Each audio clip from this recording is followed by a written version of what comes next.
飲み物ごちゃごちゃ世界の果てまで飛んでいけケロケロってカエルは鳴くけど僕たち3人だけだけどこの出会い歴史に残るぜ誰でも楽しめ Come on everybody say carol carol from the Mariana Trench to Mount Everest 音楽が嫌いで Come on everybody say carol carol 行こう Let's go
It's KKV, let's go 走って登って打って飛んでトゥーンレイダーになりたいんだかっこよくて強くて憧れなんだトゥーンレイダー Windows 98 remember those days 夢中になって遊んで everyday 誰にも負けない諦めない自分に誓ったあの頃 never face time warp I'm 22 years old 大人の世界に change over卑怯で嘘つき駆け引きフォーマに初キープアップ Always still being me but 忘れない逃げない絶対あの頃自分突き通せあの心あのハート1、2、3進んでくぜ next level Whichever console you play No matter how many hours a day I could win at any game Whether you're a boy or a girl or a supercomputer It's often said I should get some girly hobbies instead But that thought fills me with dread I'm not into sewing, baking, dressmaking Not eating, bitching, submitting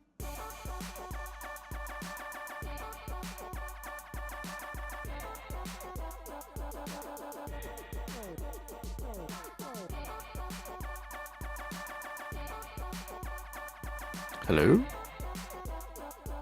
Hello everyone. Wow, Jaded, thanks for putting up a event. It's like my worst nightmare. It's like setting up this event every week. I really appreciate that. Thank you. It's actually really nice. Maybe one day they'll do like a recurring event feature in Discord. That'll be amazing.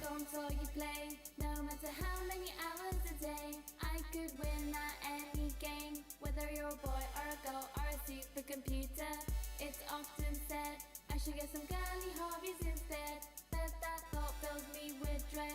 I'm not into sewing, baking, dressmaking, not eating, bitching, submitting. Whichever console you play, no matter how many hours a day, I could win at any game. Whether you're a boy or a girl or a supercomputer, it's often said I should get some girly hobbies instead. But that thought fills me with dread. I'm not into sewing, baking.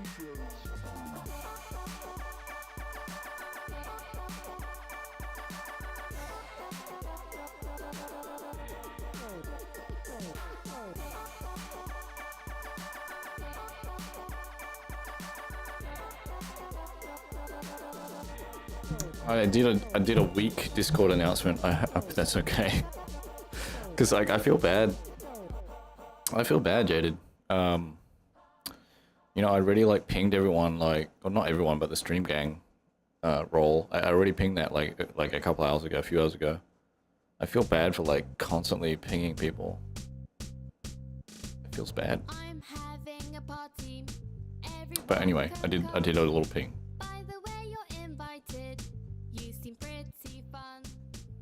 Okay, I'm just gonna set up the microphone. I mean, the not the microphone, the camera. I'll set up the camera.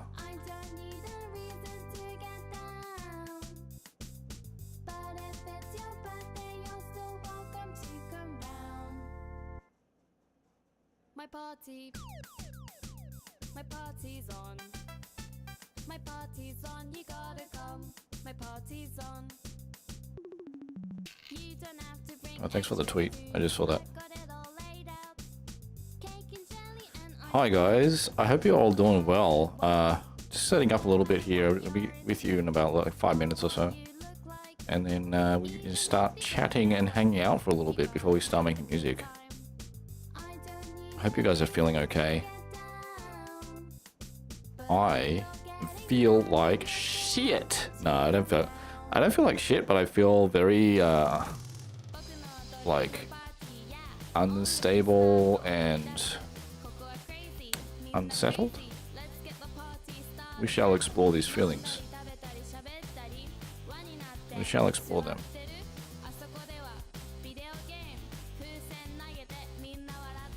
Okie doke. Alright, setting up camera now.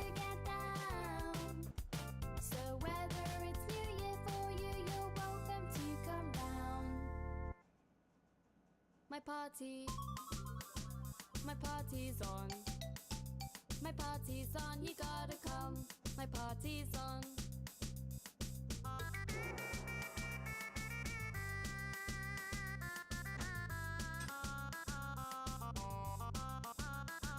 My party.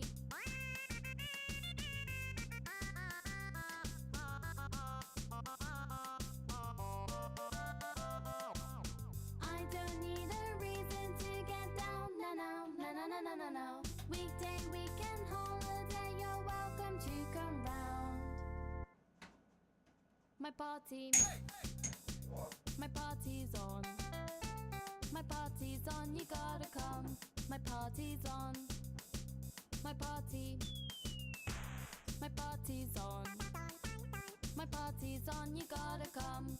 My party's on. My party's on.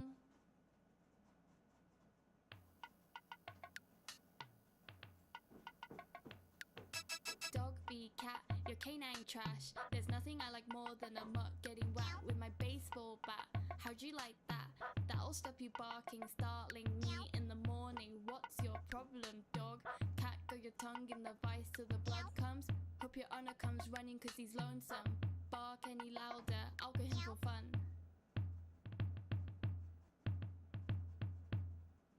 Cat v dog, it's all kicking off.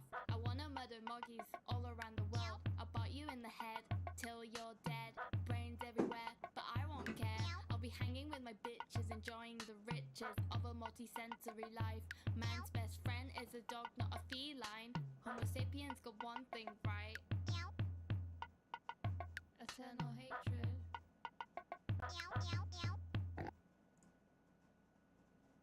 Action. 行くぞ。こんにちは。Build up. Infinity. Salaryman. Fresh. Organic. Super. Karo Karo. Boombox. Karo Karo. Koke Koko. Karo Karo. 動物みんなでパーティーだ。Dance hall. Karo Karo. Chaotic. Karo Karo. Gun crime.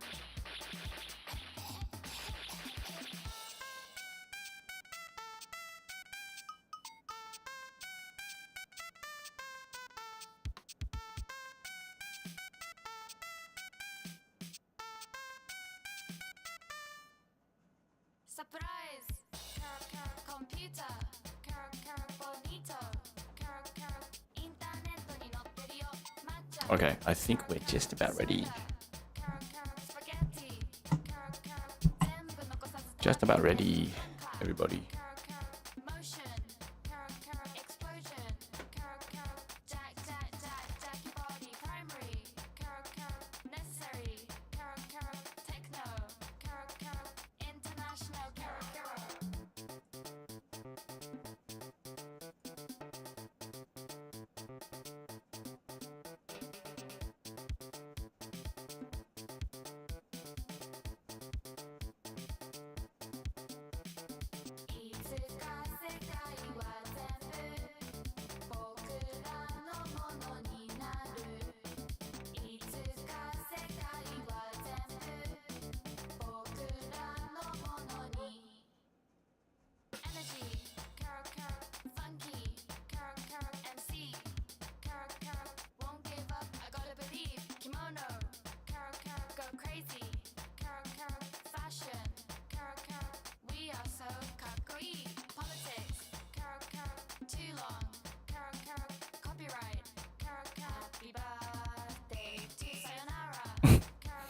pretty funny. They just sung a happy birthday after saying copyright. It's pretty weird.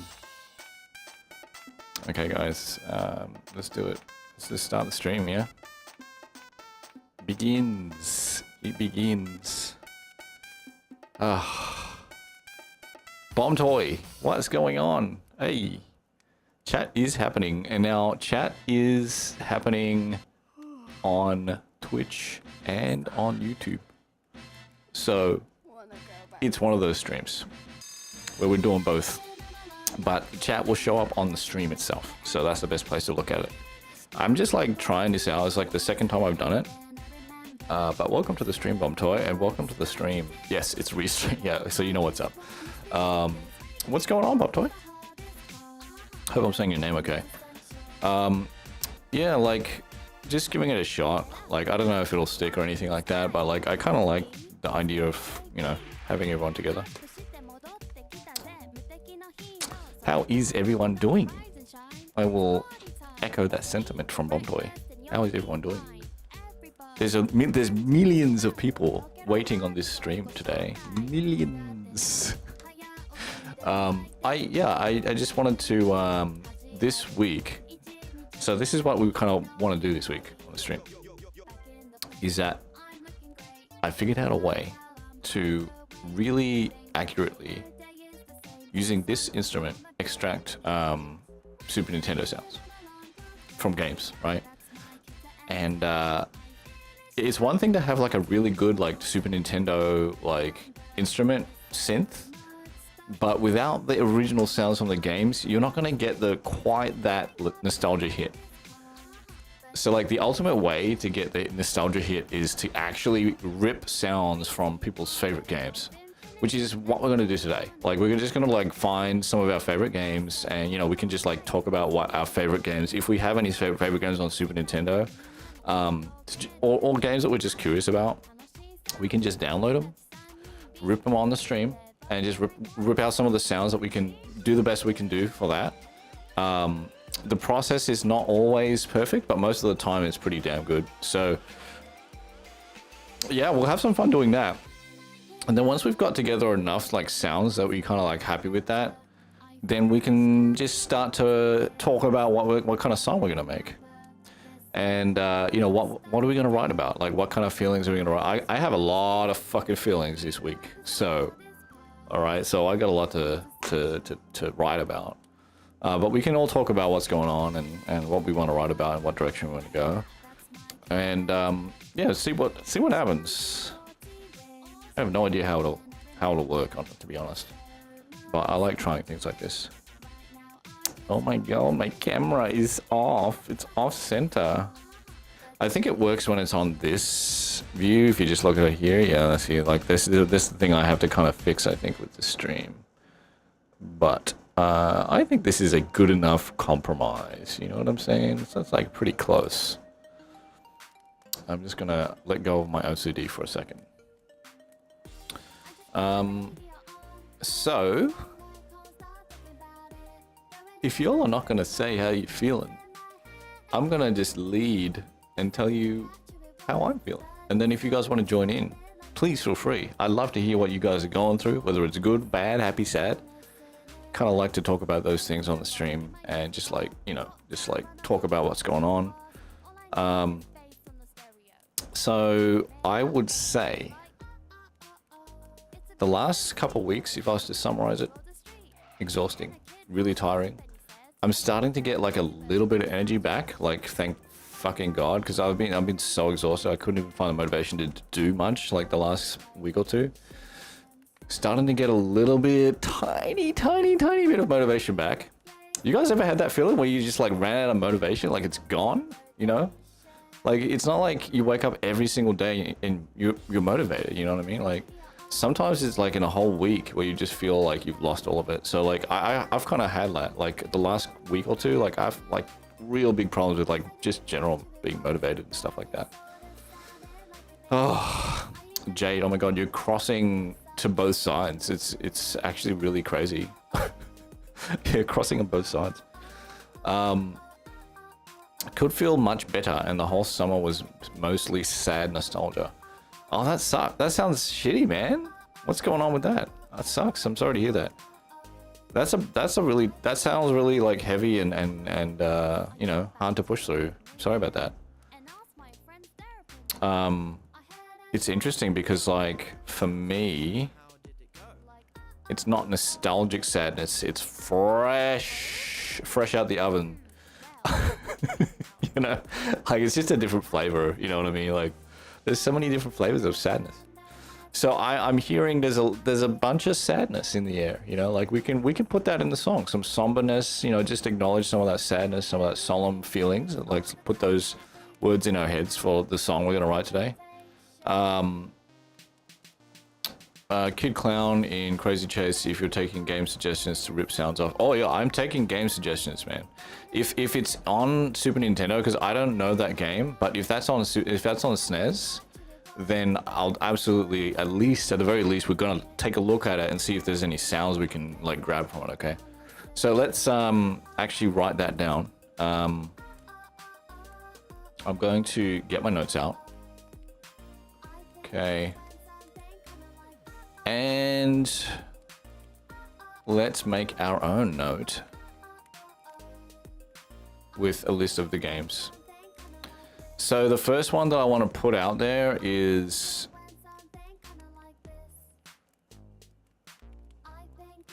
so can you clarify that a little bit? No, I love obscure stuff is great, man. Like, I want to kind of mix it up, so I do want like the mainstream popular sounds, so that it's like recognizable stuff is really good. But I also love to at least explore the weird stuff. I love exploring like the niche stuff. So can you clarify, is Kid Clown the name of the track? Is Crazy Chase the name of the game? Like, what's going on there? Then we can actually you know, narrow it down.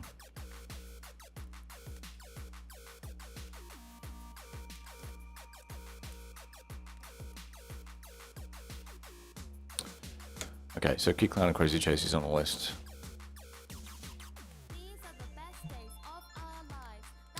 Let's put this I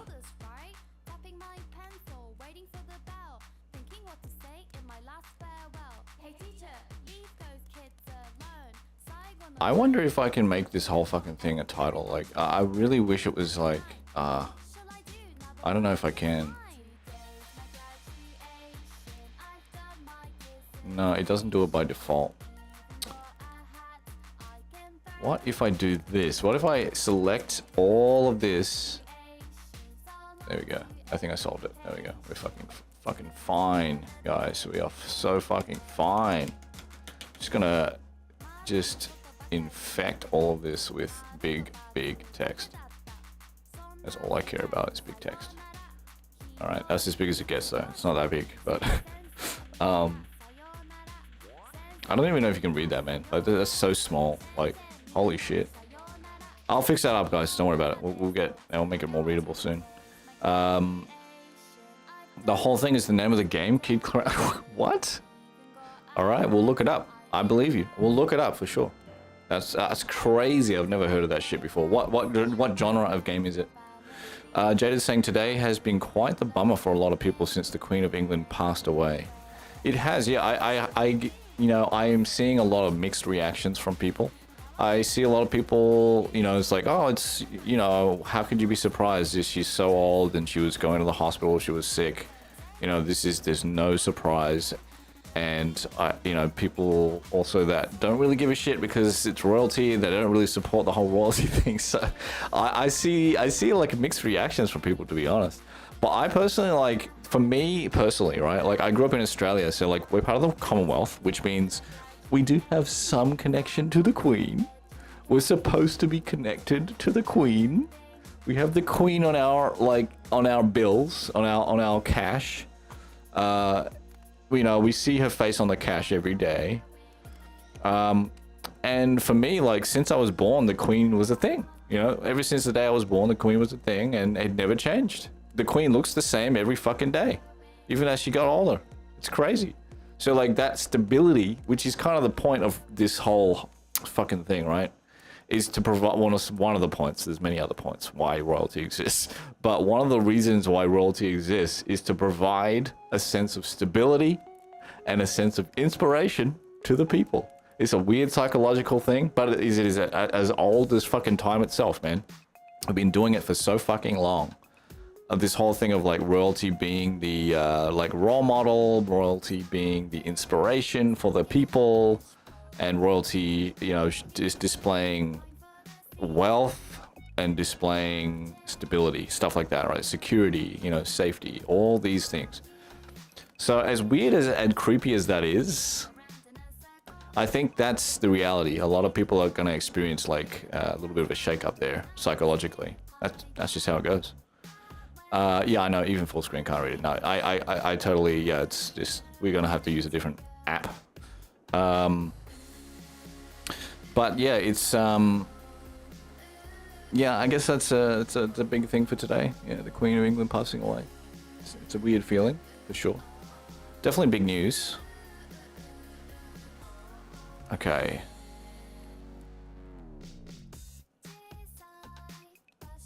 By the way, I don't know if y'all have ever heard this album before. Have y'all ever heard of this artist? Kara Benito. A friend just recommended this to me this week, and basically like they started off as like very, I'm playing this specifically because like they started off very much like sampling Super Nintendo sounds and putting it into their music, and then they sort of went more and more poppy as it went along, and this is like the first step into pop with their music. So it's like, it's the first time I listened to this album. It sounds pretty good. I kind of like it. Kara Benito, they're cool. Okay, guys. Let's see if we can fill up this list, shall we? Now, I know this isn't perfect, guys. I know that this text isn't perfect, but I don't really have like a fucking better editor right now. Okay, I could pull up like, you know what? I'll see if I have fucking, what is it called? Pages? Yeah, I do have Pages. Okay, great. I think that might be better.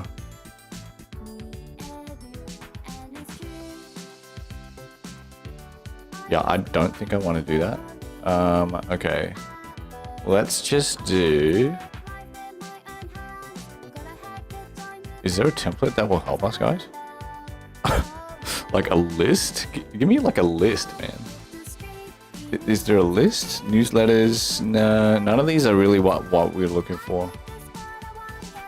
Let's just do it like this. Maybe this will do it. Note taking. Yeah, let's just do that. Sniz. Why the fuck is it... Dude, can I make this... The thing is, this needs to be not white, man. I don't want this to be white. View... No, I'm just gonna Google it. Pages, dark mode, please. I don't want to waste any fucking time.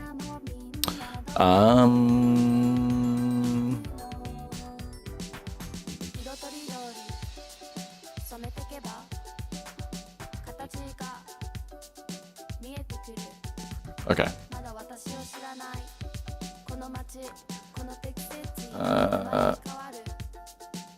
Okay. I gotta work around, guys. I gotta work around. This is ridiculous that I'm doing this.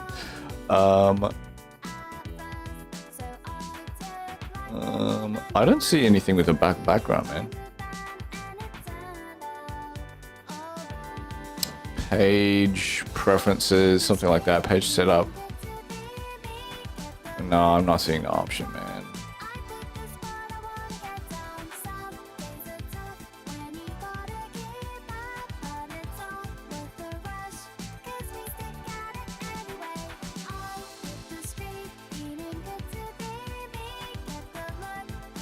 This is too hard. It's too difficult. I'm not doing it. I'm not doing it. I'm literally gonna try something ridiculous. I'm just gonna try something ridiculous. Let's just make it, oh my god, can I not choose a fucking color? Alright. Oh fuck, man. This might not even work. Arrange. None.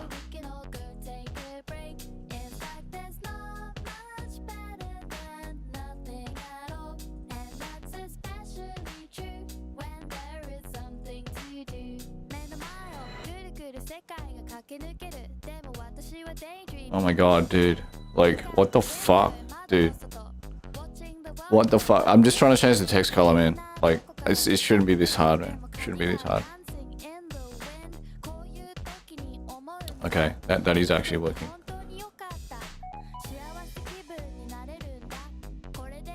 Now I can make the text as large as I want.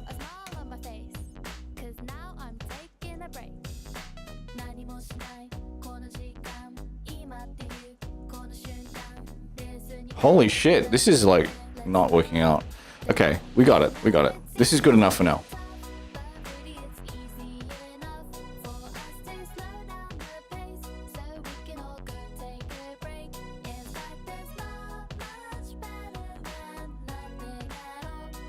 It's kind of weird, like it's like on the block, like, you know what I mean? Like it's really strange.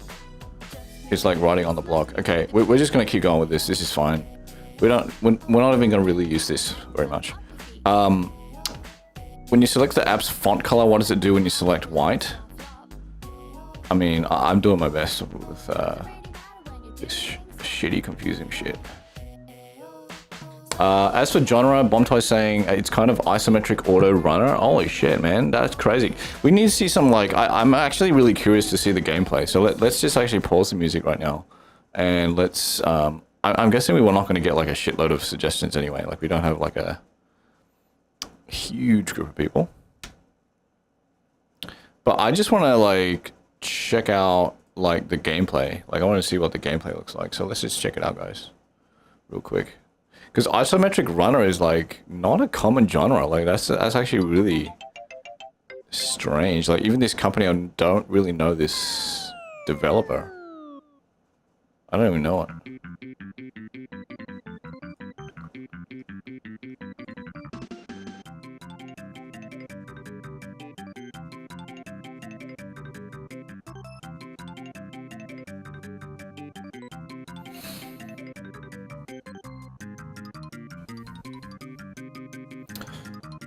Wow. Okay, let's skip over to the gameplay. This is unique. This looks really unique, man. It's crazy, like, Super Nintendo does have some, like, really different looking stuff, different sounding stuff out there. If you go, like, hunting, like, you know, this is crazy. This is really, like, unique, man. And sure enough, it's definitely Super Nintendo. You can hear it, you can see it. Look at that title, though. I love that title, man. That looks so cool, man. 94. Wow. Okay. That's crazy. It's crazy.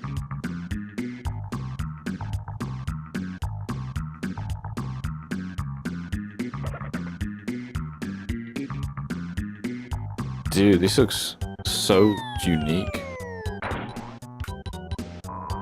Wow, dude. This is crazy. So you have to chase that thing? You have to chase this?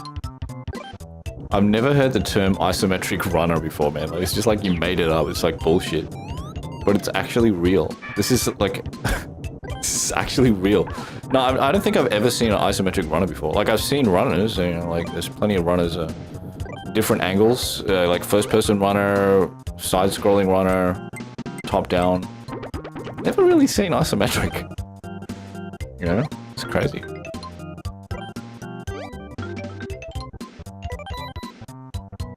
Alright, this is cool. This is cool, man. Nice suggestion. I like this. Oh, and then you got down to fucking horizontal shit. And then you got whack-a-mole? What the hell is this? Whack-a-mole. Yeah, it's just whack-a-mole. Holy shit, they just put whack-a-mole in the game. And then what's this? More running from isometric. Okay, yeah, that's cool. And then what's this? They got Pong? They got Shuffle Puck? That's crazy. I like this game, man. Like, this is like just like a variety game, man. Like, for someone like me who's got ADD, like this, like I don't actually have diagnosis. I shouldn't say that, but like my brain is like very much like that. I lose attention very quickly. This is very good for my brain, you know. Like, it just constantly changes it up, you know. Okay, Okay, you guys will call it air hockey. Okay, yeah, that's like the American name. I think the European name for this is shuffle puck. I know this is really weird, but like that's what it's called. Yeah, but air hockey, I think that's the American. Oh, and it goes up now. That's crazy. It goes up. Can't really remember any other runners from Pixel era. Yeah, you know, it's rare, man. Because like everybody knows, like runners became a big deal when phone games became a big deal, right? Isn't that when they really took off? Like, I think Flash games probably started some of that, but like when phones started to have games, I feel like that was some of the most popular games when phones first started coming out. Like, you know, there was what the fuck was it called? The tomb one. I forgot what it's called, man. Like some sort of like tomb-based shit. But it's like from behind. It's like third person. That's third person. But nothing from this angle, man. Like isometric view is crazy. Man. Like it's actually really entertaining for me to look at this because I've never seen it before. Okay, let's skip on a little bit here. We got some ice level, nice. Some moving platforms. That's a cool animation. Let's see. We got like another shuffle puck. Is that another air hockey? Wait, hold on. Let's go back. So this is a mini game that repeats itself. Okay, interesting. Interesting. Probably increases in difficulty. We got the dark cave. Nice, nice. With a ghost. Okay, alright. Now what else have we got here? Some more grassland. Oh, we're going back to this same shit. We got some bananas system. Like, how many bananas did you have to slip on in the fucking old days, man? How many fucking bananas, man? Like, there was like banana peels in a bunch of different games, and there's puddles, bananas, and I would say like probably the most common thing was spikes. I think spikes were in every game. Like Mario is a weird case where they didn't have any spikes, they just had holes, right? I think a lot of games had spikes instead of holes, but Mario just had holes. It was very non-violent. Yeah, it's crazy. Okay, let's go to the next. This is like, look like side-scrolling. Oh, hold on. Oh, they got a cannonball. Nice, man. Like, this shit looks cool. It's like the cannonball, like, physics looks good, man. What is this, though? Like, this looks like... Wait. Yeah, what's this? Side-scroller. Yeah, we go. They got every angle, man. Holy shit. Every angle. They got the 3/4 angle, they got the side scroll, they got the up and down, left and right. Holy shit. We're just gonna watch the entire game. I assume this might be the whole game, huh? Very short. Is this the end? You save Princess Peach? Why does every fucking princess look the same in those days? It's just like pink and white. And with like blonde hair. It's so crazy, just one archetype. Alright, that's it. That's the whole game, guys.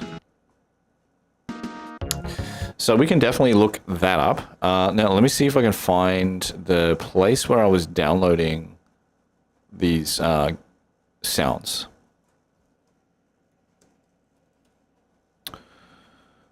We do actually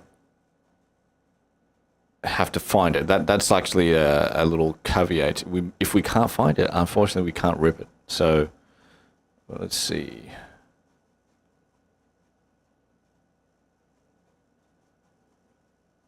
Here we go. Cute Clown in Crazy Chase. All right, we got it.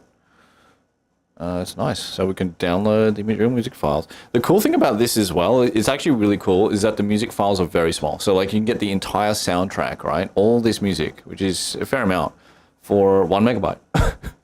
That's pretty cool. That's pretty cool. Now, okay, let's think of some other games, guys. Like, I'll show you guys what we do have. Let's see if I can find the collection here. Now, where did I actually save it? I gotta remember where the fuck I saved it, man. I think I put it here. Yeah, I gotta choose a unified place to save everything, but for now, this is good. Clown.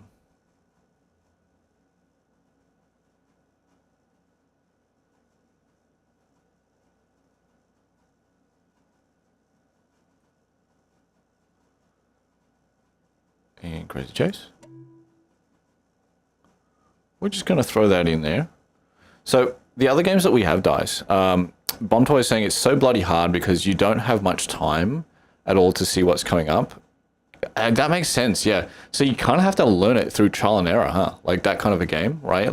And a lot of, to be fair, like a lot of games from that time, it was trial and error, right? They kind of like just like these days you can't like really get away with a game where that forces you to do trial and error too much, like the thing is, like, video games back in the day was fucking hardcore, man. Like the punishment was hardcore. Like even like Dark Souls, like I get it, it's a hard game for sure, right? It's difficult. I'm not going to say that's not difficult, but it has a meta game, right? Like all these games, even if they're difficult, they have a meta game so that you constantly feel like you're progressing. Like there's something that just part of game development, like they don't let you not feel like you're progressing, because otherwise, why? Why don't they do that? Because you put the game down. That's why. It's very simple. And they want you to keep playing the game. So even something like Dark Souls has more incentive to keep you playing because there's like a meta game where you're constantly evolving even if you die in the game, right? You're still progressing in some way. You might have better equipment, you might have more money, all this kind of shit, right? But you're saying, yeah, a very short game, but as a kid still took years before completing because no saves. Yeah, that's what I'm saying, man. There's no saving, man. That's crazy. And it didn't even look like there was like codes, man. Am I right? Like it didn't even look like there was like codes for each stage, which is kind of crazy. But think about that for a second. Just let's just think about this for a second. This is a very different world that we're living in, right?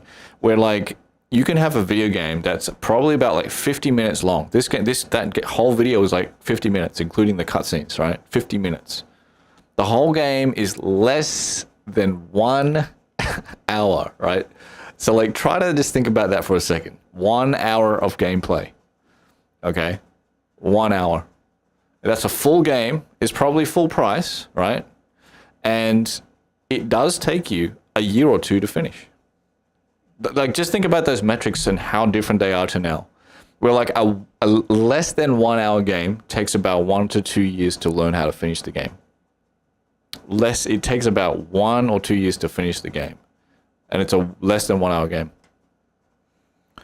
It's just crazy. It's just crazy to me. Yeah, so here's the list of games that we do have, guys. We have Chrono Trigger, we have Donkey Kong Country 1 and 2. I don't know Donkey Kong Country 3, and I think 2 is enough, right? 1 and 2. And then we have Earthbound, which is it's kind of a weird game. It's got a lot of weird music in there. Kid Clown in Crazy Chase. We'll see if we can find some interesting sounds from that. We have Killer Instinct. I know that there's some good sounds in that, for sure, 100%. Super Mario World. So Super Mario World might come under here. I could be wrong, but I think it does. Under Super Mario All-Stars, right? I believe that's in part of there. And Super Mario World 2. I think that all the Mario Worlds, I think they're in Super Mario All-Stars. Correct me if I'm wrong, but I think that's in there. Then we also have Kirby Superstar, which is an incredible game, guys. If you haven't played that game, it's so fucking good, man. It's so innovative. It's got that whole like ADHD thing, like where it's constantly changing it up and flipping the script. Yeah, it's just awesome, man. Like it's an awesome game. Keeps you interested. And we got the Lion King as well, which is kind of interesting. And then, yeah, we get the real, like, big fucking heavy hitters, the Super Mario All-Stars and Super Mario Kart, because those have sounds that, like, everybody fucking knows, right? So I feel like that's kind of important, too. So let me also have a quick look at my collection and see if there's any games that stand out as something that we should actually look into, okay? I will read out some of the names because I know you can't see all these things that I'm looking at right now, but I will read out the names of things and we can decide. So I do have Contra 3. I don't know if that's worth doing. I don't know if you all know that game, Contra 3. There's Legend of Zelda, which might be useful. That might be cool. Legend of the Zelda. Let me see. There was 2 versions of All-Stars. Other came with World, so yeah, it might be there. Yeah, we'll look into it for sure. We'll look into it. There's also Super Mario RPG. I don't know if that's worth looking into. Super Metroid is cool. That might be something that's. I think we should get Super Metroid. And then Teenage Mutant Ninja Turtles, Turtles in Time. That's just one for fun. Let's check out a few of these. So Super Metroid, I think we should get. I think Zelda is worth getting as well. Maybe Contra. I'm not sure. We can check it. We can check those out right now. Let's start with Contra since I don't really know what we're in for with that. So Contra 3. See if we can get the Super Nintendo version. Let's see. So Contra 3: The Alien Wars. Let's just listen to some of the soundtrack and see what this is about. That's a cool sound, man. Like whatever this is cool as fuck. What the hell is that? It's really cool when they manage to create ambient sounds on Super Nintendo, because like it's not really, because they have to create it from scratch.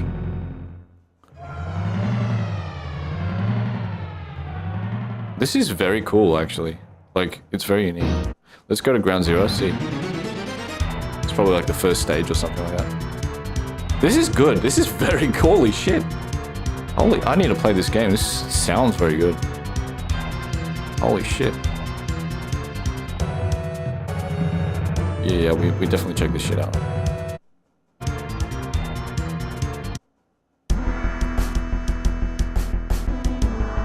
Oh, there's some good sounds here. Good sounds. Okay. So we're definitely going to get that. So that's Contra. Contra, we're going to get... What was it? Super Metroid, I think? And Zelda. Let's just do that. Super Metroid. And let's get Zelda.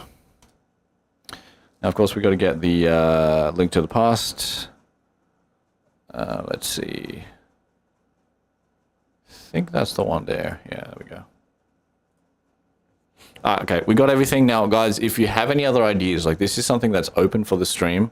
Like if you have any like games, Super Nintendo games that even if you're like just curious about it, just mention it in the chat, and then we'll, if we have the time, we'll look into it. Okay. So it turns out that this list is completely useless. We don't need it. Who cares? Delete it. And if we need to fucking look something else up, let's just do it in the moment. Okay. So, now. So this is the first sound that I definitely want to keep. I'm gonna...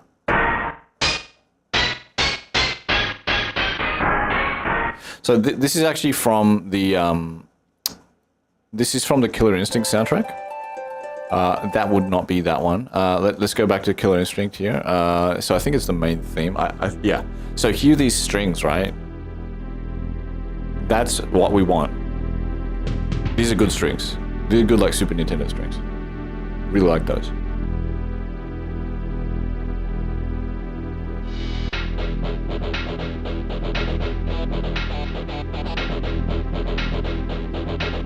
I don't know if I like the guitar that much. It's kind of cool. I definitely like what they did with it, but I'm just thinking about the sound.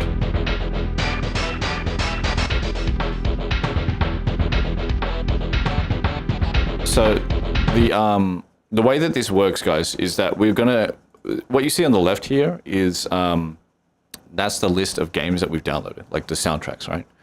And on the right side is a player, like it plays within the actual VST within Bitwig. And you'll see all these like numbers popping up, like all these like the blue dots and stuff.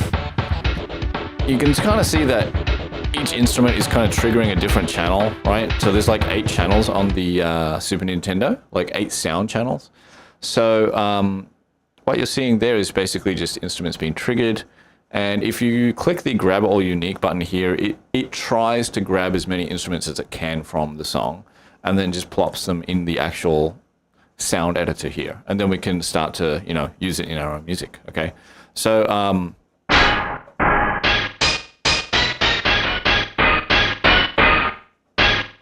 we got like a pretty awesome orchestra hit there. Let's maybe make this Killer Instinct strings, and then I want to duplicate this like 3 times, and let's just go with like Killer Instinct.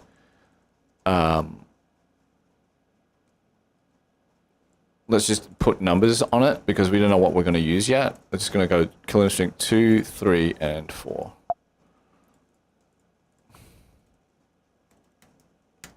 Okay. And then we can go back to the original one and we can just like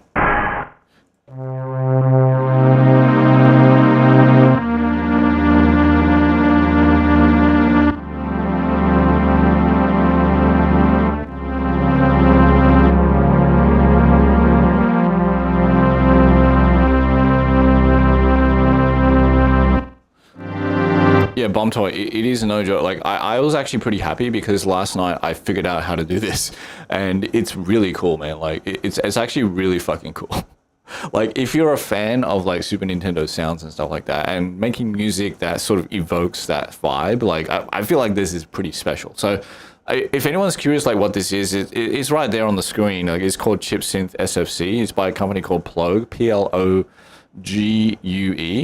and they do make incredible instruments. Like, it's not like it's like exactly how it sounds. Like, they go to great lengths to emulate every little detail of what happens when a Super Nintendo sound chip makes sound and it goes through all the hardware and then comes out into your TV, right?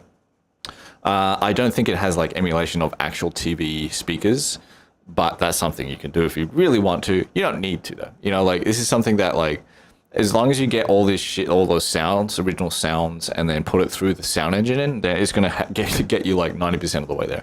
So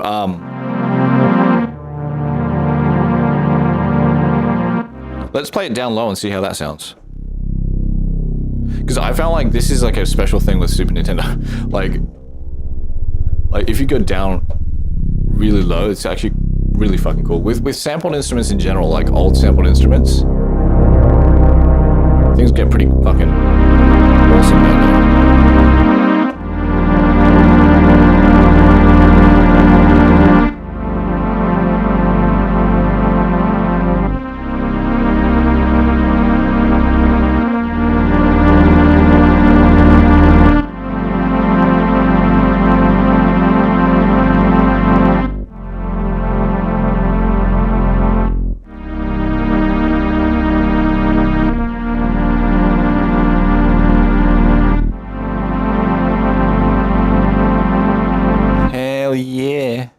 Hey, Axel Rose, good to see you, man. I was hoping we would join us.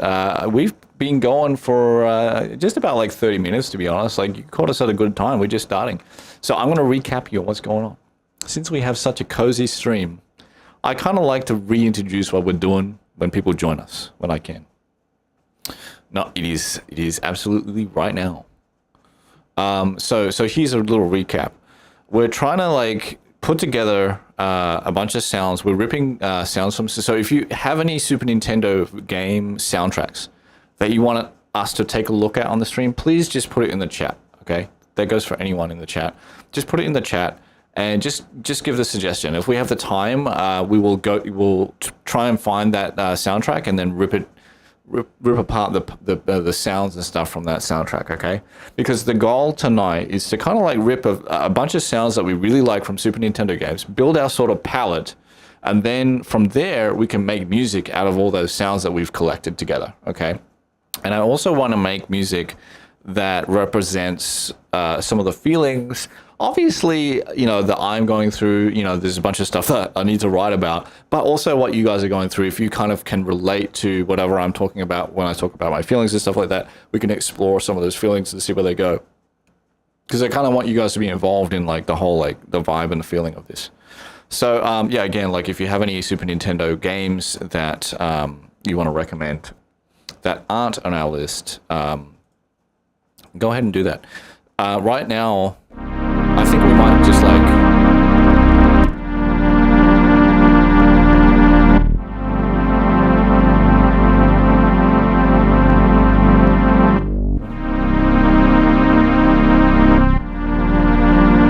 Okay, so it's like 1, 2, 3, 4. 1, 2, 3, 4.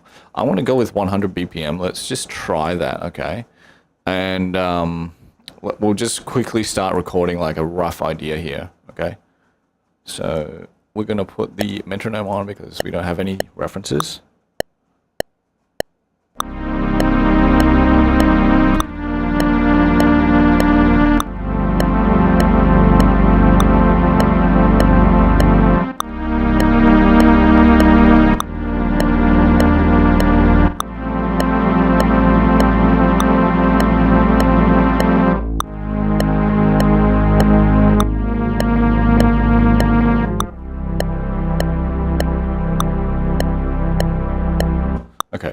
that's our starting point for the song, okay? We're just going to do that as our starting point.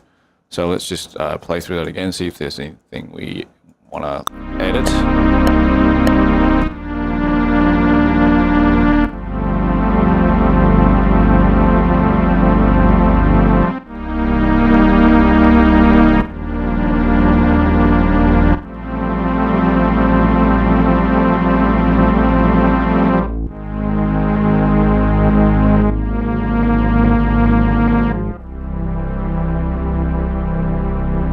Okay, that's like 90% of the way where we want it to be. Let's just change a couple of things.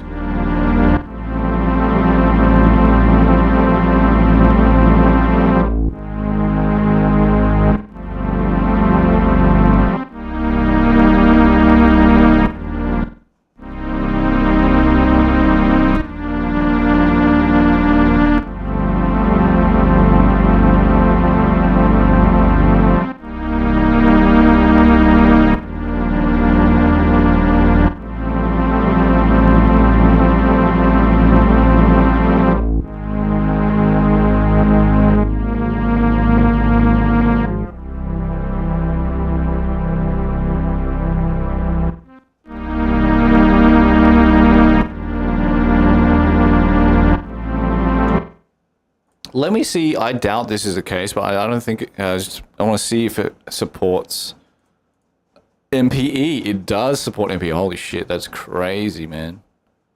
Holy shit. Let's try that.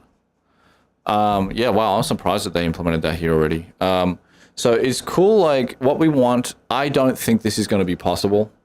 I'm trying to think about this. Per note velocity. I know that per note pitch is probably going to be possible with this. So that means I can... oh, Axel Rose. Unfortunately, I have to sleep now since it's 4 a.m. Oh, fair enough, man. Hey, it's fair enough.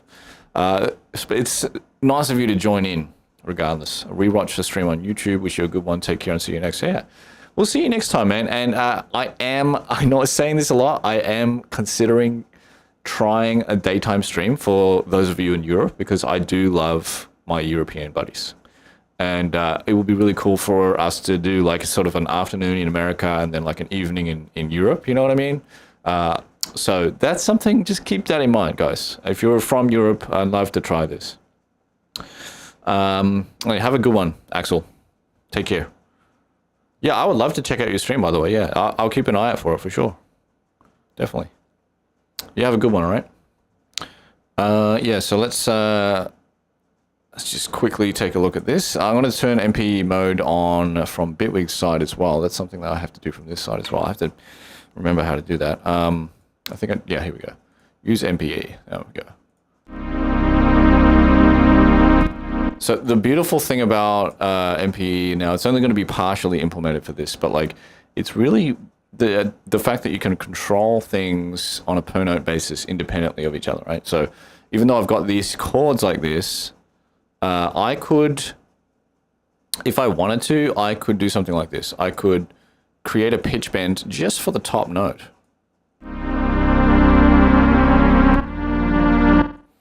All right, something like that.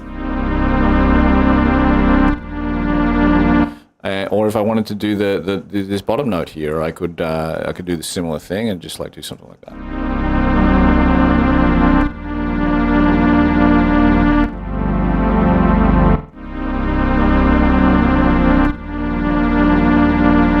Like, that's not a really awesome, to be honest, like idea, but like that's kind of like what some of the use of this is. Let's try it on the bass notes and see if that does anything nice.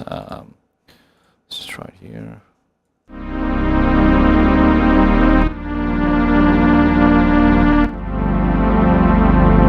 It's kind of...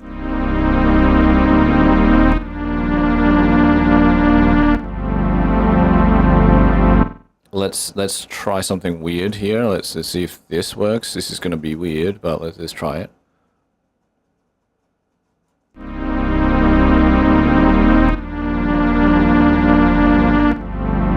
It's just not very effective. I feel like it's just not worth really doing much with that for now. Let's leave that till later on.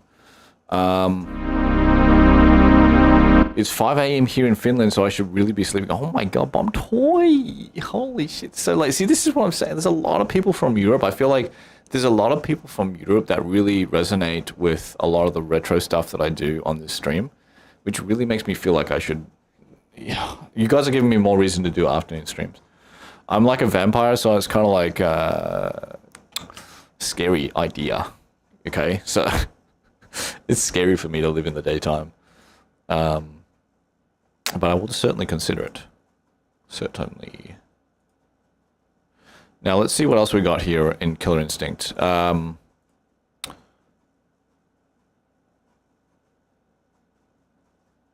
you should also have Kid Clown, so we can check out some of Kid Clown's music, right? This is from Kid Clown. So this just has one sound, right? It's just like an a xylophone.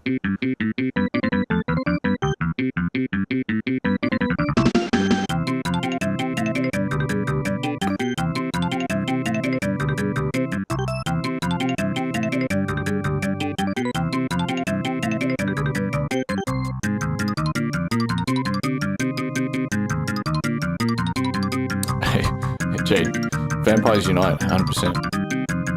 It's so funny, Jade, that you're like jumping from like place to place. You know what's really funny I noticed about Super Nintendo soundtracks? A lot of Super Nintendo soundtracks don't have any fucking kick drum. It's crazy. This one does, right? It's actually unique. But like, there's like, if you listen to like Super Mario Kart, right? Okay, listen carefully. Listen carefully for a kick drum. I want you to listen for the kick drum. Listen for it.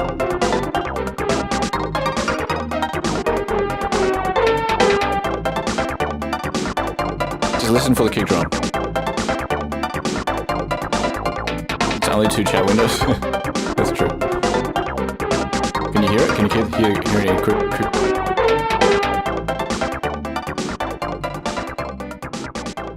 So that's the whole song, but I don't know if you guys could hear the kick drum there, but the fact is that there's no kick drum in that song, man. It fucking bops hard, but like there's no kick drum. It's just the bass line, man. The bass line is carrying the whole thing.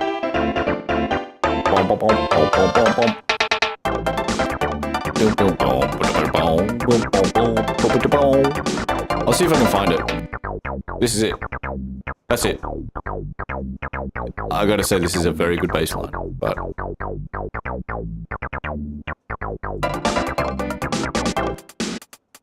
It's the drums. It's just literally just hi-hat and snare. That's all it is. There's no kick. This is the groove. That's it. The whole groove is just the bass, snare, and hi-hat. 3 samples. It's crazy.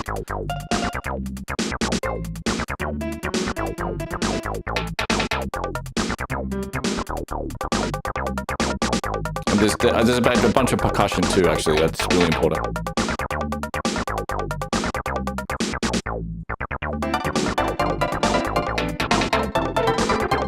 I actually didn't know there was this much percussion going on the whole time. This shit is crazy. It's fucking popping off, man. It's actually really crazy. What the fuck? Anyway, let's go back to see if there's any fun sounds here. You know, speaking of kicks, I think some of these kicks sound really good, man. So we might grab a kick or two from here.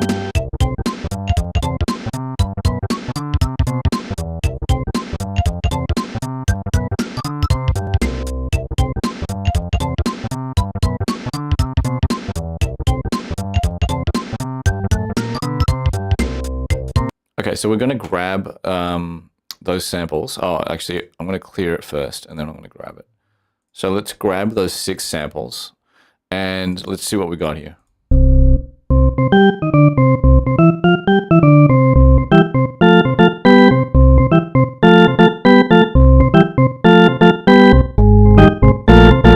That's a really nice sound, man.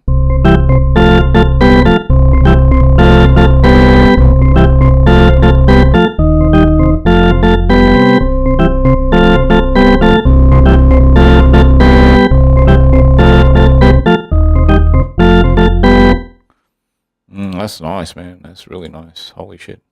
I like that sound a lot.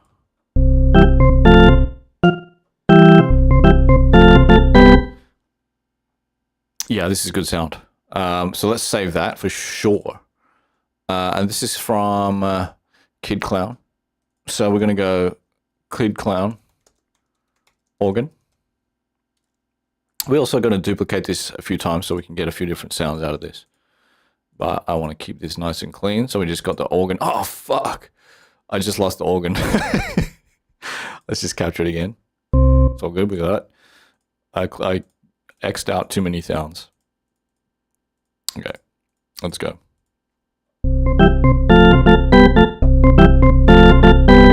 Like, this was a very common thing for Super Nintendo, the organ sound, right?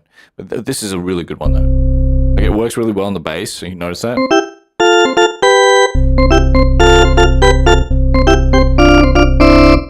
That's nice. I like that a lot. All right, so that's the organ, and then let's move on to some of the other sounds, because I feel like there's more to get here, so. Okay, so this is...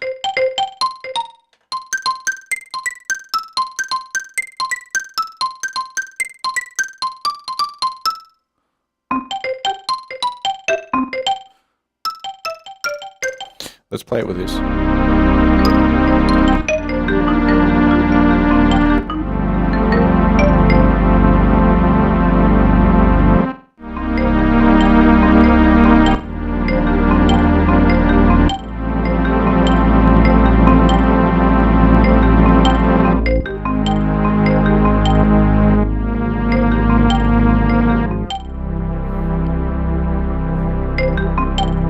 I kind of like that. It's like a xylophone of some sort. Like a xylophone. So we're going to do the same thing. We're going to clear all these sounds out.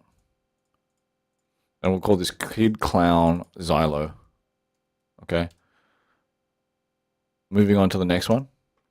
See if we find any more shit.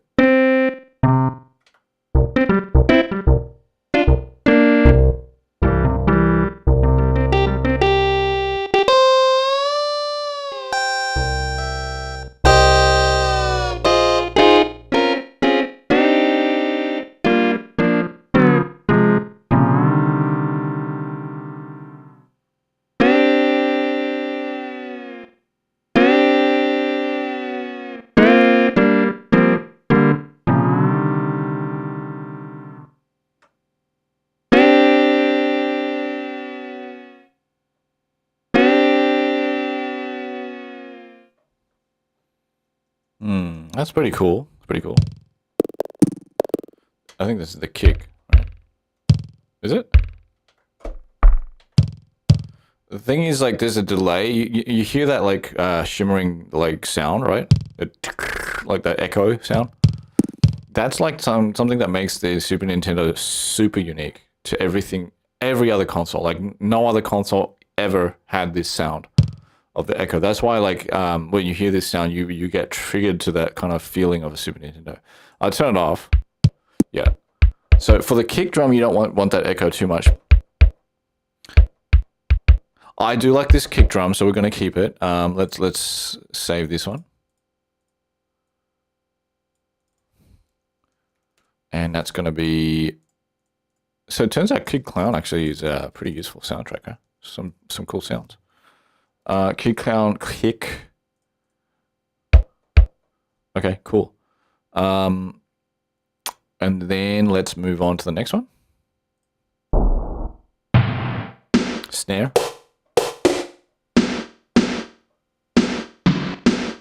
Okay. Okay. So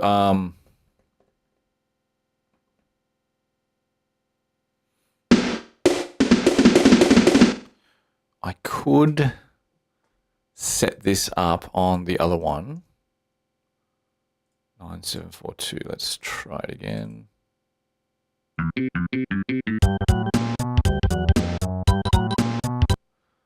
Okay, let's try to grab that. So we could actually set this up all in the same one, just for the drums. I grab the snare here, but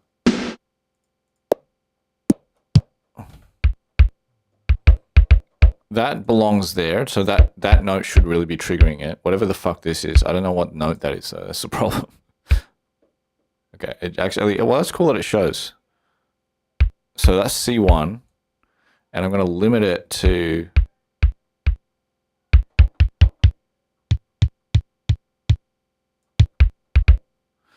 let's see if we can go a little lower, even before.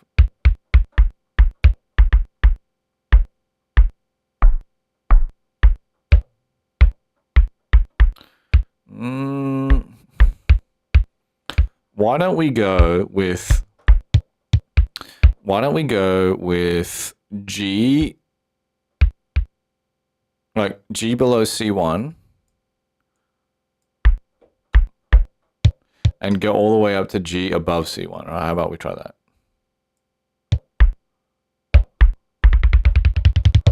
So we have that range for the kick, and then let's see about the snare. And we can just program that to be this one. Wait, hold on. We don't want that. We don't want that. There we go. And let's see where that belongs.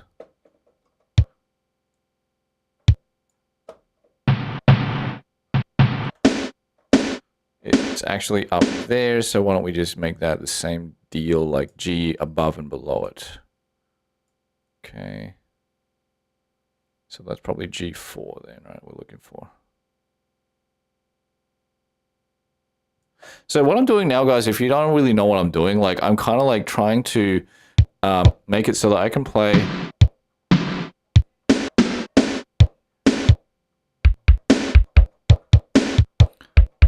I can play this kick and the snare on the same patch. It's a little bit fucking clunky, to be very honest with you. So I'm not sure what to do here. In terms of like workflows, this is fine. Like I can continue with this, but like long term, I think there's got to be a better way than doing this. I'll just have to look into that. But yeah.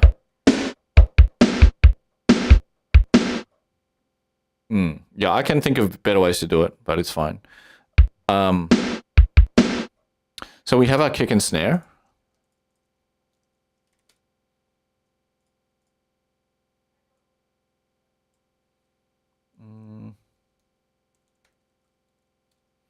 Kick and snare. Now let's move on to the next one. Let's see what we got here.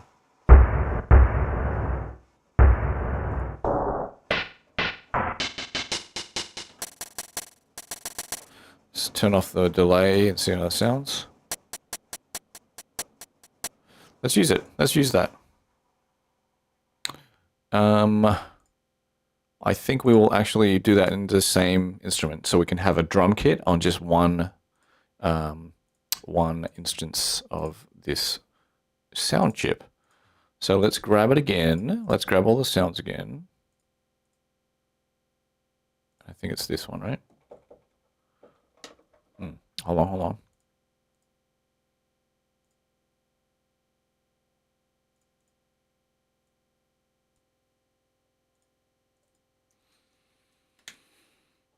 Let's try this again. Hi-hat. There we go.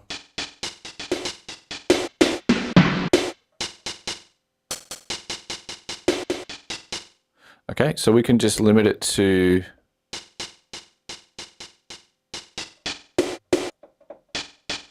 exactly that. That's fine with me.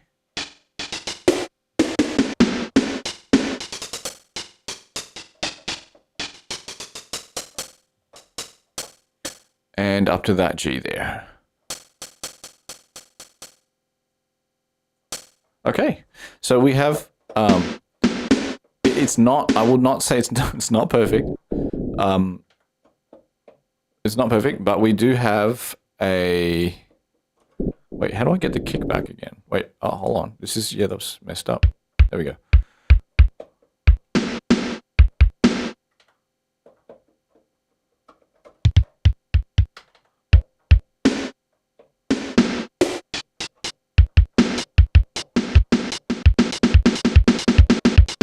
Okay, we have a basic kit, okay? And what's next? Let's find another game. Super Kirby.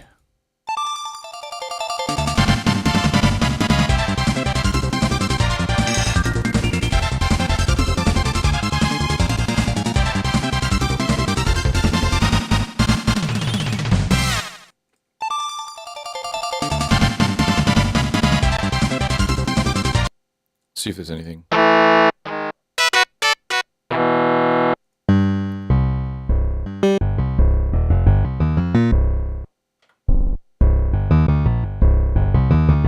I like that. It's good bass.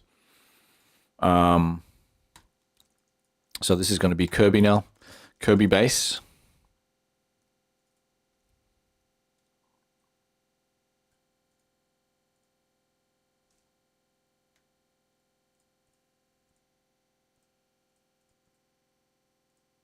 Wow. That was weird. Okie doke. And then we're going to keep going. We're going to duplicate this and find some more sounds.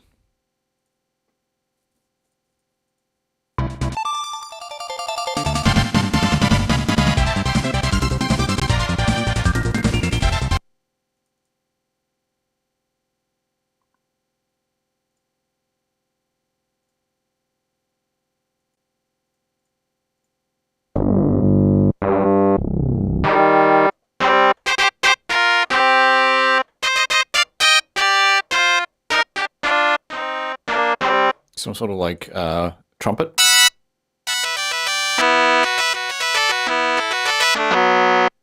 I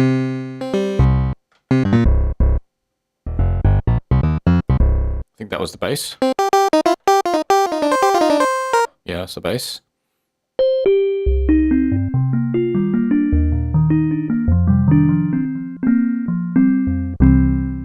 Oh yeah, that's nice. That's chill. So let's call that a bell sound that we're going to keep. Because if we're doing something very somber, I think the mellow bell is like really, really useful, right? So we're going to keep that bell. And why don't we just do a really quick recap of what we've got so far here? So we've got like the strings from Killer Instinct. We have a organ.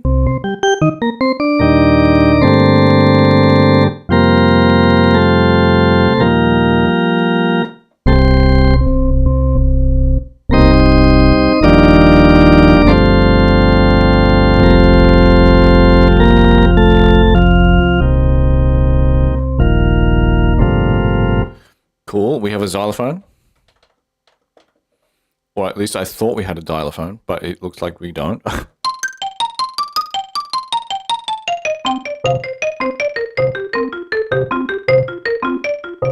Okay, that's cool. We have a xylophone. We have a makeshift kit as well. Let's see if we can get the kick in. There we go.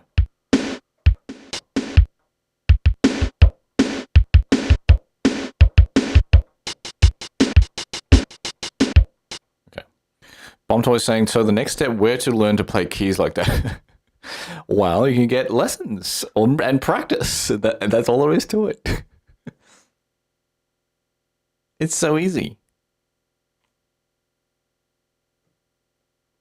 By the way, Bomb Toy, can I ask, like, where are you from? Like, what? I'm not. I usually try to pick it. I know that you use the word bloody, which makes me think you gotta be at least like, you gotta be from England or you gotta be from Australia. But I'm happy to be wrong.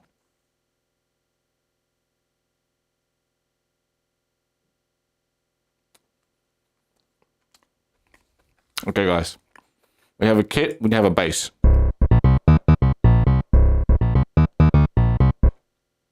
Beautiful. Next, we have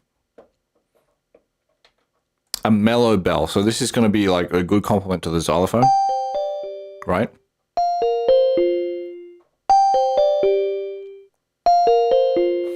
And I'm not seeing any delay, but let's...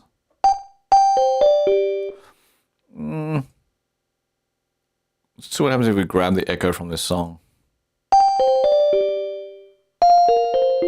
It's not bad. Not bad. I can turn it down a little bit.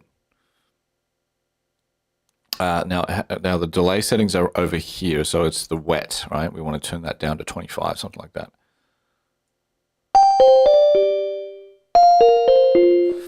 Yeah, so again, the delays are really unique. This you hear that?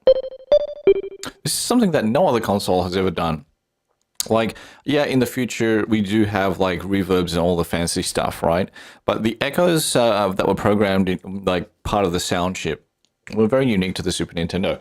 And it's associated with such a huge part of the signature of the Super Nintendo sound. So it's actually kind of important to include that in some of these sounds. So we're going to call this a mellow bell. Okay.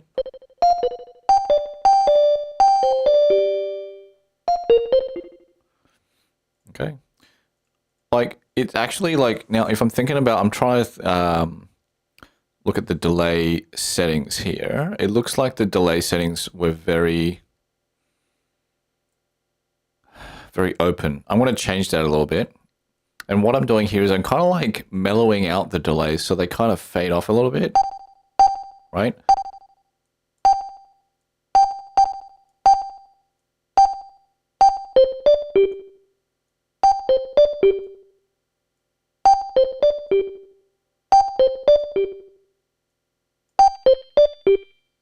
You can even cut out the bass frequencies from the delay too.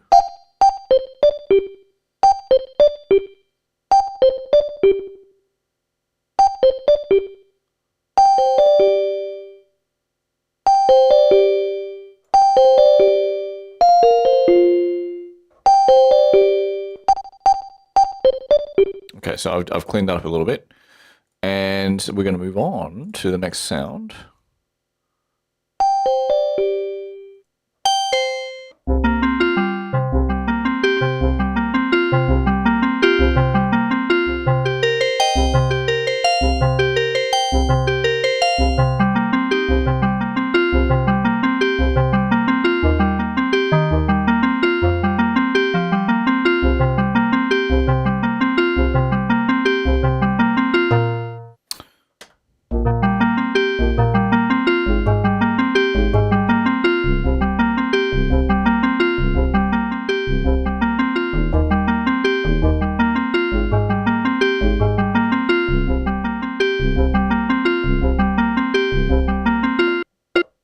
So there's no delay on that. Let's see what happens if we put a little bit of delay on this.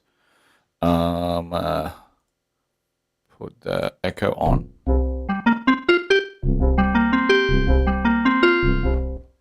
Let's crank it up a bit.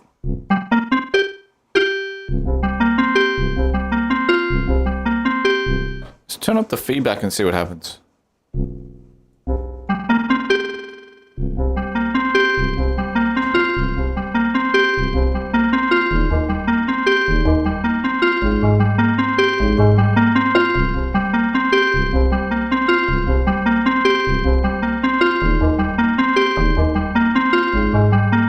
So good to see you. Oh my god.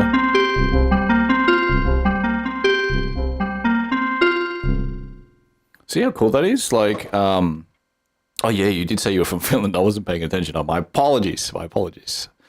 I will read your message in a second. But I just want to say about the delay. And welcome, Caitlin, to the stream. It's so good to see you. It's always so good to see you on the stream. Thank you for joining us. How are you doing tonight, Caitlin? How are you feeling? How are you doing? We're kind of trying to write a song using Super Nintendo sounds, so it's kind of fun because we're like just playing through like the Kirby soundtrack right now and just like ripping sounds from the Kirby soundtrack and then trying to put it into like a serious song because I'm in a bit of a serious mood, you know, like I'm in a somber mood, man. That's good to hear. It's good to hear that you're feeling okay, Caitlin. That's really awesome. So let me just read. Oh my god, let me just read this message, guys. I just realized something that's really. Let me just fix this. Here we go. Okay, I fixed the problem. Okay. So Bombs was saying, I'm from Finland.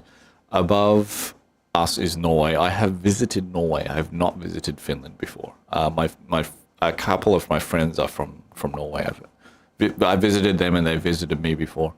And then you got Estonia below, some huge country on the left. Your English is a mixed bag from whatever teachers I had at school and video games in Hollywood. Nice. That's nice, man. That's awesome. Well, it's good to have you on the stream, man. So this is one of the reasons why I do like to have the sort of the YouTube, the restream thing with YouTube and Twitch, because like, it's cool to like meet these people that I would not have met, you know, from if we were just doing it on one platform. But anyway, that's what we're doing. So if anyone has, like, that includes UK, and like if you have like a Super Nintendo game that you know of or that you're curious about, you want to hear the soundtrack and rip some sounds, like just drop it in the chat. Like everyone's welcome to do that tonight. Like I'm like very excited to like hear what everyone is suggesting. Bomb Toy has already given us a really good suggestion, like called Kid Clown. It was just such a weird game, but like it actually ended up has some pretty cool sounds in it. So we ripped them for. We got an organ, a xylophone, and a drum kit. We got, and now we're working through Kirby now. So from Kirby, we have a bass guitar and we have like a mellow bell, and we're gonna just keep working through that. And of course, we also have. I don't know what to call this. What would you guys call this sound, man?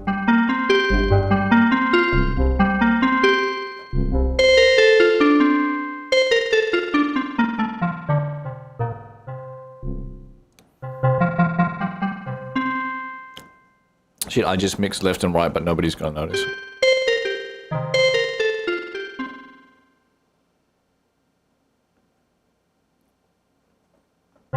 What do you mean? What do you mean, Bomb Toy? What do you mean you just mixed left and right? You're talking about like the tweaking the sound?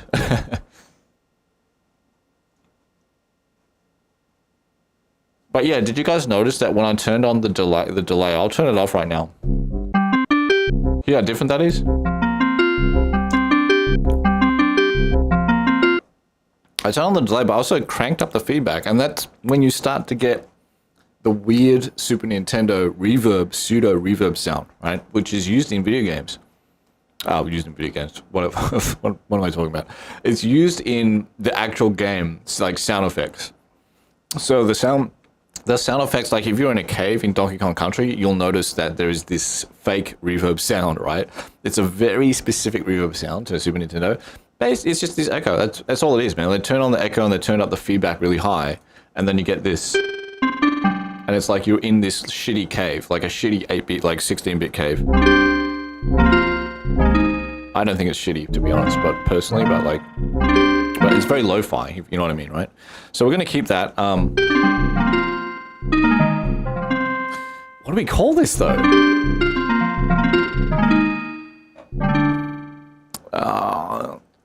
I'm going to call this a vibey bell. I don't know what else to call it. Because we have a mellow bell, right? Yeah, I think that's a good name for it.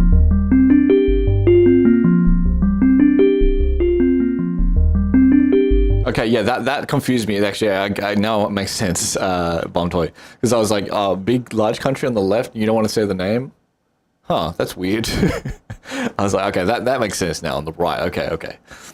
I get you.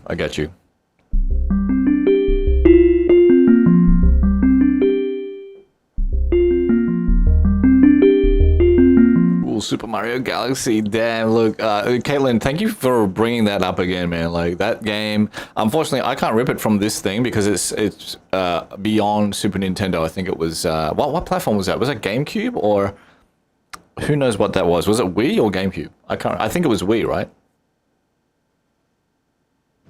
Yeah, but every time I check that soundtrack out, it seems like I literally would probably just go Wii just to play those games, like the Super Mario Galaxy games, because like I feel like I'm missing out on something fucking huge. Like I'm seriously, I'm feeling it, man.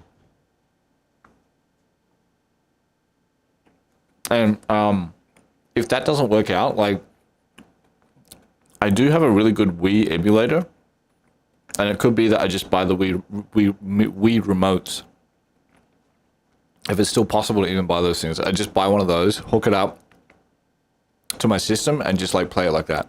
Because I can hook that up to a TV. It's like my laptop like emulates games really well, so I can just hook that up to my TV, just pretend like it's a Wii. I will definitely do that. Like, because every time I see someone playing Mario Galaxy or a video or like listen to the soundtrack, I'm just like, well, this is something special, man. This is a really special game. I think it's like one of the coolest Mario games I've ever seen. Like, I don't mean like, I know it's like older, so it doesn't look as updated as the new ones, like Odyssey and stuff like that. It obviously looks a little bit more updated, but I still think there's something very unique about Galaxy, man. Like, Galaxy has something very special. And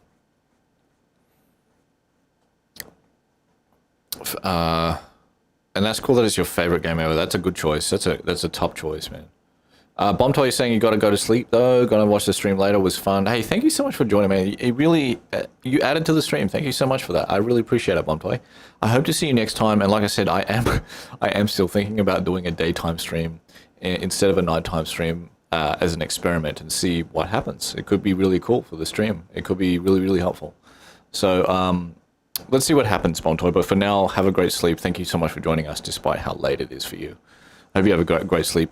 And dream of Super Nintendo games. Maybe you can dream about finishing that game again. Caitlin's saying, oh really? I played it on the Nintendo Wii. Yeah, I think it's Nintendo Wii. Yeah, that's the one. I think it's Wii. I have a lot of favorite tracks as well. The Girl Sadness, if I had to choose. Ooh, let's just listen to that for now, because the title of that is very appealing to me. Let's see if it's actually... holy shit. Let's see if we can find it here.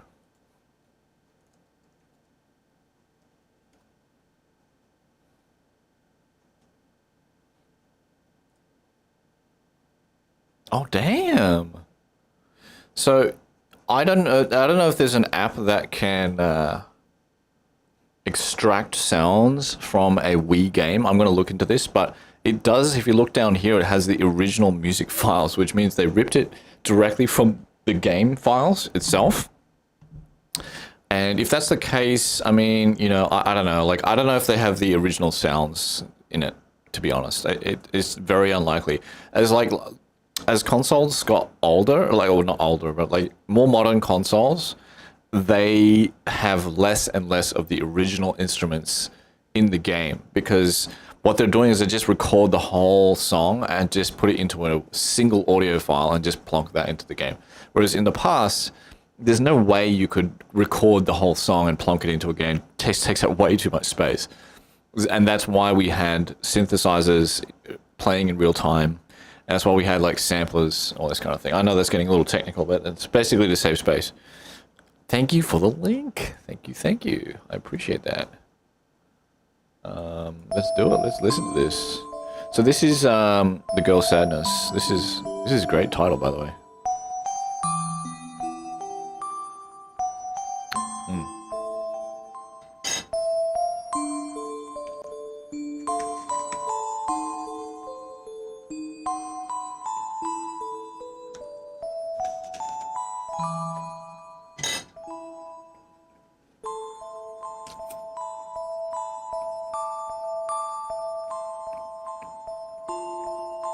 Mahito Yokota.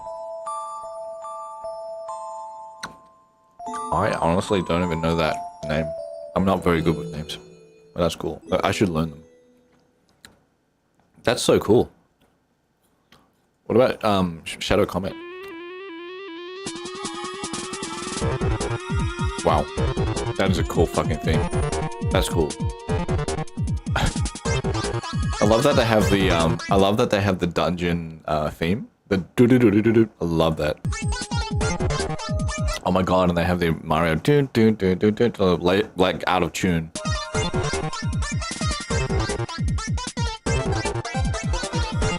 This is really cool. Oh wow. This is so fucking cool.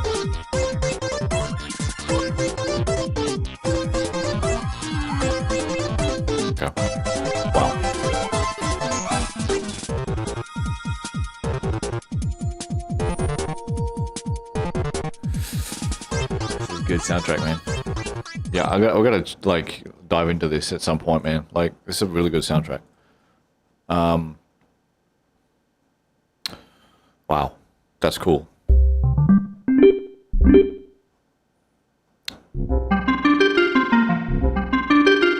This is good. Like these two bells that we've got from Kirby, they really contrast with each other really well. Like, you hear that how mellow that is, and then this one opens up a lot, right?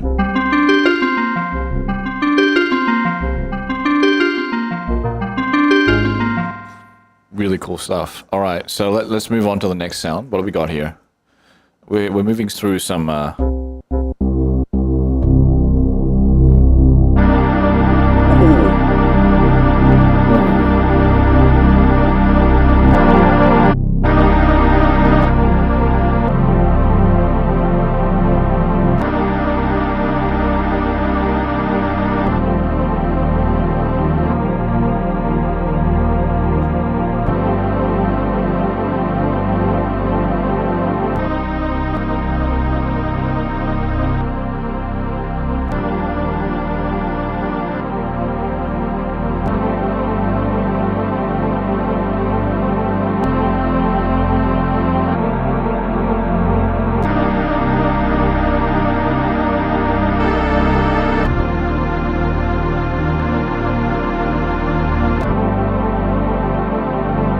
That's cool, man.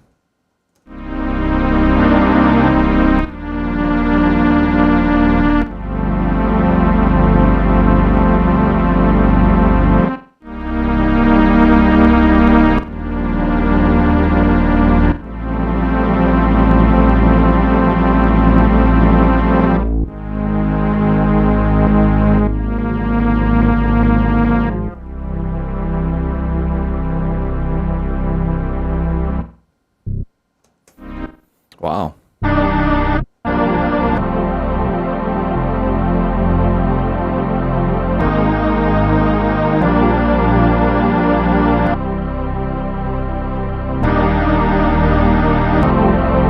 Wow, that's a cool sound. I like that a lot, man. Like, let's save that one.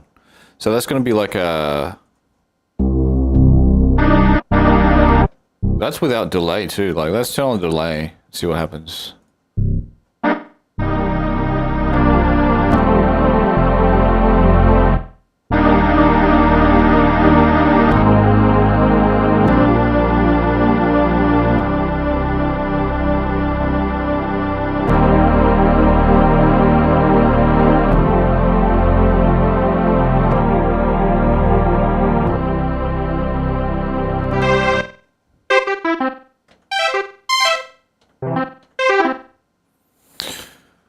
So Caitlin's saying the girl's sadness plays when you're in the cozy library, when you open an old book, Rosalina's storybook, cool, which is about how she lost the world she knew. Oh, this is going to make me cry now.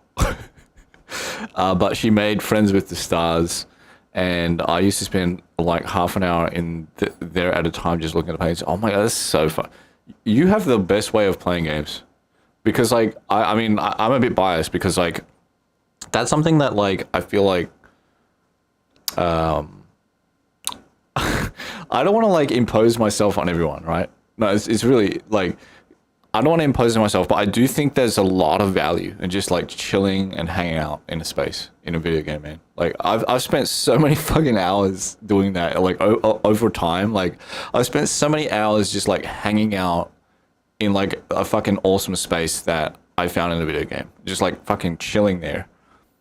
I mean, there's something special about it, man. Like, you know, like it's just a unique vibe. It's not the same as like a movie where a movie like keeps going, right? Like in a video game, like if you want to just hang out for like 2 or 3 hours in the same spot, or like it doesn't have to be that long, but like, you know what I mean? Like even just like 30, 60 minutes, you can just do that because you just want to do it. You don't want to stay there. It's a cool vibe. I think more people should try it. Just see how it feels, because I feel like a lot of people like kind of try to get through games. Like everyone I talk to is like, yeah, you'll get through this game in 20 hours. And I'm like, I guarantee I will not get through this game in 20 hours. I guarantee it, because I'm going to find an awesome spot to chill for like an hour. And then after that, I'm going to find another spot that I'll probably be chilling for another hour and just like chill there for a bit. Because that's kind of like the main, like for me, like finishing a game is not really the main goal. I know that sounds like a cop-out, but like I love experiencing a game. Like, sounds like such a wank, but like I really do love experiencing a game, like more than just like finishing one. There's something about like just being in the world and like experiencing that world and staying there and just going wherever you want. There's something very special about that. Especially in a world where you can't always do that IRL. You know what I mean? Like you can't always just fucking fuck around and just go wherever you want for as long as you want and not worry. You know what I mean? Because in a video game, you can't. It's kind of safe, right? You're in a video game, no one's gonna actually shoot you in the face, right? So you can kind of go wherever you want. That's special for video games, you know. Like so it's really special. Kayla's saying I never got to the point of getting through a game. Like, what if I just want to talk or walk around? Yeah, exactly, getting through a game. Yeah, like sometimes I get it. Like I am, for instance, I'm going back through old games that I never got to finish. And I'm having an awesome time. Like, I'm not rushing through it, but like I'm having an awesome time, like kind of committing to it and getting further than I did when I was younger, because I was like just not committed enough, like focused enough to finish those games, right?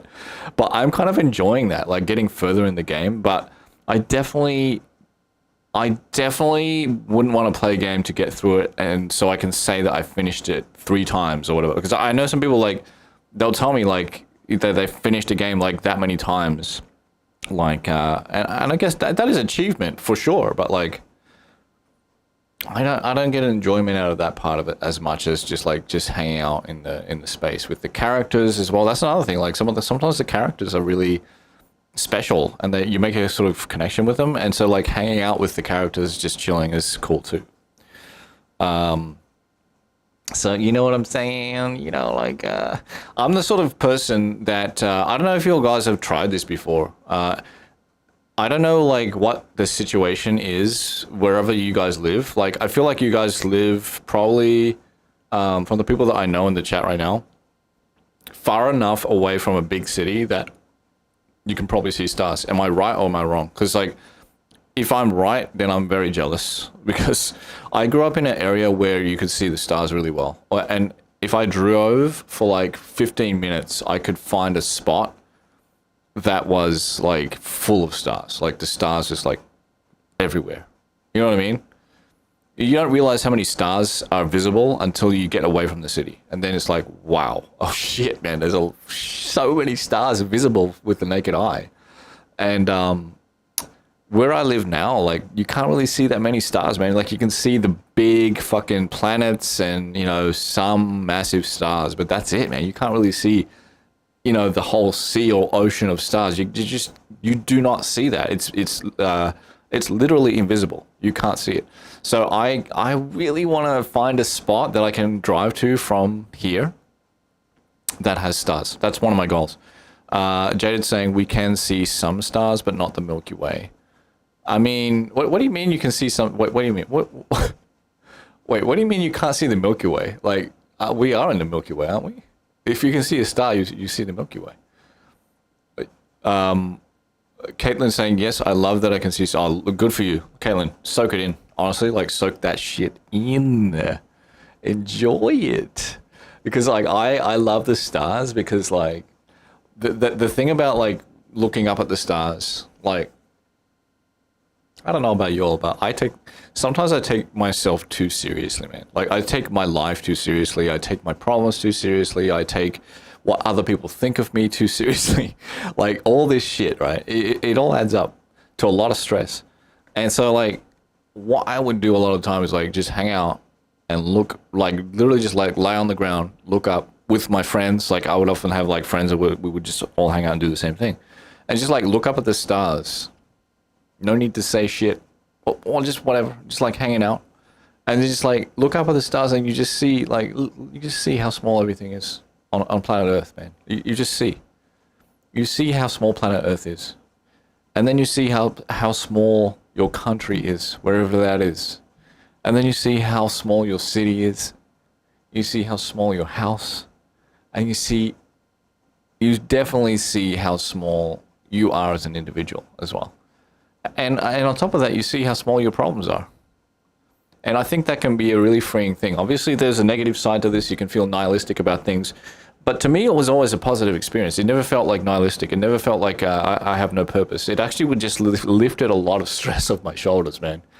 I just feel way too much stress because I take life too seriously. You know what I mean? That's a real problem with me. So let's see what Jaded has to show us here. We cannot see this. Okay, let's have a look. Wait, you can see that? Wait, can you see that? Wait, you can't see that from planet Earth, can you? I see what you're saying now, Jaded. Like the actual galaxy, like with the clouds and everything, like the galaxy clouds and stuff like that. I see what you're saying. Wait, can you actually see that from IRL? Is that not a view not on Earth? Yeah, I have the exact same question, Caitlin. I'm like, yeah, because like, I feel like the atmosphere might obscure some of that detail. But I want to know from the information master herself, Jaded Arsenic. It's a view from Earth. Like, is that a photo? Is that actually is that a real photo, or is that like photoshopped? And if so, like, where the fuck is that? Like, where is this? Like, let's see the post. Let's see the original post. Okay, so it says Milky Way rising over the... Oh, shit. New Zealand. Damn. I used to live close to New Zealand. What the fuck? I should have just gone there, man. What the fuck I was sleeping on this shit for? Holy shit. Wow, totally out of this world, literally and figuratively. These kinds of shots make me think, yeah, exactly the same for me, man. Like, when I see this, I'm like, yeah, I need to change my profession, like, for real. Like, I genuinely love photography. Like, I mean, I don't know if I want to make a career out of it. You know, this is always the question with art, man. It's like, oh, I love it. I'm so passionate. But do you want to make it into a profession where you're doing a service for other people? That's like that's another story. You know what I'm saying? And I feel like I really, at the times that I take photographs and like really take the effort to do it, like I fucking love doing it, man. Because there's so much cool shit to take photos of. That's the reason why I love it. There's so much cool shit. There's so many weird things to take a photo of, like on planet Earth, and then like shit like this, like in the sky, like that as well. Like, it's crazy.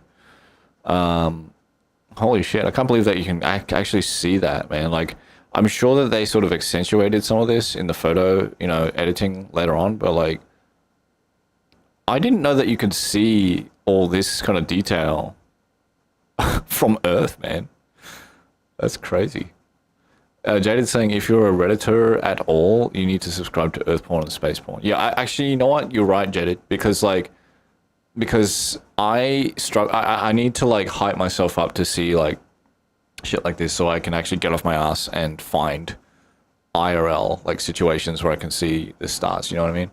Like, I know it's not going to be this good in Baltimore ever, but if I like drive out far enough, I have like a friend. Actually, it's funny. Like, you guys have probably, maybe, I don't know if you remember Forge Tunes. Like, he still pops into the server every now and then, right? Like, he actually lives like about, like, he lives a while out from the city, right? So like, I've visited him once, and I failed to look up at the sky. What? See that? I forgot about the stars, man. I failed to look up at the sky because I was hanging out with DM till nighttime. I should have looked up at the stars to see what's going on, but I'm gonna have to hang out with him again and just see if that is a decent spot for looking at the stars. Because if so, I'm gonna have to visit that motherfucker more often. You know what I mean? Like, I think I'm just gonna visit that motherfucker. So let me just, okay, Earth porn and space porn.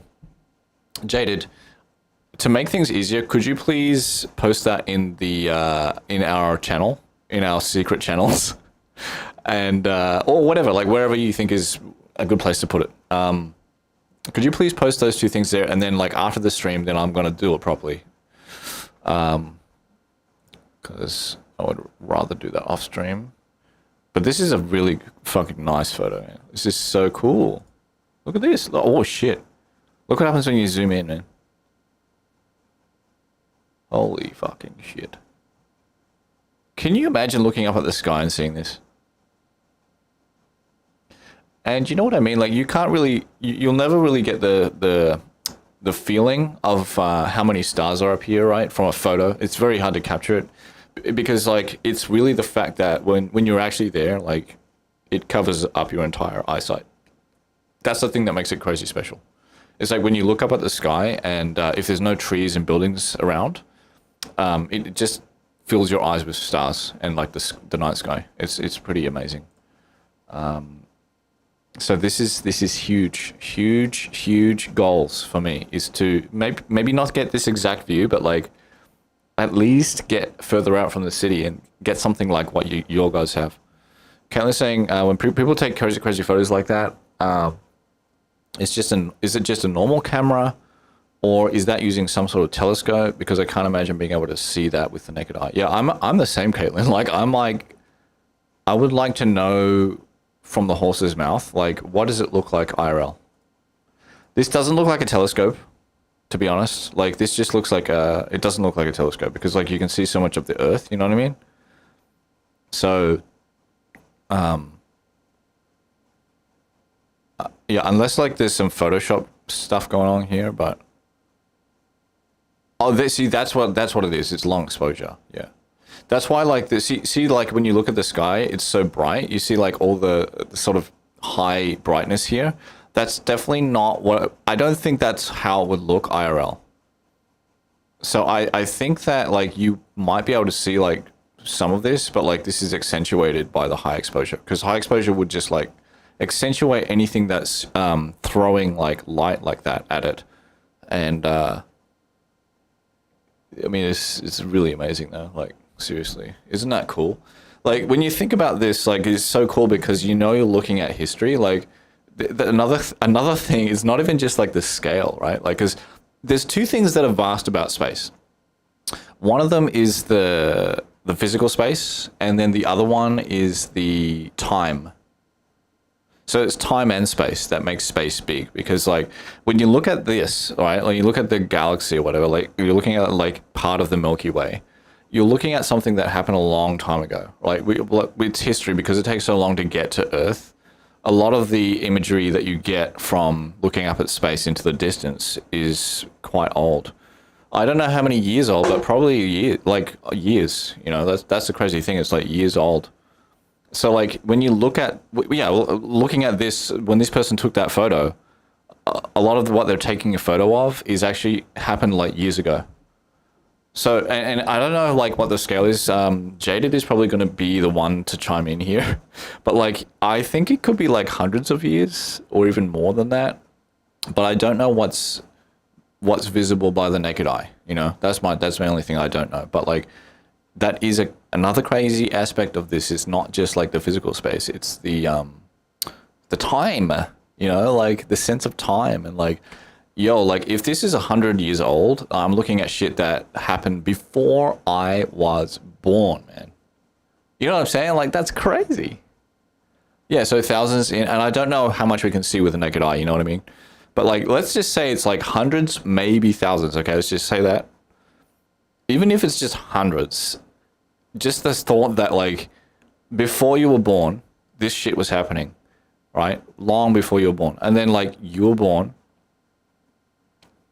and you took 20 years to grow up to a point where you can hold a camera, and then you took a photo of this thing that happened before you were born.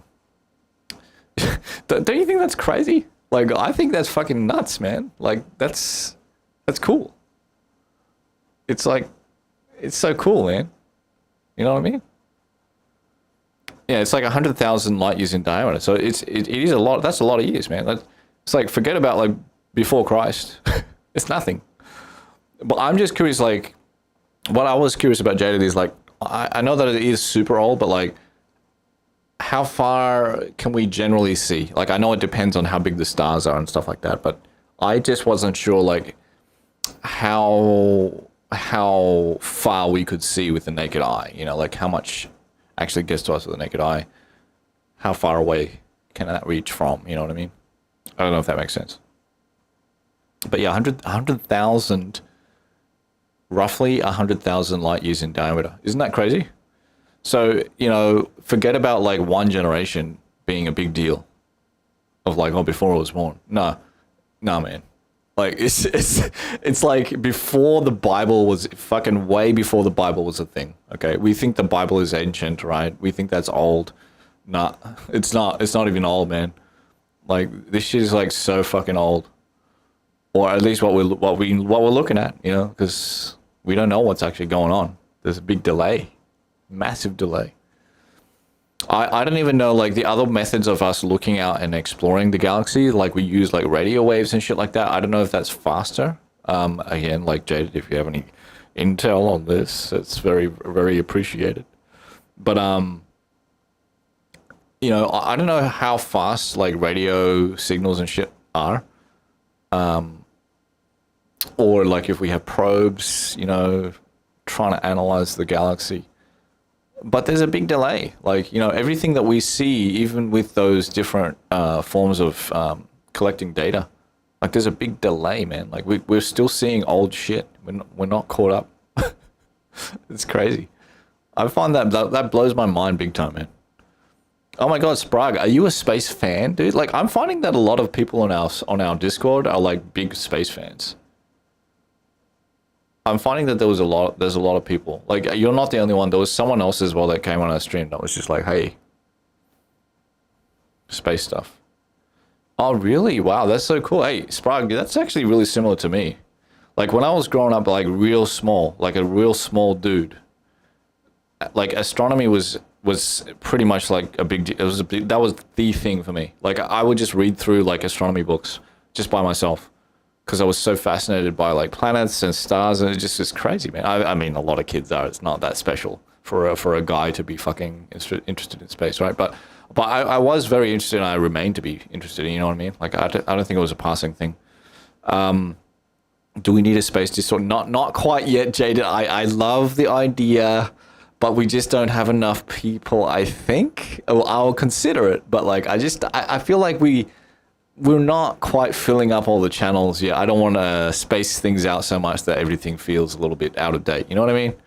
But I'm not ruling it out. Just saying. Like I tend to err on the side of not adding another channel until things get a little bit more busy. As much as I love the idea of it, it's still something that's yeah.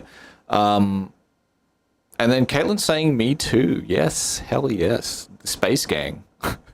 It's the Space Gang. What about you? Hey, what about Jaded? When you were growing up, did you have any thoughts about space, Jaded? Or was it more about computers? Maybe it was more like a computer. I know that you keep telling us that you're not a robot, but it sounds like you had a lot of thoughts about computers. Sprague is saying space and science mainly for you. Okay, Restream is telling me that I've received 100 messages today with Restream chat. Congratulations, everybody. Thank you. It's only because like I have typed probably 1 or 2 messages in chat. So all of that really is because that champion, the champion trophy that we just got is all because of you guys. Sprague is saying you have me and I can spam the chat if you want. Are you going to commit to that, Sprague? You're going to spam the... Make sure that my Discord is busy. Are you going to do that? Can you do that for us, Sprague, and make sure the Discord is busy for, let's say, the next 6 months? Do you think you can do that? Just keep the Discord busy, like, all the time. Jaded is saying, I got an A+ in a 4-credit astronomy course back in... Oh, no way. I didn't know that. That's news to me, man. I didn't know that. That's really nice. That's cool. Yeah, and congratulations. Caitlin sends a congrats. Or I don't know if you're sending it to me for my amazing trophy or Jaded, but either way, congrats have been sent. Jaded is saying, after my mother shot down my dream of becoming... Oh, I'm sorry about that. I mean, it's a crazy job, but like, yeah. I was on my way to being a particle physicist. Oh, that sounds intense. Until the computer came along. And Jaded, I have a question. And I'll answer if you're comfortable with this, but I have a question. Do you have any regret about pursuing the computer path? Because I know that from the sound of it, you do enjoy the computer path. You know, like you get a lot of enjoyment and satisfaction from computer knowledge and just understanding of computers, right? So it sounds like you had some real passions there as a kid or growing up. You know, but did you have any regrets about like not pursuing a certain path, or you kind of like at peace with that and let bygones be bygones? Sprague is saying at least once a day. Wow, this is a very impressive proposal, Sprague. At least once a day. That's a nice, like, consistent amount, man. Sprague is saying, that's cool. I actually took 4 science classes in my freshman year of high school, and 2 of them were astronomy or something related to that. Well, good for you, man. We didn't really have astronomy class. To be honest, like, yeah, in high school, I don't think we had astronomy class. We would have, like, chemistry, physics, math, different types of math, philosophy. I think philosophy was one of my favorite classes, to be honest, in school. Like, that is my favorite. If you ask any of my friends, like, what is my favorite thing to do, it's basically talking about philosophy with friends, man. And not in a like uptight elite kind of like I'm smarter than everyone way. I don't give a shit about being the smartest guy in the room, man. I really don't give a shit about that. What I do give a shit about is exploring ideas, man. That's my favorite thing. Just exploring ideas with friends randomly and with our intuition and just talking it out. That's the coolest thing. I hate... You'll ever been in a room with someone that needs to be the smartest person in the room, really needs to prove that? And now, Jaded, if you feel attacked, you're not one of these people. Believe me, you're not one of these people. You have a lot of knowledge and you share it at the right time, but you're not one of these people. But like, yeah, like, have you ever been in that situation where you're in a room with people and just trying to have a good time, but someone needs to prove that they're the smartest motherfucker in the room and they just cannot stop doing it? I think that is annoying as fuck. It's super annoying. Are you saying that, like, even like ants or butterflies are smarter than you, Sprague? Is that what you're trying to tell us?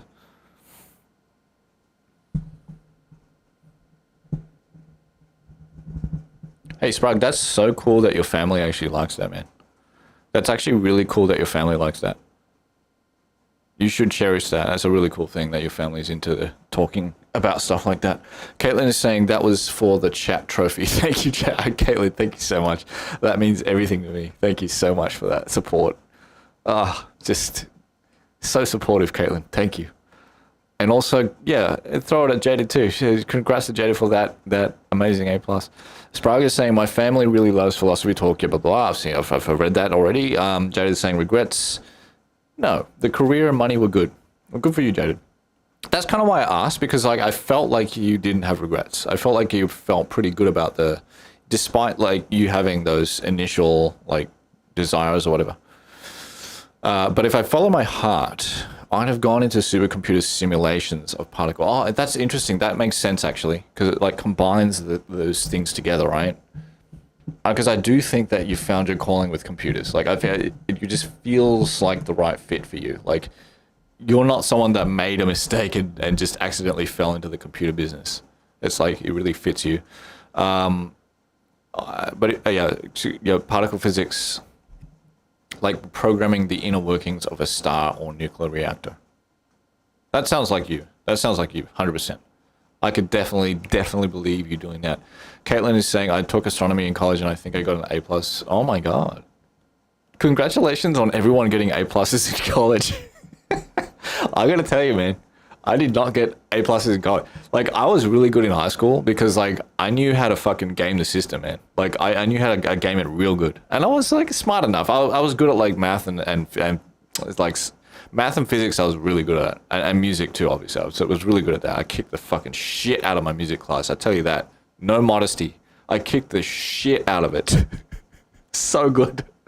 Like, that's one thing that I don't have to be modest about. Like, everything else, I'll be modest, but not that. That was, like, I'll never forget, like, I had a test. Like, it's really rare that anyone gets 100% on this test, okay? Like, it's just, like, pretty rare. And I just fucking nailed it. 100%, every single fucking thing. 100%, zero mistakes. And it was easy. So it wasn't like I tried hard. I just didn't give a fuck. And I did easily got 100%. That's just one of those cases where I really kicked ass. I can't say that for like most of the things in my life. Okay, like that's why I let go of my modesty there, because like in most cases I can never be that like bold, right? I'm always like a bit cautious about saying good things about myself. So let's see. Man, when I'm alone in the room, yeah, I started with that. Caitlin agrees. Jade is saying, those people who have a need to prove they're the smartest person in the room are really annoying to those of us who are. Wow, that's a statement. That's a statement, Jaded. What are you saying? Oh my god. So Jada, I got a question for you. I got another question for you now. Now, if you're in the room with someone, okay, let's just say one of those types of people that, you know, needs to be the smartest person in the room, they're trying to prove it, right? How do you deal with that? How do you react and deal with that? Or even like, what's your dream situation of reacting to that, if you have one? I don't know. I don't know how you feel about this question, but like I'm just very curious. Like, what would you do? Because you know, seem to have a unique perspective. Like, what would you do in that situation? What's your reaction when you know that you're the smartest person in the room, or whatever? Like, you know, like that person. Caitlin saying that was all I did in college. I really wanted to make sure I had all as my last. Wait. All A's. Well, good for you, man. Good for you. You did it, right? You got A's, right? You did it. And Caitlin, didn't you take like another? Was it college? I can't remember. Like, was it college that you did that? I remember like early on, like actually, like some of the earliest streams that we had Caitlin on our stream is like, she was sharing this. I still remember like a really incredible like 3D piece of all these like animals and like just a scene, right? It was a scene of like really cute things and really comforting things, and it was supposed to be like representing like a safe space and a safe, like calming space for people when there was a lot of turmoil going around in the world. Was that something for college? Was that also something for college? If so, what was that class? I'm curious what that class is called. Yeah.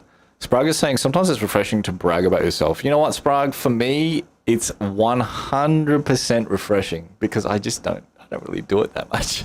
So it's like very shocking and refreshing when I do it.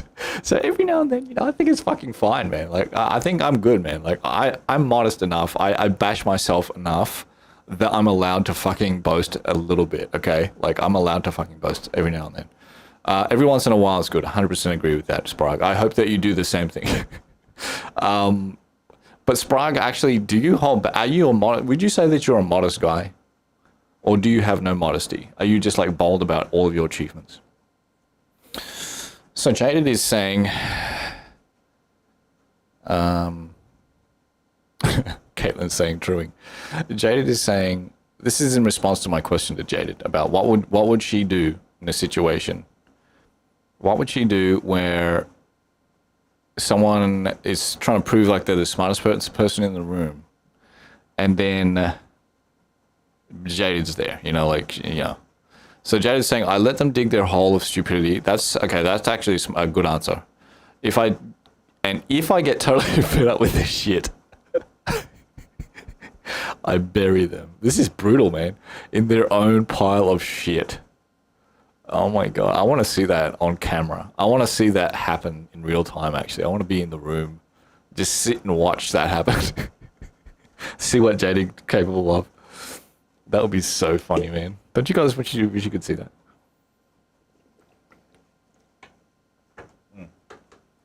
Just gonna stand up and stretch for a little bit.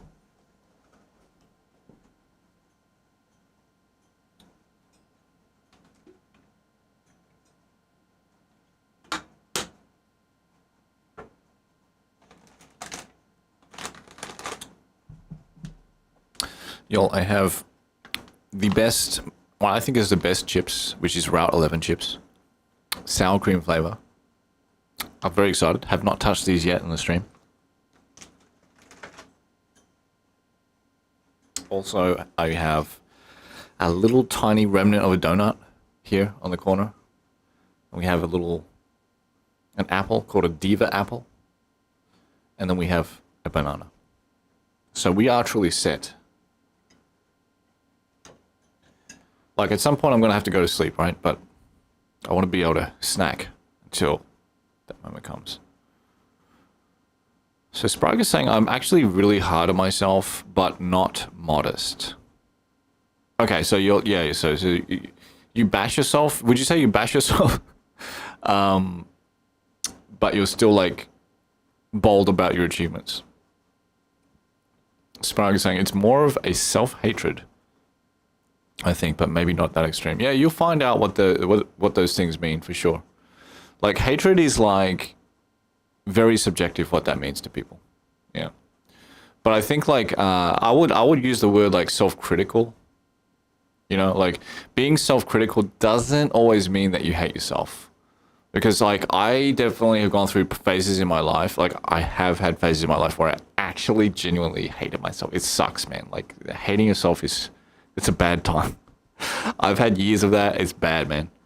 But I've also had a lot of my life where I don't hate myself, but I'm always like, let's say every single year of my life, I'm self-critical. Probably a little bit too much. I think I learned it from my mum because my mum's a very critical person. My mum's chilled out now. I love her so much, man. But like she was very critical when I was growing up. So like I think I took on a lot of self-critical thing, and that was like all the time. Whether I was like loving myself or hating myself, I was always self-critical, man. But the key is like, if you're self-critical, it's actually a really cool skill because that means that you can self-reflect, and that means you can improve yourself.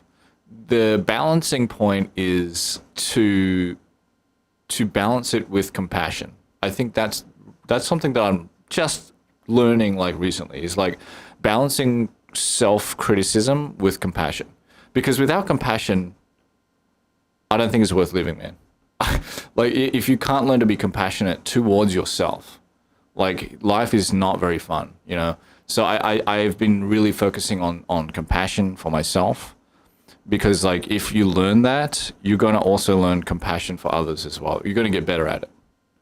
So that's just something that I'm trying to like focus on now for myself. It's just like, yeah, I'm going to be probably self-critical forever. I think that's probably the case. But, you know, compassion, man, like just putting that in the melting pot with everything else, I think it's pretty special, man. I would recommend it to anyone who hasn't tried it to try that spice and just put that spice in the dish and just stir it around a little bit and see what happens. And then let me know what happens afterwards, okay?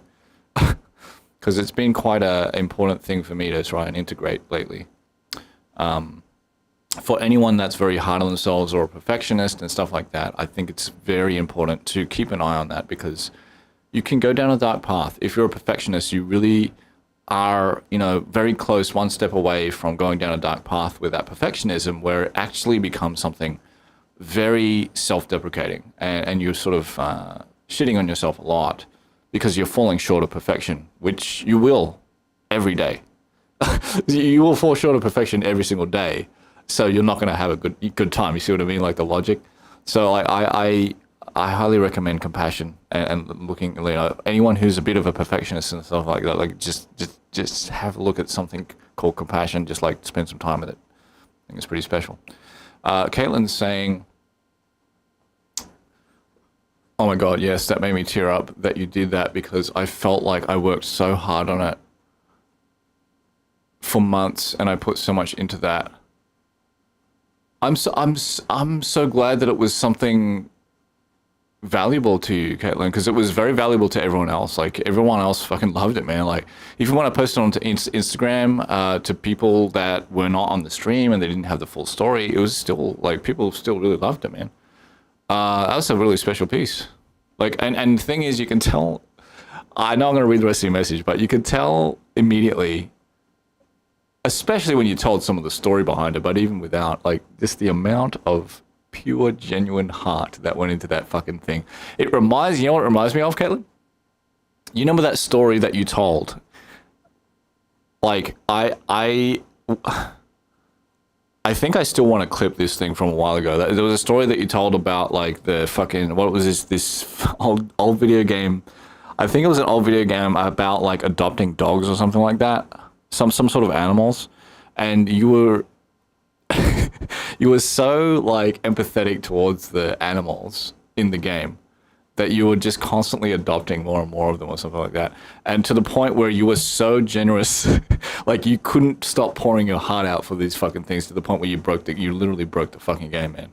I think you broke my take was that you broke the game with your kindness That's how powerful the power of kindness was. I'll never forget that story. I hope I never forget that story because it was pretty powerful, actually. And you told it well.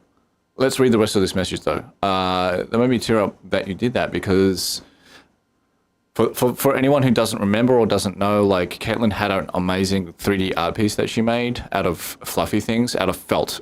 Okay, I got that right. I think I got that right. Out of felt. And she showed it to us on stream, and, like, we just all sort of talked about it, and it was really fun. And it just really made for a fun stream. So I felt like I worked so hard on it for months, and I put so much into that, and I got no one's real reaction to it. Oh, that's tough, man.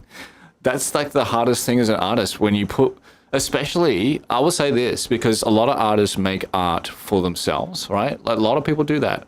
And I'm not criticizing that, but that's a fact. Like, a lot of artists do something for themselves, they keep it to themselves, and that's it. That's how they do it, right?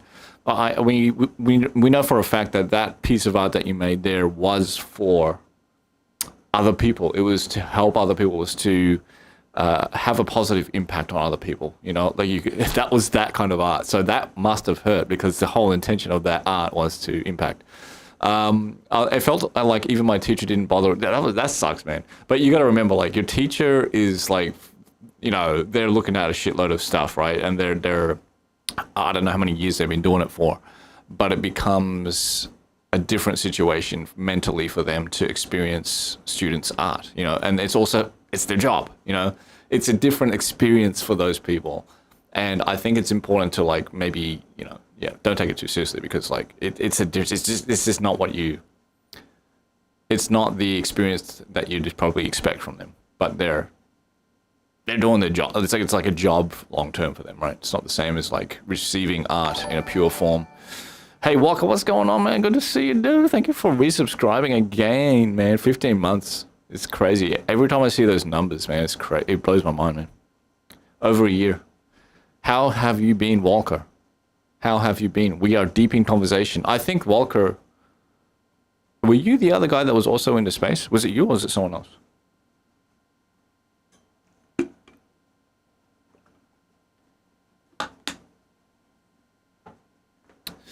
Okay, so Caitlin's saying, it was my capstone senior project.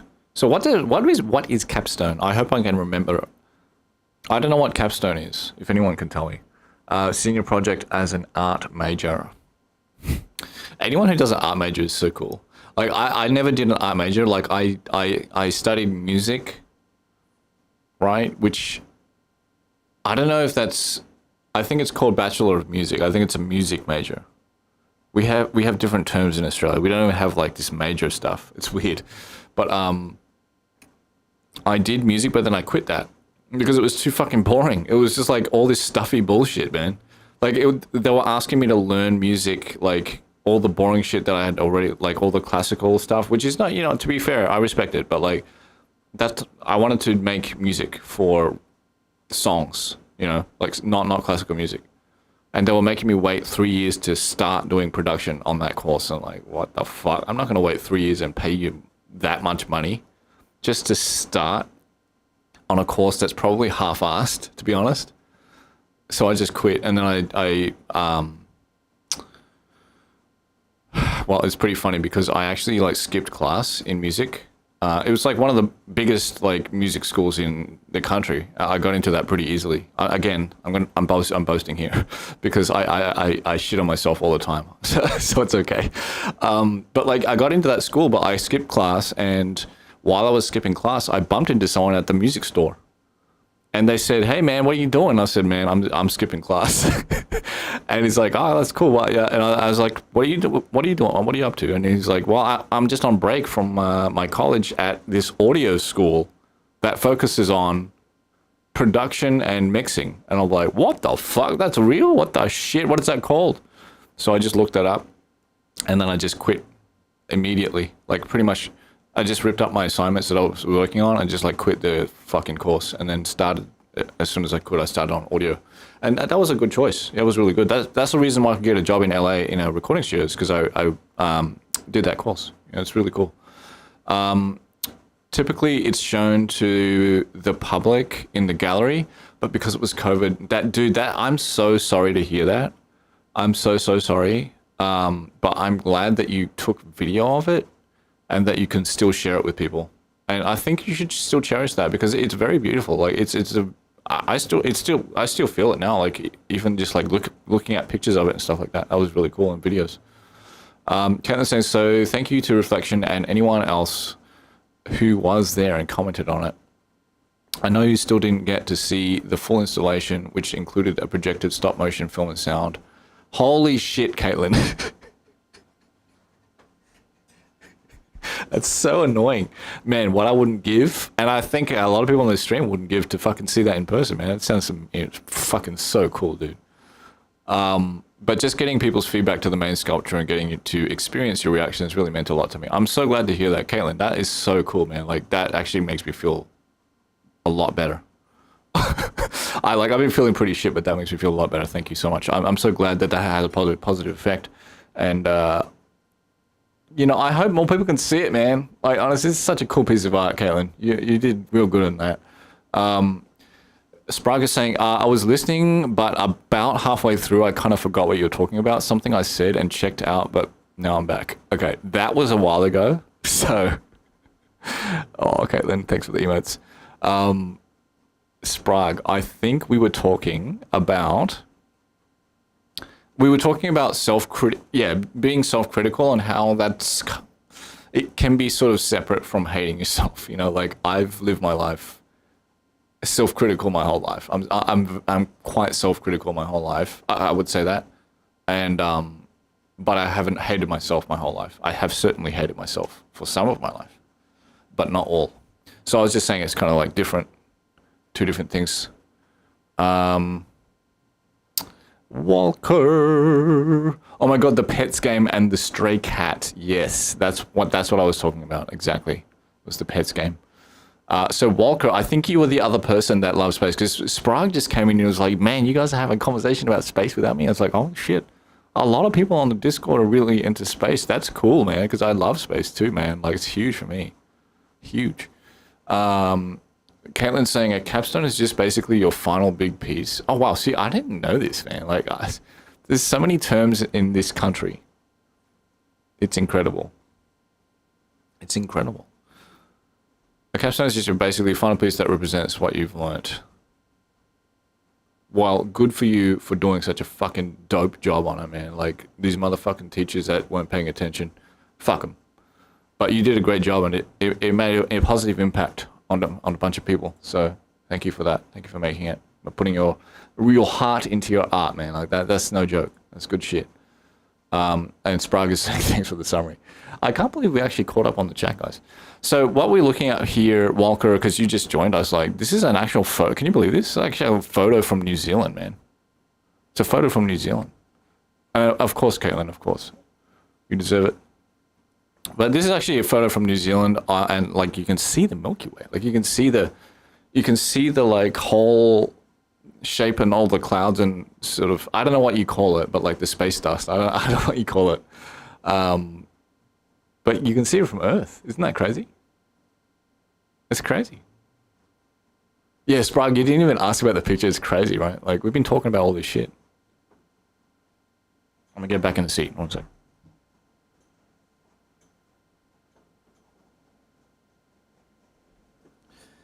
Is it real? Walker, you're saying, like, actually, like, not just on your bucket list, but it's #1. Is it really? Wow. What do you want to see there? I'm curious. Like, what is actually drawing you there? Like, what features of New Zealand?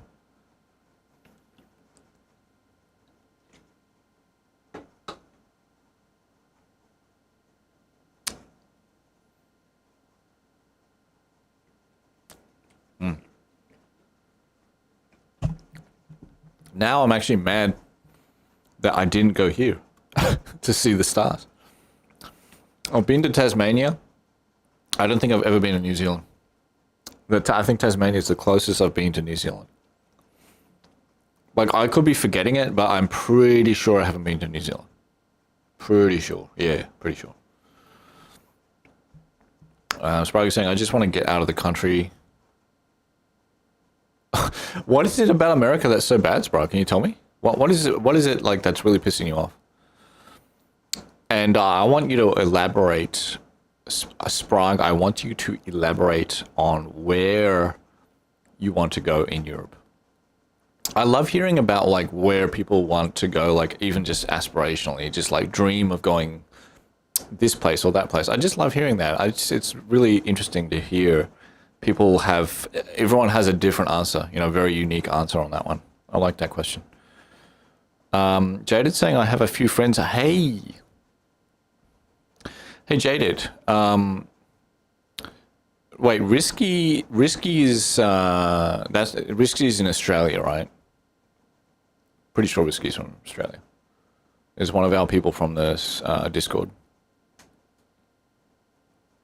They keep inviting me, and I really want to go. Financial and medical reasons prevent it. Fair enough. That's unfortunate. I'm sorry to hear that, Jaded, but that's tough.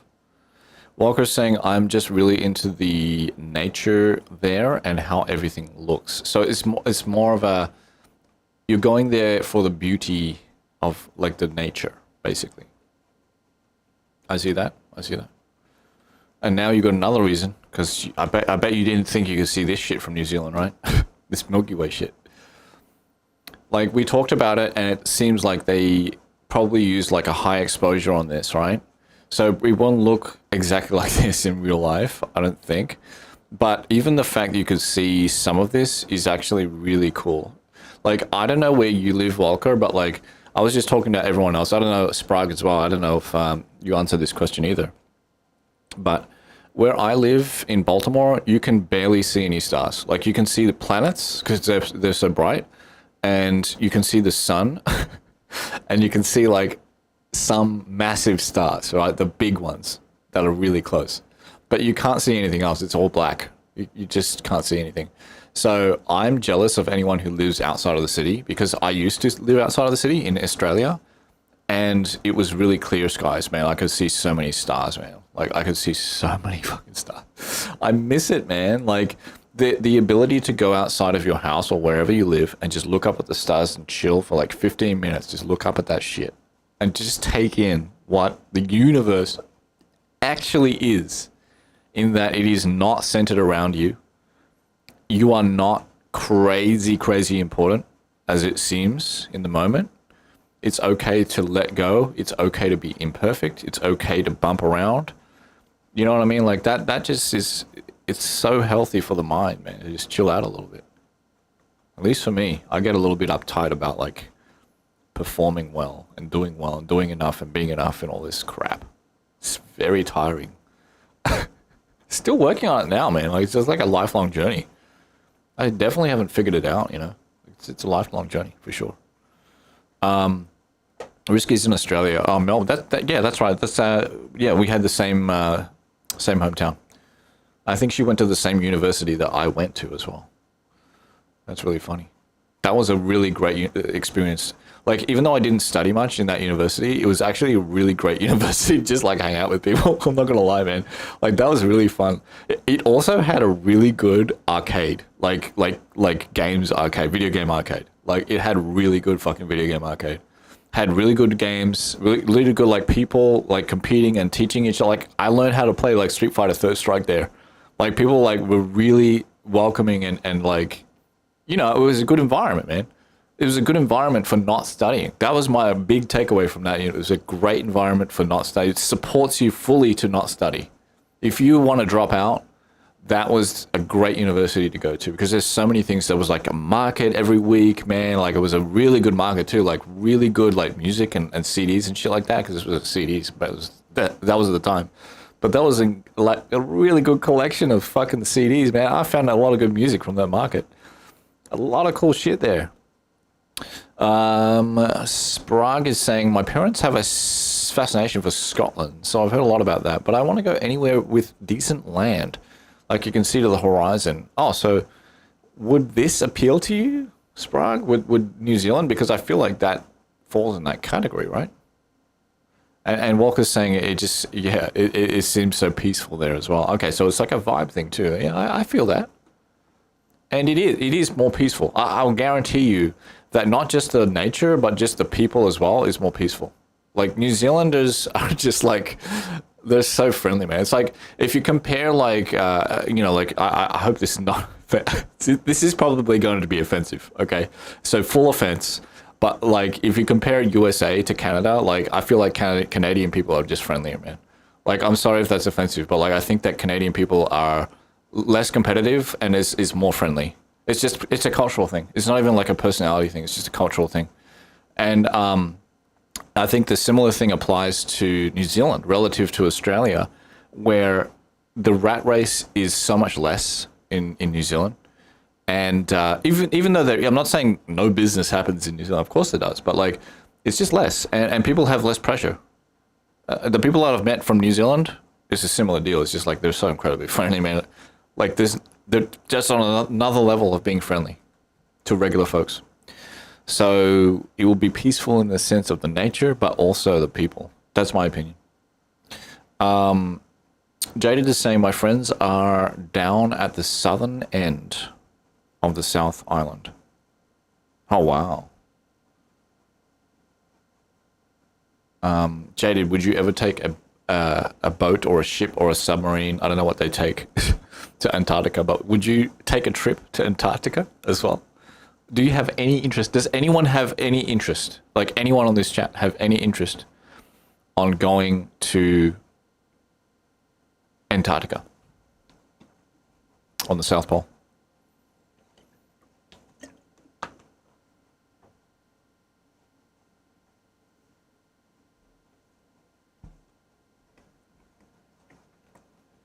Wow, Walker, you would actually enjoy that? Wow.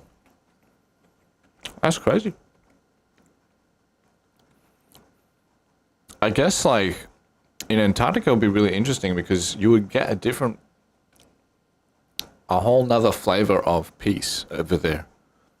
I don't know it very well, to be very honest with you, but like I'm sure that you would get some flavor of peace over there as well as some extreme conditions.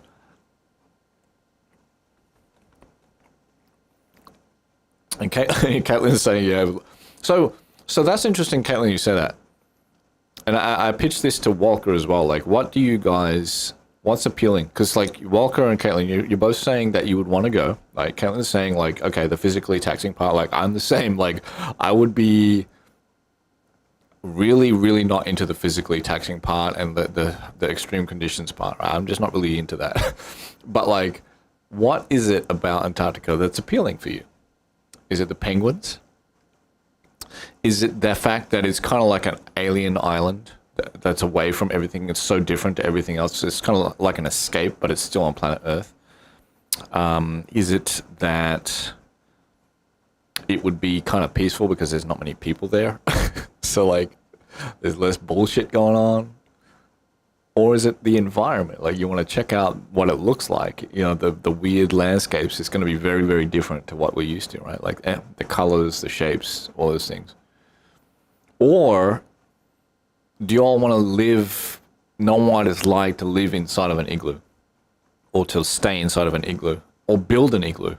I got to tell you, man, if I'm honest, like, that sounds appealing to me. Like building an igloo and then staying, that sounds really fucking fun. It's kind of appeals to my like childhood self. It's like building a cubby house. I know it's not the same. I know it's more difficult, but I'm just saying like, just the idea that you can build some ice blocks in a certain shape and then go inside the fucking ice blocks and then it's warmer inside there. I find that to be a really cool fucking thing, man. Like that's really cool. That's really cool. I want to experience the igloo. That's it for me. I don't really have too much else that's super appealing about Antarctica because it's so extreme, you know, like I get a bit worried about my like, you know, safety and all that stuff. Jaden's saying, and yes, I would love to be able to say, so for you, it's like the bragging rights? Is it really, do you think it's bragging rights, Jaden, for you, for Antarctica? Or is it something else? Is there something else as well? I took a photo on Antarctica. Caitlin is saying, just that it's a whole other world with its own seasons and all that. Okay, yeah, so it's kind of like that. It's like an alien island on planet Earth. And you want to experience something IRL that's like an alien world? Because we have things like this, video games. We have these experiences, right? But like Antarctica's like IRL experience of, like an alien alien setting. Yeah, the seasons, like, to be honest, yeah, I'll go into that. I'll go into that because I agree, like, that's really interesting. And also, like, the day, right? The day is, like, extra short, right? Or extra long, depending on what time of the year, isn't it? And yes, of course, the animals. Now, can anyone deny or confirm that there are polar bears in Antarctica? Is that true? I wasn't sure if it's on North Pole or South Pole that there are polar bears. Can someone confirm that or tell me that what the deal is? Like, I know that I'm pretty sure, yeah, I'm definitely sure there's penguins because we have penguins in Australia, right? There's a lot of penguins that come up to all the way to Australia, and there's a bay called Port Phillip Bay, which is really, really famous, like, tourist attraction around my hometown that has large, I don't know what's the name for penguins? Scores of penguins? I don't know what the name is. Someone's gonna have to jump in and help me here. But large groups of penguins that waddle around and people watch them. That's a very like popular spot actually. And so I know that there are penguins there, but I'm just curious if there are polar bears there, and maybe even if there are seals. I don't remember like which animals are in Antarctica and which ones are in like North Pole. Please, I'd love to hear your the chat's information. Real life information from real sources. Let's see what she was saying. Get to tick off another continent that the least number of people. I actually love the way you think. Like, usually, like, bragging rights is like, it's like, what a waste of time, man. I don't want to do that. But that's actually really funny the way you put it. It's like, tick off another continent the least, like, the least amount of number of people have ever been on. That's actually really funny, man. Yeah, it's like so rare. Like who else has gone to Antarctica? Like fucking nobody, man. Nobody I know. Walker's saying probably kind of a cliche answer. Let's hear it, man. But it's all about the experience for me. Like at the end of the day, I want to see what it feels like to be there in person. Yeah, I guess that's it. I think that a lot of people are saying this similar vibe of like,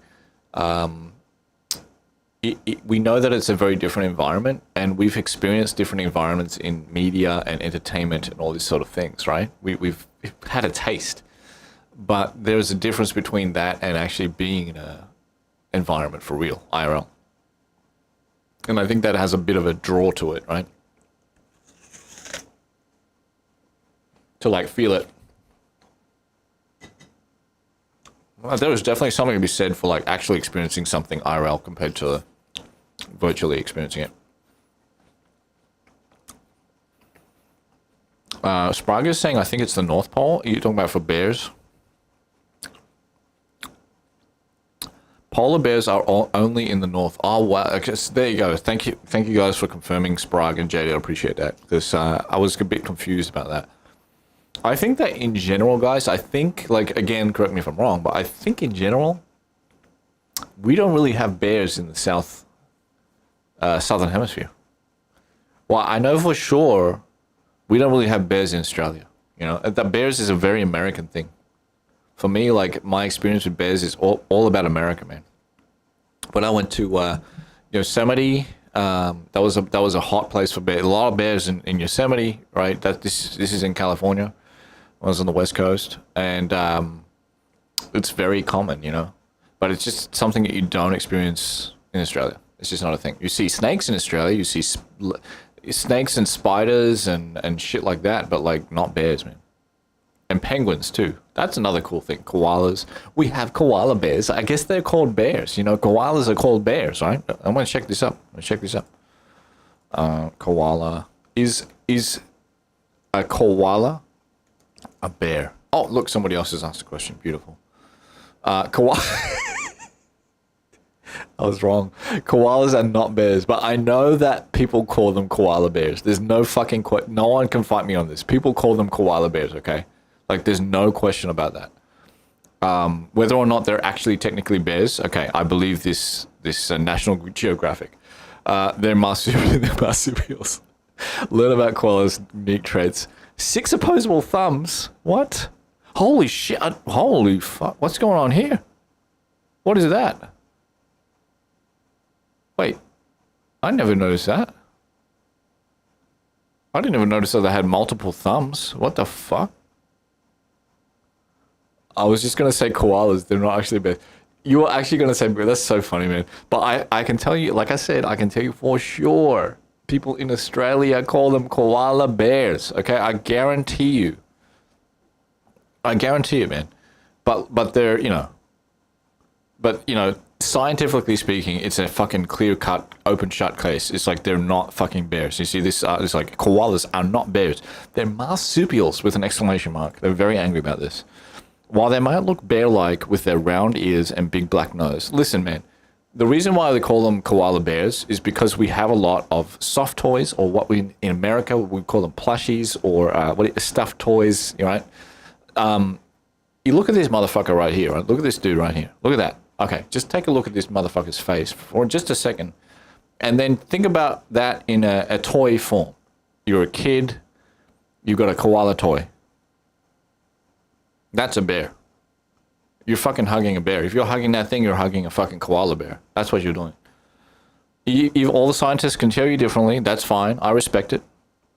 But if you're a kid holding this thing in your arms, you're hugging a koala bear. That's what you're hugging. Just imagine hugging this. I mean, the problem with the sad truth with koalas is that they're not like all that friendly. I mean, they've got really sharp claws. It's not actually that comfy to like hug a koala bear. Like, it can be nice, right? But like, it's not as good as like it's not as safe as like a soft toy or plushy version of a koala. Because they're wild animals, you know, like they're not supposed to be domesticated. So Sprague is saying, hold on, let me catch up a little bit here.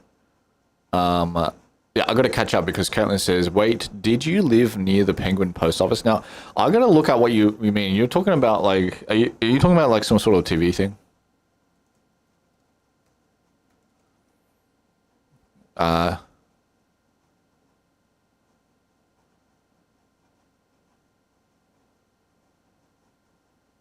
Wait, is this actually in Antarctica?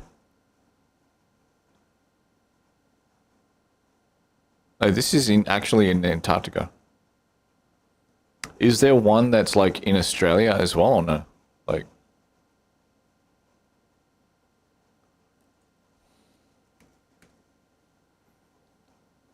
yeah, I don't know.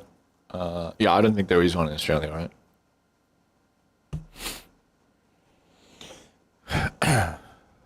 I don't think there is. Yeah, I think it's in Antarctica. Therefore, I have not been. I don't live. Well, I live as close as you can live to the Antarctica in mainland Australia, but yeah, I'm not walking distance. Okay, so I don't know if that's there or Antarctica. Yes, okay, you just asked that question. I should have read that. Yeah, I just saw that article, Jaded, the NPR thing. It's pretty funny, huh? Okay. I'm the kind of guy, Sprague says, who most of the time, you're right, but I still answer with an unsure question. Okay, I'll keep that in mind, Sprague. Like, I know, but I don't know that I know. Yeah, I feel that. Jaded is saying, oh, the other reason to go to New Zealand, they do not have any snakes. Yeah, so New Zealand is really funny because it's, if you look at the statistics of like poisonous animals in Australia, right, there's a lot. There's just a shitload of poisonous, like deadly poisonous animals in Australia. Okay, it's just how it is, man. I don't know why it's such a fucking hostile environment, but you know, like that's just the statistics. And then you look at the statistics in New Zealand, and I think it's actually zero. Like, I think there's actually not a single deadly poisonous animal in New Zealand. Like the last time I checked, that's what it was. Of course, as always, I'm happy to be proven wrong by someone who has facts and has real information. But I remember the last time I checked, it was like black and white. It's like Australia is trying to kill you and New Zealand is trying to take care of you. You know, it's like, it's crazy, man. It's crazy. For Caitlin, hugging a koala is on a bucket list. That's a beautiful goal. It's 100% attainable, man. They have zoos that have koala hugging sessions. And now, the thing that you got to be very careful of with this, you have to be mindful of this. It's not guaranteed because koalas, they're like stoned 24/7, and their sleeping hours are crazy. I think they sleep like 20 to 22 hours a day. It's like it's more than a dog. Like it's crazy. Most of the time they're just fucking sleeping, man. They're just like stoned and sleeping, and so like it's not always like first of all the visiting window is very small, and then secondly, there's always a chance that they're too sleepy or they're not in the mood or something like that, and they can't do a session. You know what I mean? So just keep that in mind. That if you're going to do that, like there's a chance that like it might be a little bit difficult, but they always do their best to make it possible. But it's totally doable, man. Like if you go to Australia, there's a lot of koalas out there, man. There's a lot of koalas out there for real. But I just remember I went with Elise many years ago. We went to a sanctuary. Actually, it wasn't a zoo. And I recommend if you're going to go anywhere in Australia, go to a fucking sanctuary. Don't go to a zoo. Like 100%. Go to a sanctuary. They take better care of the animals. It's a better situation. And it's just a better experience than a zoo, man. Like, in my opinion, it's way better than a zoo. Like, the thing is, like, you'd just be walking around, then a wallaby just fucking hops. It was a really magical moment. If you don't know what a wallaby is, I'll just quickly look it up for you. It's like a small kangaroo.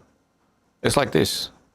These guys are sweet. They're much more friendly than a kangaroo, I think.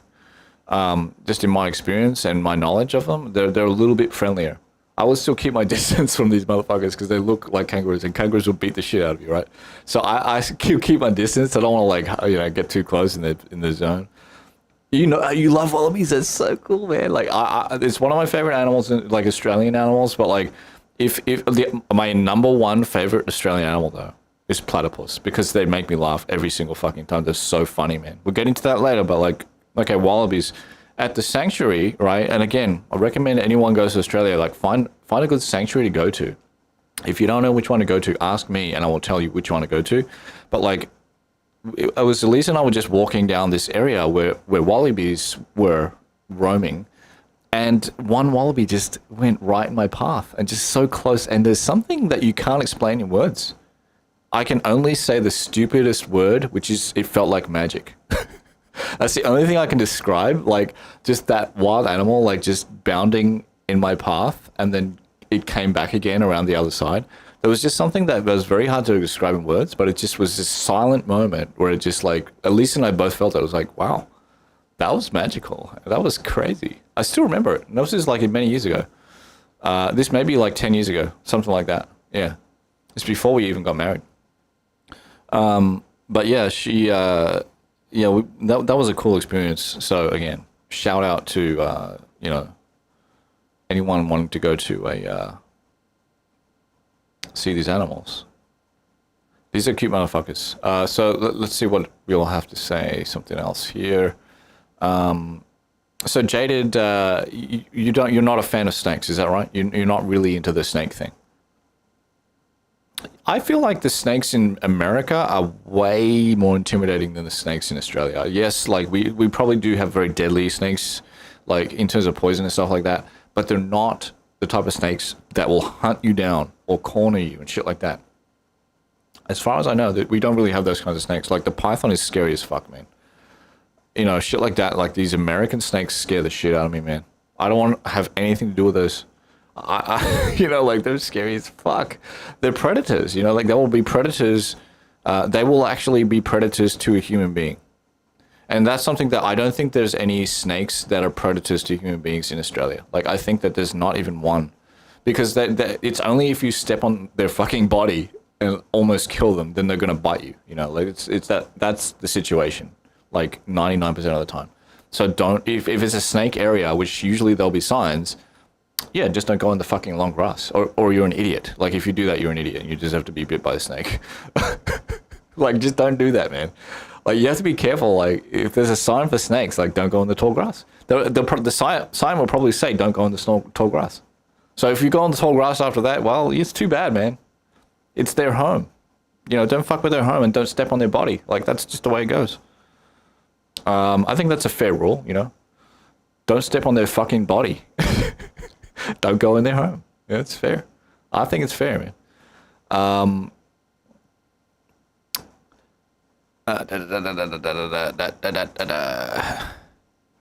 Let's see what we got. I don't care if I get koala chlamydia anytime. I love your dedication, man. That's incredible. That's well. Maybe you're gonna do it, man. If you have that much passion, if you have that much drive to get that hug, man, then you're gonna get it, man. I wish you the very best. Hey, man, there's even like it's hard to believe, but I believe there are some koalas in America, man. The problem is, like, it's a little bit weird because I don't know how well they're getting taken care of. They're out of their natural habitat. It feels weird to me. You know what I mean? I'm sure some people care about it. Just be mindful of that. But I hope you get your fucking koala hug, man. Like, honestly. It's a real functioning post office. I watched the whole documentary. What's so special about this post office? It's just because it's so remote. It's so weird. I guess that is weird, actually, when I think about it. Yeah, I guess that is weird. Because getting the mail there must be like a fucking journey, right? Like a real journey. Koalas are pretty much the dumbest. Come on, man. They are definitely not the dumbest animal on the planet. The dumbest animal on the planet is a human being, man. They're dumb as fuck. Human beings are the dumbest piece of shit. Oh, come on, we have to agree on that. Human beings have the smoothest brain on the planet, man. We think it's like super complex and it's like the dumbest bitches. Oh, I see Sprague. Sprague can vouch for it, man. He's got proof, man. And Sprague is usually right. Most of the time when Sprague says something, it's correct. So I got strong verification right there. Strong verification. Very hard to argue with that. Okay, platypus. Oh, New Zealand, yeah, kiwi birds are pretty funny. Yeah, I don't know much about the kiwi birds, but they're pretty cute, actually. They're pretty cute. I know they're cute. I don't know about their behavior, but platypus, man, like, I've seen a bunch of platypus in person. At, like, sanctuaries and shit like that. And every time I see it, man, it just makes me laugh, man. Like, platypus, man. I'm telling you. It's just like, they're just funny. The way that they move and act. And also, not even that. Their body is funny. I don't mean to be disrespectful. I actually respect them a lot, but like, it just makes me laugh. King of Weirdos. See, that title is awesome, man. I think that's why I just get so tickled by them, because they act like total weirdos, and I just love them. Look at this motherfucker. They're kind of cute, but they're silly. You know what I mean? It's like cute and silly at the same time. It's a great combination. Sorry about that. I did the wrong button there. Just have a little sneak peek. I'm not going to watch this whole thing. Otway Ranges swims a cute little riddle wrapped in a mystery. A generation, the result of Dr. Frankenstein's. Oh, they carry shit with their tail. That's funny. Hi, I'm Danielle Dufault, and you're watching. Oh my God, Sprague, you're gonna miss the platypus. I can't believe you're gonna miss the platypus. First season of Animal Logic. But thanks for joining us, man. We'll see you next time, all right? Have a good rest. The opportunity to film them firsthand in the wild. Let's see if we can find. We thought that it was the perfect way to end our 4th season. We had to wake up around 5:30 to get out of here for 6:30. Let's see if we can actually see them. To the point where, frankly, it's just hard to keep track of. Yeah, they have these webbed feet that look really funny when they walk. So I can't see much. They can walk, they can swim. It's like a weird thing. Swimming out there. Oh, is that a platypus? I think this is maybe a platypus. No, that's not a platypus. Are 2 nostrils. This positioning allows them to stick a little bit of their Look how snout funny they and look. just the Look at that. Look at this dude, like, This positioning allows blinking. them to stick a little bit of their snout and just the tops of their torsos. Okay, let's see another video because this is not really showing too much of it. Let's talk about one of Earth. I suspect you don't know much about the creature we will feature in this video. If you did know, just be cool and play along. Kiwi birds are objectively funny. They have a bill like a duck. Actually, close to bring their prey above the surface. So I'm just gonna turn this down, and then we'll talk. I'm just gonna read your messages. Humans will try to eat just about anything. This is from. Wait, hold on. I'm missing some things here. Caitlin's saying, I think my state is one of the few without any poisonous. Oh, good for you, man. That's crazy. That's great. No poisonous snakes. Fun fact, I actually thought about this because it's really funny because I had to go to Boston for some family shit. And if you know geography of America, which I don't really know it that well, but I know the East Coast okay now. On the way back, they had to actually make a detour. They had to go sort of towards New York to get back to Baltimore, so towards the east. And I think we actually probably went over Rhode Island, man. So, like, I probably was, like, flying over your house and flying over Taylor Swift's house. That was pretty funny. They actually had to make a detour. It was, like, that close. It's just weird. It was like, oh, wow. Yeah. I was looking at the map because of the, you know, the flight path. It's like, damn, that's Rhode Island. Wow, that's cool. Jada's saying humans will try to eat just about everything. A koala won't even eat eucalyptus leaves if you pull them off the tree and hand it to them. Wait, what? Really?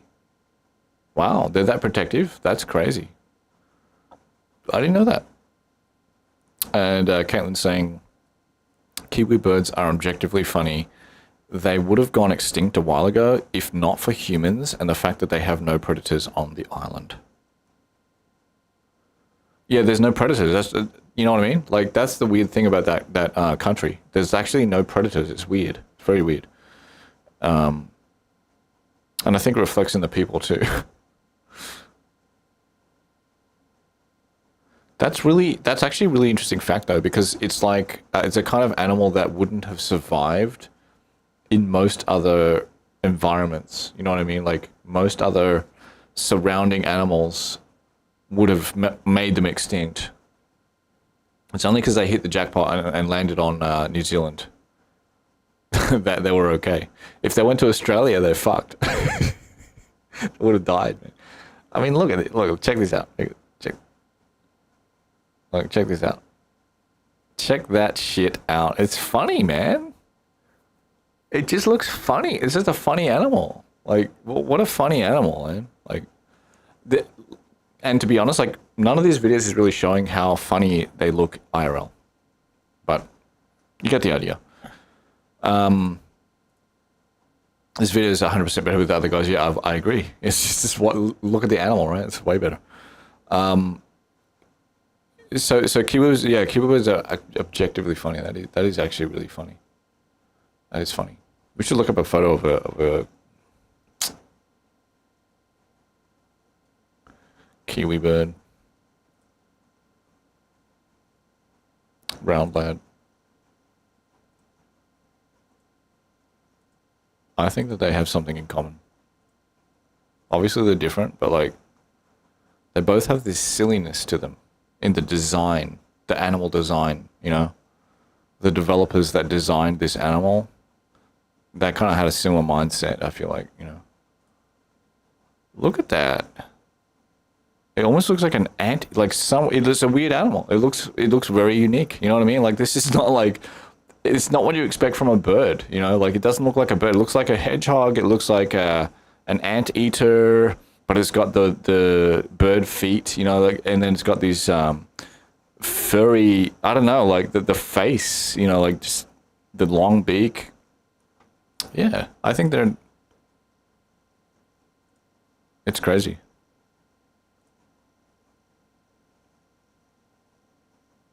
Wow, that's a big one. Those beaks are long. It's got to be like yeah.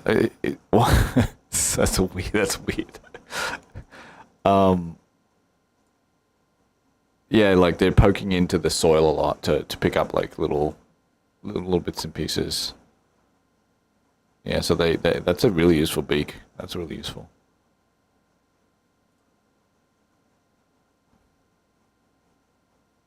Nice. Albino kiwi birds.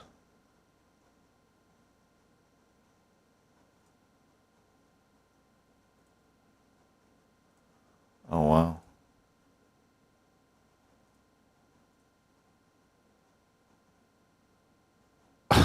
It's pretty cute. Oh man, it's always pretty cute, man. Shit. There we go. That's the final form. That's pretty cute.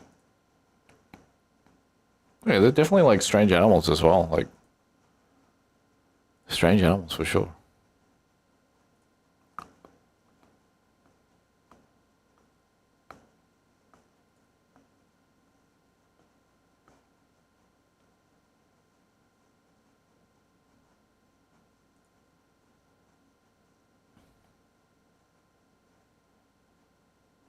Wow, they can survive snow and shit like that. That's crazy. Good for them, man. Strong. They have no nipples.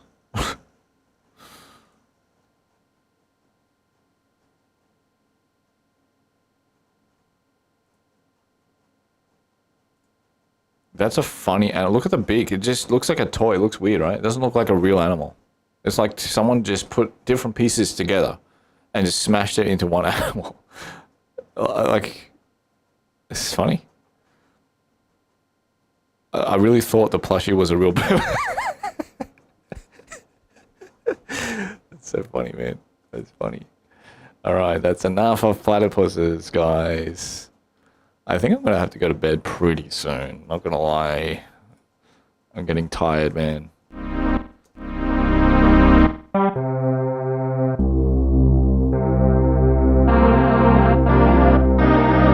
It looks like a beak glued to an otter. That's exactly what I was kind of... Yeah, it looks like the beak is just attached to something like an otter, right? Yeah, that's the weird thing about it. It doesn't... It feels like it's not supposed to be that way. Like, it was just like a character creator. You know what I mean? Like, it's like a character creator and they just put different parts...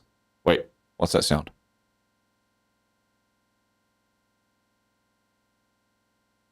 We love off-topic. We do love that. Wait, what is that? What does that sound?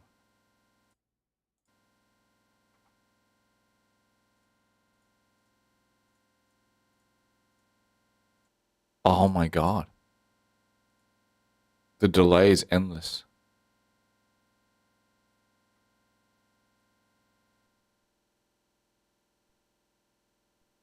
Oh, that's a pain in the ass, man. The delay, at least it's not killing the speakers or anything like that, but it keeps going forever. That's actually really annoying. Okay. I am gonna move on, guys. I'm gonna name this pad Kirby pad.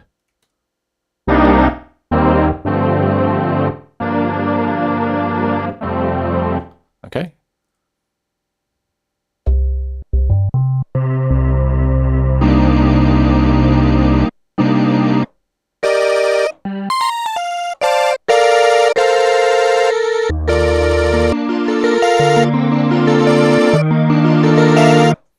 How does that compare to this thing? I really like that sound. I think we have something special with these two sounds.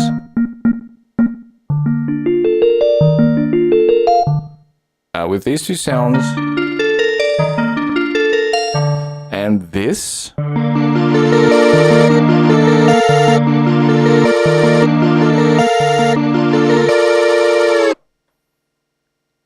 I will include that with this whole thing. I don't know what I'm going to call it, but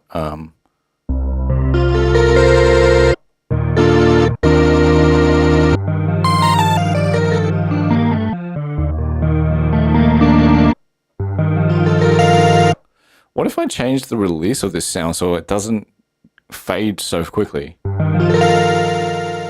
Well, I kind of like that, right? It's kind of nice.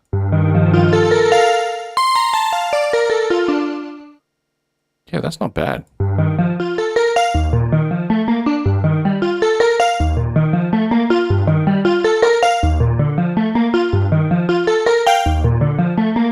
That's cool. And then like compare that to this.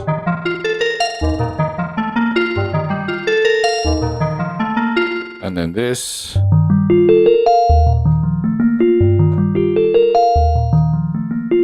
I like it, man.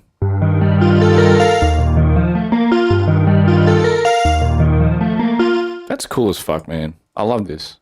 I love this process of like extracting sounds from Kirby, Mario, and all weird games that we never heard from before, and just like modifying just a tiny little bit. And yeah, it's cool as fuck, man. I love it. So we're gonna call this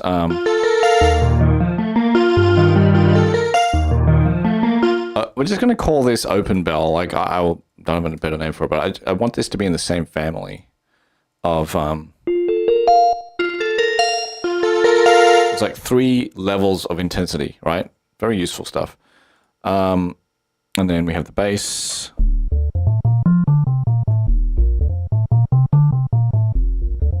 So let's see what we got here. If we got anything more from this Kirby. From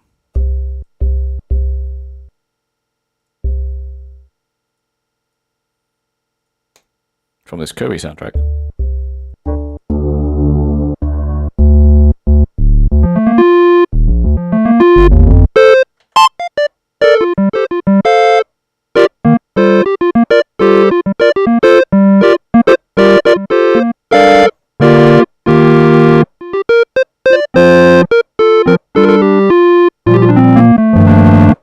Okay, so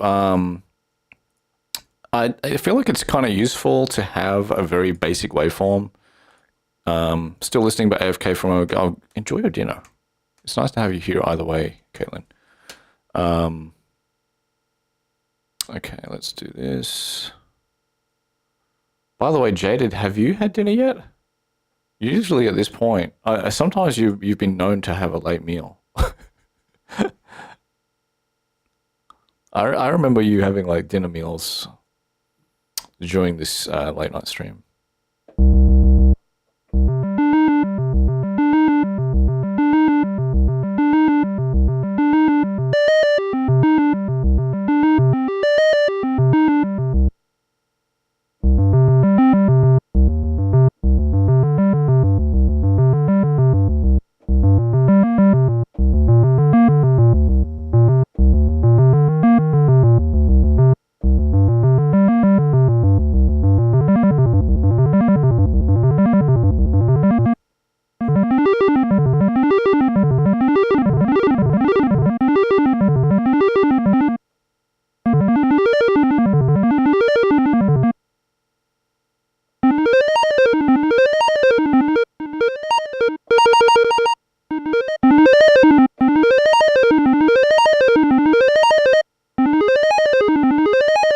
You just finished dinner? What did you have?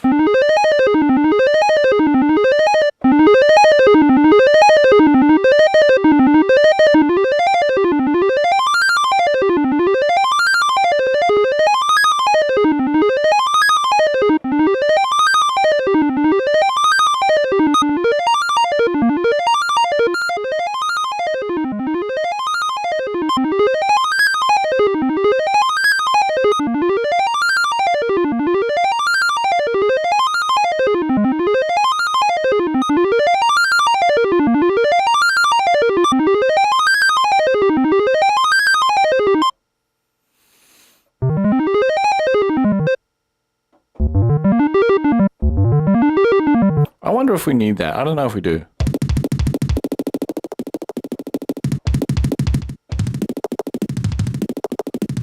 That's so funny.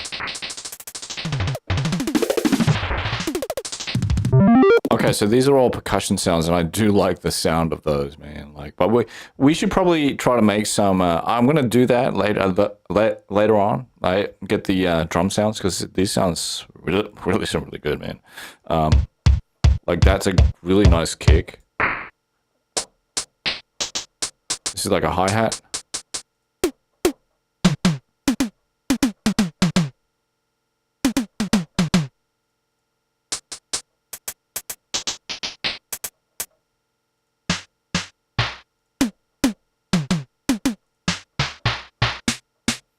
It's a nice snare.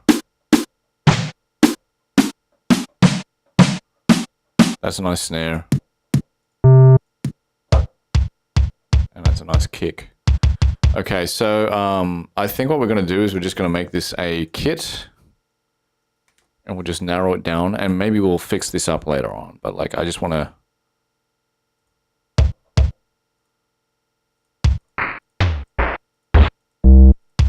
So we'll delete all these dudes.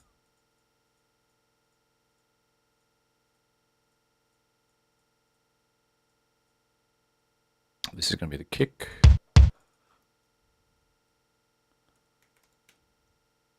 I got to save this project, man. It's crazy. 2209. What's the date? 0909, man.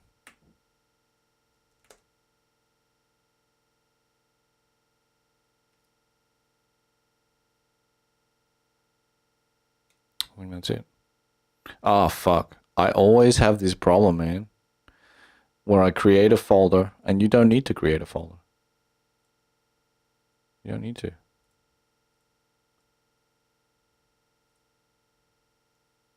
What you need to do is just save the project name or create a folder by itself. All right, we've saved the project, guys. Okay. And then the next one, that's a hi-hat. Oh, shit.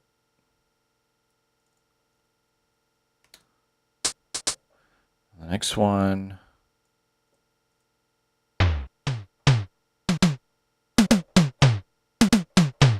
Toms. Man, that sound is just very annoying.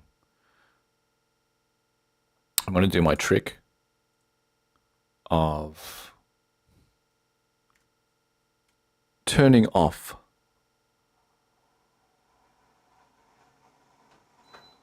I have a gate which is so easy to set up. I just press the gates button and just like eyeball. I can literally see with my eyeballs where the noise is in terms of level.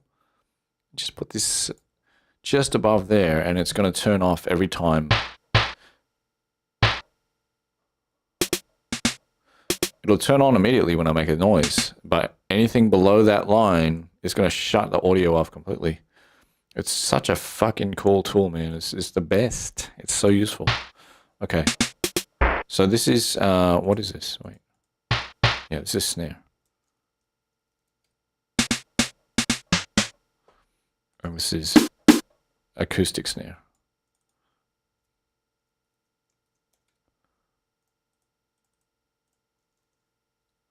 Electric and acoustic.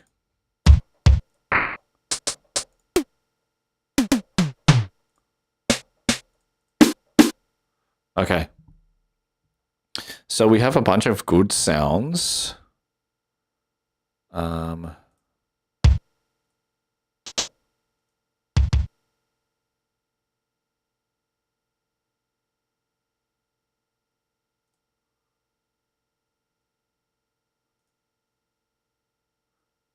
Yeah, I honestly think we have a pretty good collection that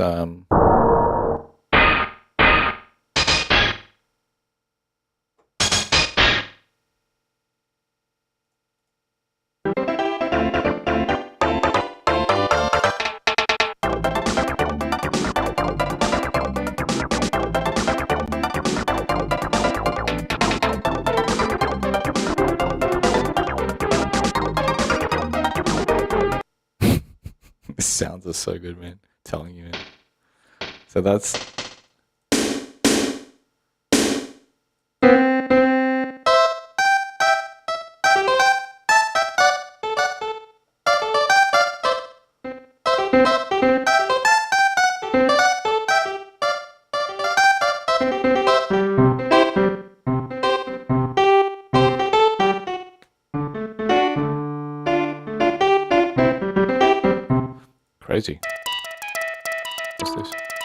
what that sound is.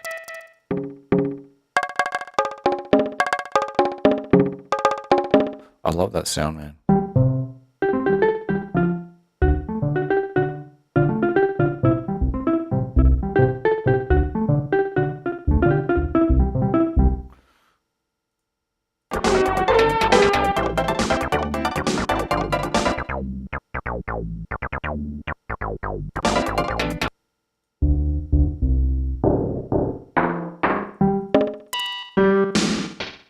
Wait, where's that bass synth though? Like, I can't find it. Must be like a...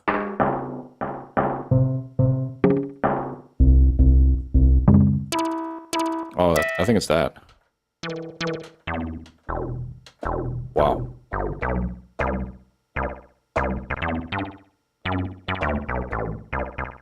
It is that.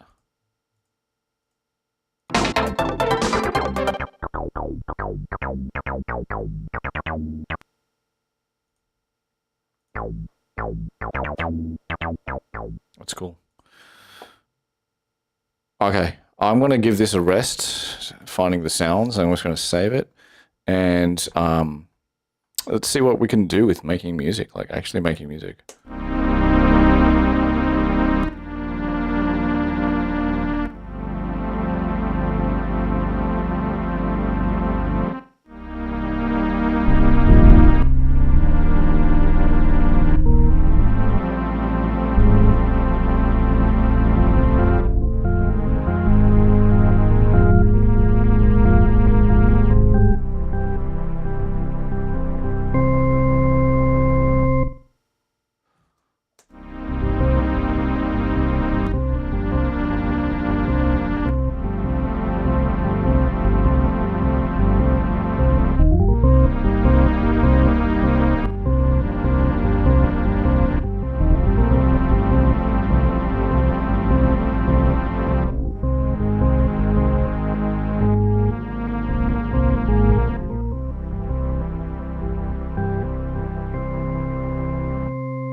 No idea how the timing works for that, actually.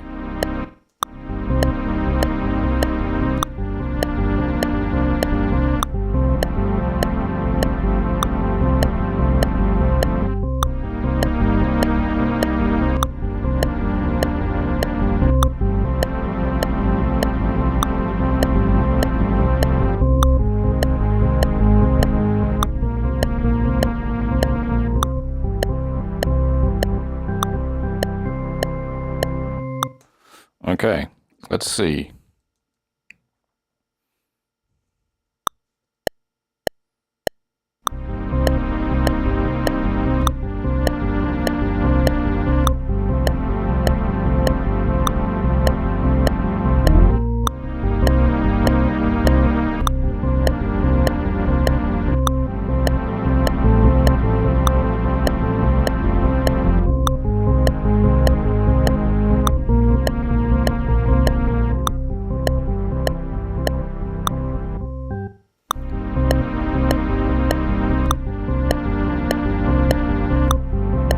Okay, I think I'm getting an idea.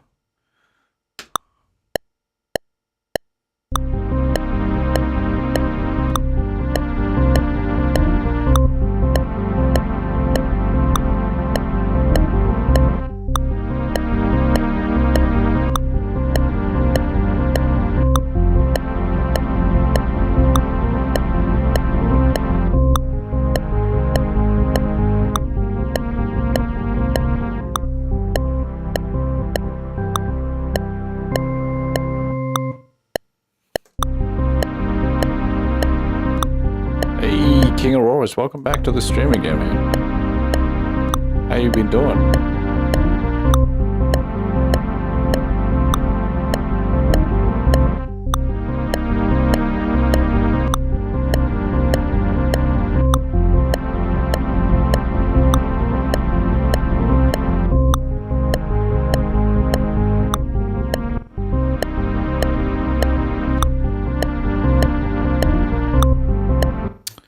gonna get triplets. We gotta get triplets going here.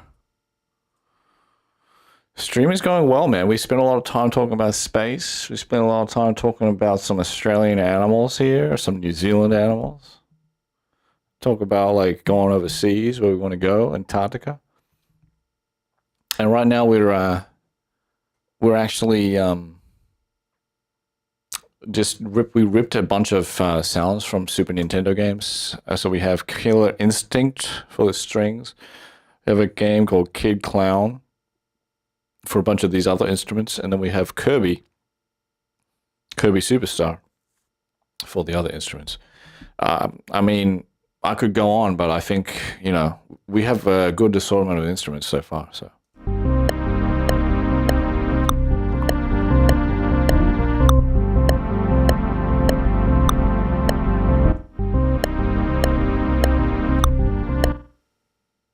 One, two, three, 1, 2, 3, 1, 2, 3.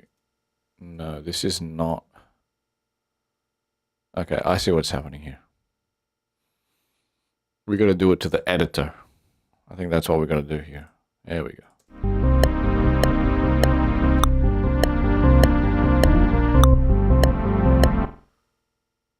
Okay. Now it's starting to make more sense.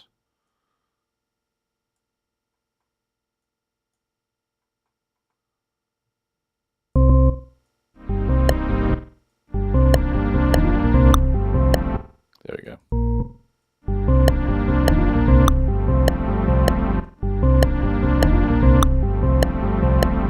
Oh, Maria the Beam, what's going on? Hey, thank you so much for the raid, man. If anyone doesn't know King Aurorus, just go and check out the channel. Give her a follow.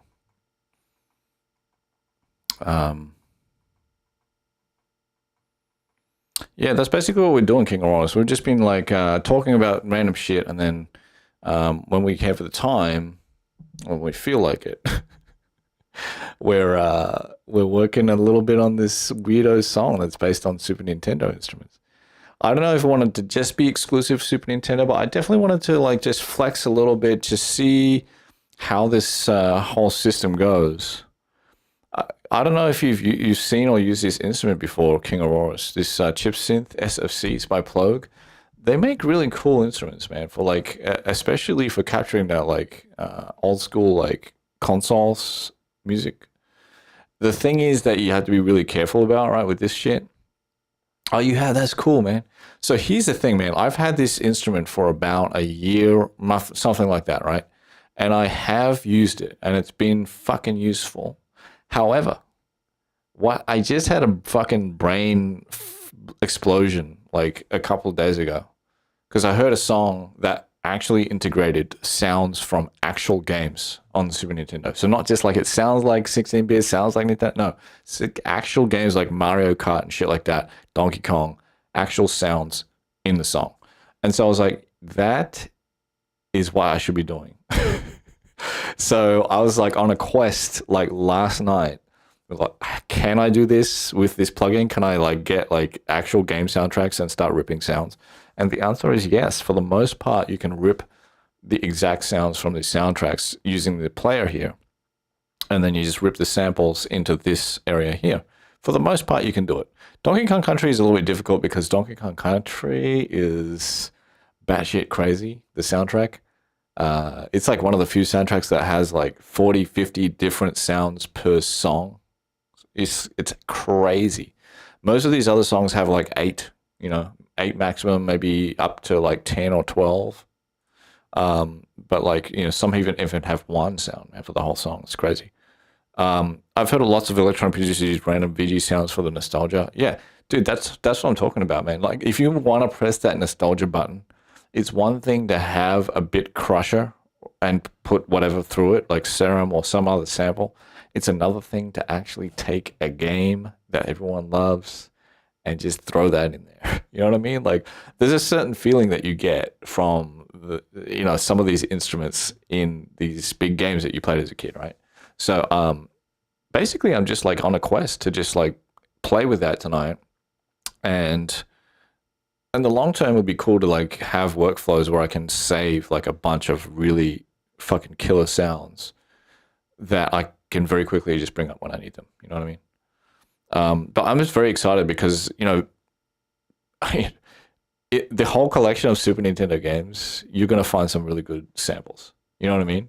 Like even just for making music, like even for making like music that maybe you're making a soundtrack for an old school video game. You know what I mean? Like that's great material for that. And I don't think you're gonna have a copyright issue. I doubt it, man. So like I'm very interested in trying to diving into this world, you know, like just another way to do it. And the same company makes the Mega Drive or the Sega Genesis plugin. I got this as well. It's really not that expensive, but it's got a similar deal here where it has a player. You can rip some of the sounds, and it's very fucking nice, man. Like,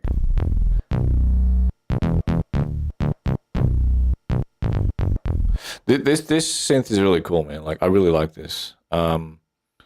I think it has its own sounds, but the thing that you have to be really careful of is like, yeah, they perfected the synth 100%, but if you don't have evocative sounds, it's not gonna do what you want it to do. You know what I mean? Like a lot of people get these things thinking, oh yeah, I'll buy this instrument and it'll have all the classic sounds. No, it will not, because that's a licensing issue, right?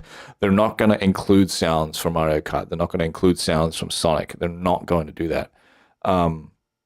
So you kind of have to figure out ways to get those sounds. Fortunately, they have an okay way of doing it. So that's basically what's happening this week. I was just exploring that last night, like I said, and now we're doing it as a stream group. And one of someone who came in suggested a game that we check out and rip sounds from the soundtrack, and we've done that. So it's pretty cool.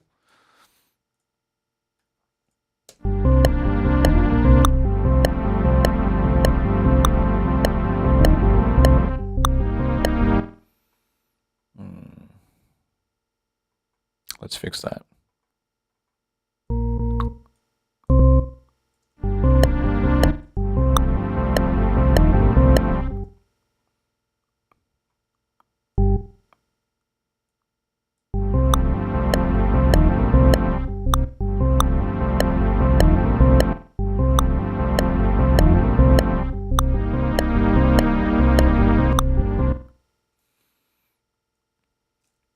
Fix that.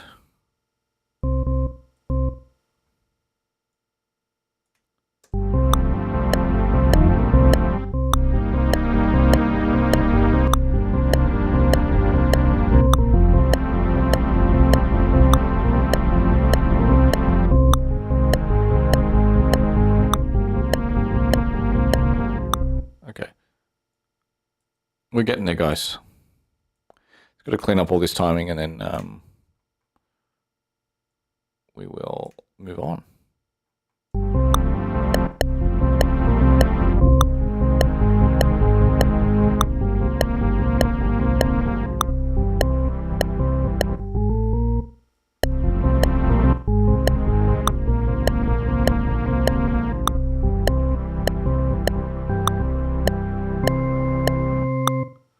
Turn the velocity down.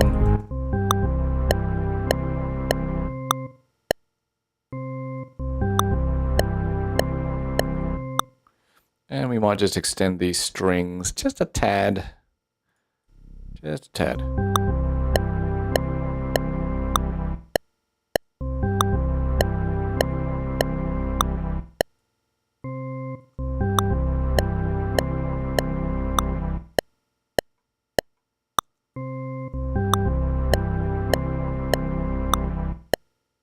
Okay, cool. I'm okay with that. Like, it's not perfect, but I'm okay with that.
this off for a second.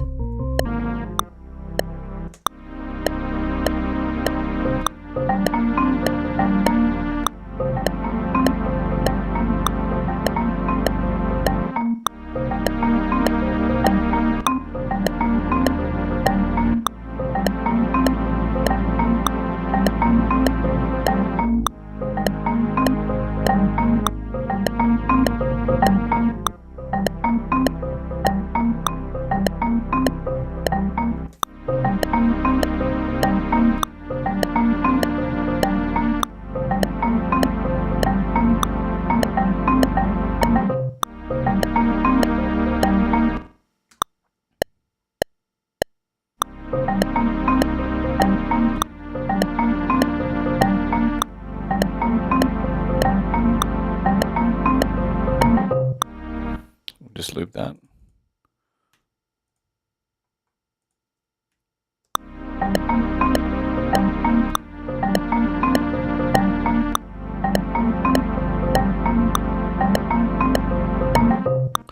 Okay, we got that there.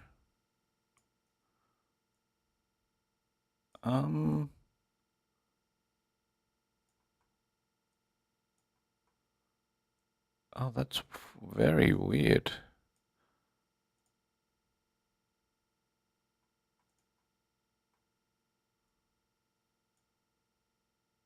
Oh man, that's pretty weird. What's happening right now?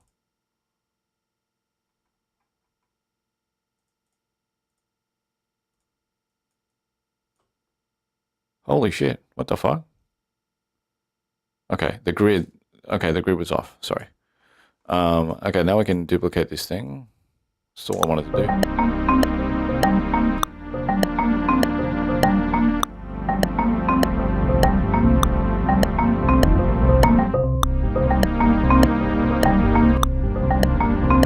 What? Okay, that's not lined up, man. Gotta fix this.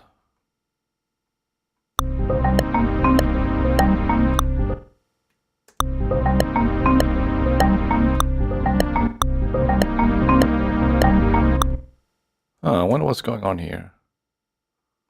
I thought this. Oh, there we go. That's. Guys, lining up the little fucking tiny bits. That's all it is.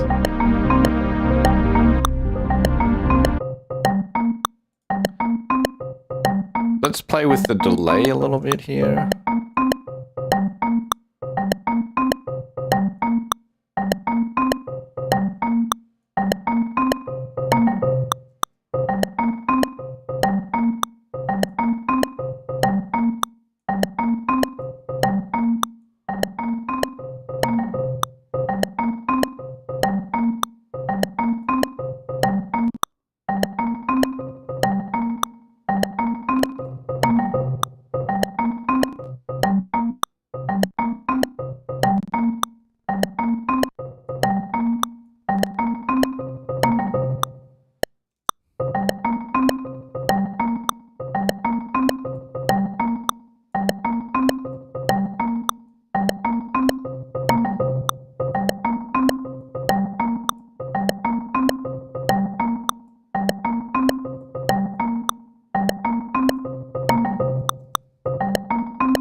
I'm wondering if this bass is good enough. I think it's not exciting enough.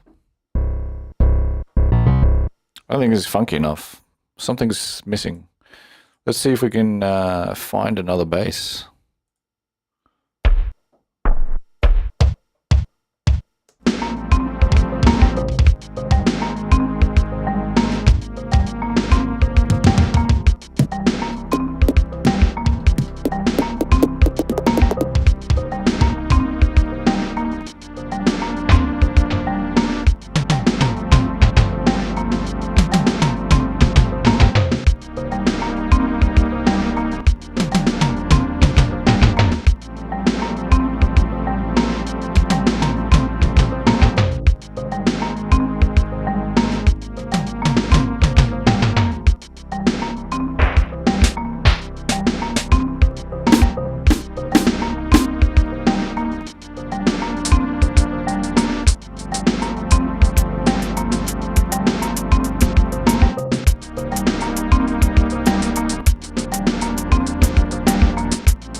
I think we should a little bit of delay on that one.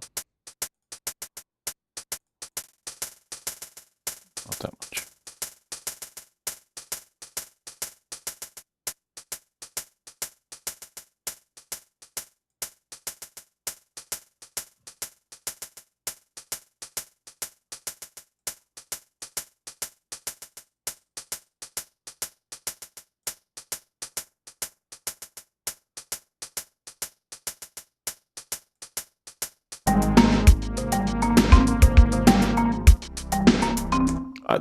The delay, I'm kind of cheating because like within each song on a Super Nintendo, you can only have one delay setting, and then you kind of just like use that for everything. I'm pretty sure that's how it works. It's just one delay setting, right? So I'm kind of cheating, but I'm cool with it, man. Like, I love it actually. I love cheating this system. So like, so essentially, what I'm doing is I'm allowing myself to apply a little bit extra like polish and tweak to the delay, which is still very distinctive. Like I'm not making it different from a Super Nintendo delay, you know, like it's very, very distinctive. So I think I like that kind of thing where it keeps the vibe of the original system and aesthetic, but we're doing a little bit of tweaking it's like sneaky tweaking to make it feel like it's living together a little bit better, make a little bit more musical sense. I like doing that kind of thing, just pushing the limit a little bit more than we could in real life, right? See, this is what I mean. Like when you first load this synth, right, which is like a perfect emulation of the Super Nintendo sound chip, what you get is, I mean, they put a lot of effort into making sounds for this thing, right? And so it still sounds like in the Super Nintendo sound chip, but you know, these are more generic sounds. Let's be real; these are more generic than what you're going to get when you start ripping from games. Because composers had their own flavor of sounds that they would, you know, sample and stuff.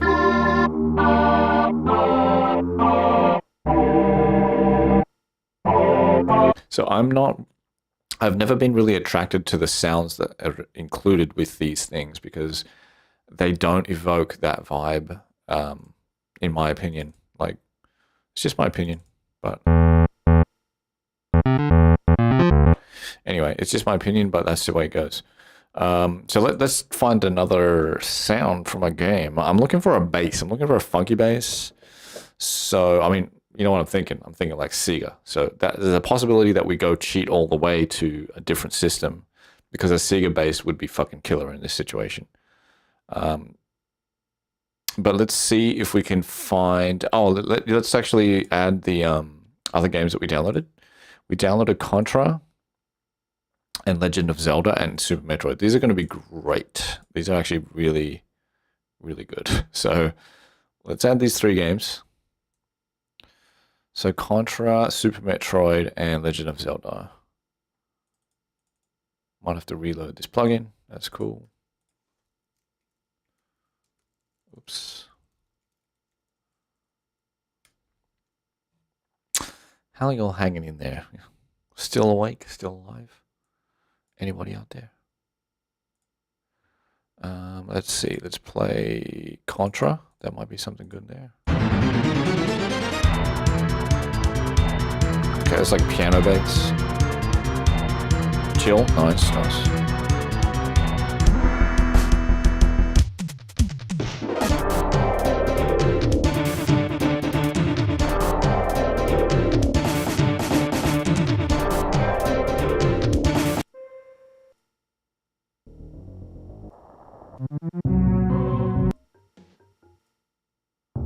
There's so many cool sounds here, man. I'm telling you. It's so fucking cool.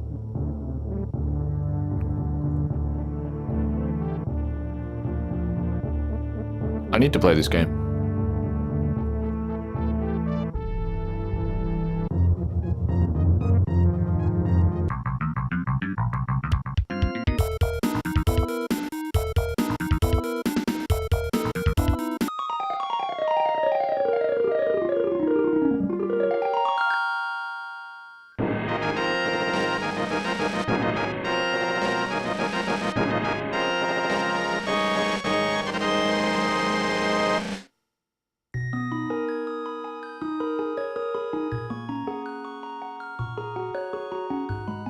Oh wow, that's cool. This is just one sample, guys. One single sample. Let's extract that sample, shall we? Seriously, it's just like panning and that's it. That's all they got, man. And composition. And this is the fucking sound. That's it.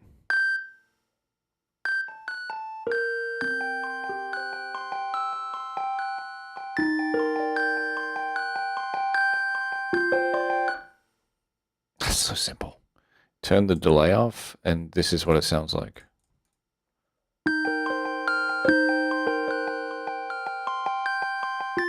I don't know what the actual music is, sorry guys.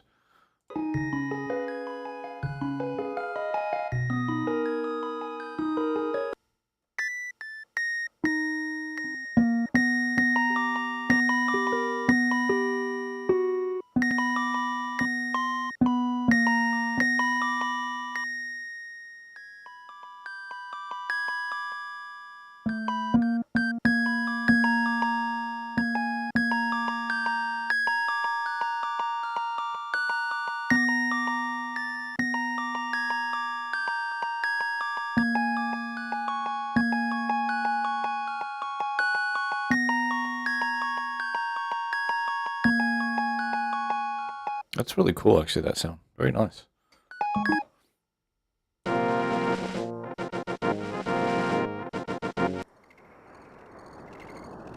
This song is called Nighttime Activities.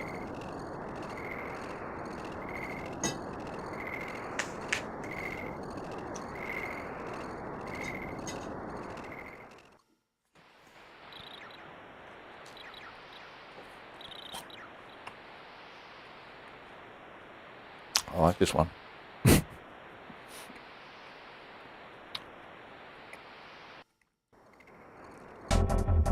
is called Time to Learn. Holy shit. There's like 70 songs in this game.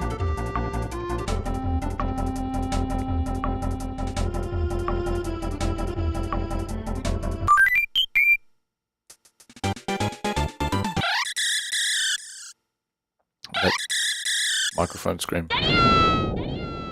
I like that sound, that's good. That's fucking nice.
Was that really the sound? I don't...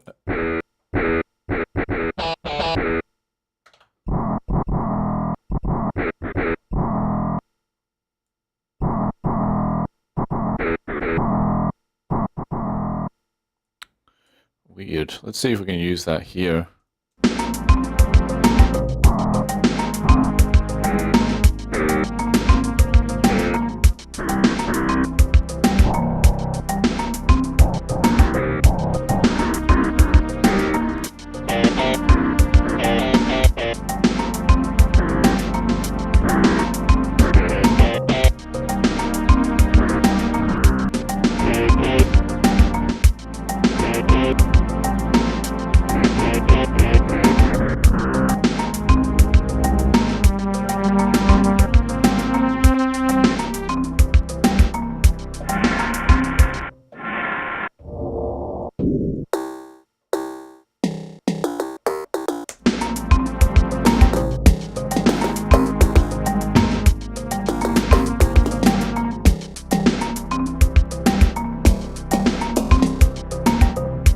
No, I'm not finding it there. I wonder, I really wonder now.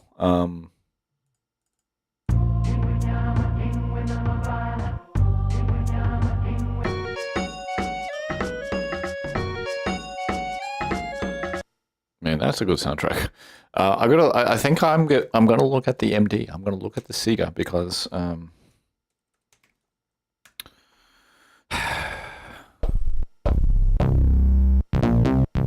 let's just take a look at this real quick.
I think this should be like single polyphony. Ooh, I don't like that.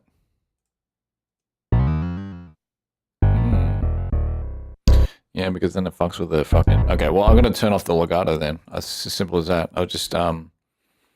There is a way to turn off all the overlaps with the MIDI here. I've got to figure it out. Note. Make legato. That's a... It's good and bad, man. Shit, man. I don't think there's a function for this.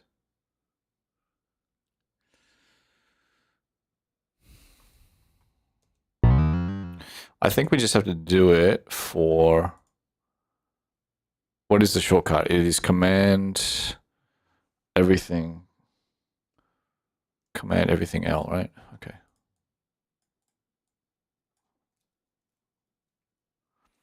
All right, we can do that.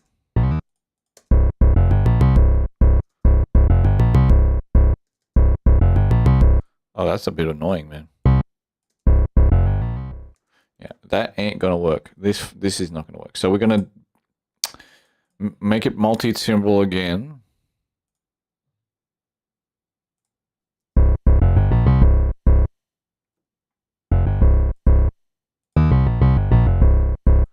And we're just gonna do a little bit of trimming.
Let's see what happens when I EQ this.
See if we can find some sort of groove with that, huh?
I don't know where we are actually right now, to be honest. Like, I don't know what I kind of just let it, I let myself to just go. Like, I'm not writing to a brief or anything like that. I know I set out to do that, but like, I think it was a priority to just fucking let go, just enjoy things. It'll be a good dream. Nice. I hope so. I wonder what it's going to be like. Like, this is a fairly positive, like, I feel like this is a bit of a mission vibe. Like, it's like you're on a mission, but it's a pretty cool mission. It's not like a boring mission. It's pretty cool. And I think you'd be probably going to be wearing a pretty good, like, outfit for this mission. It's a pretty cool mission. You have to look cool to do it. You know what I mean? It's one of those things, like, looking cool is kind of important for this mission.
Shut up. No, you didn't. Nope. Nope. Don't hear it. Nope. This is exactly what I was thinking of. Because I didn't change anything. I changed the physical dial of...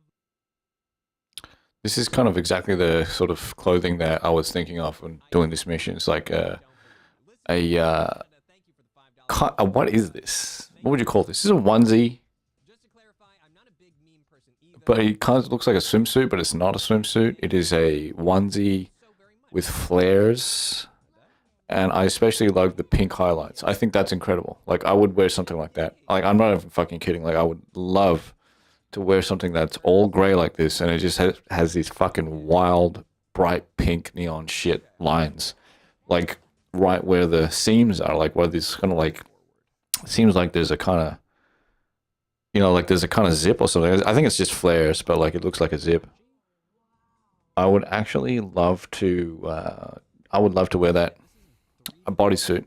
Good. Nice. Thank you. I'm a bit disappointed that the main character is no longer wearing this.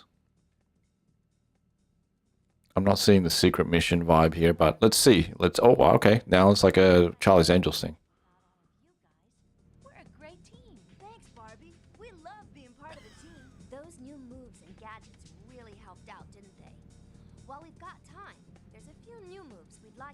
Did we determine that girl's Phil and Lil?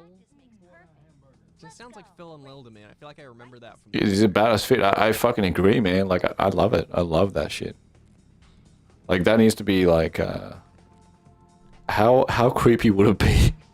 Okay, give me how creepy would it be if I put that loading screen or whatever it was as a physical poster in my studio? Like put it right behind here, like in my stream. Just put that right there so everyone can see it.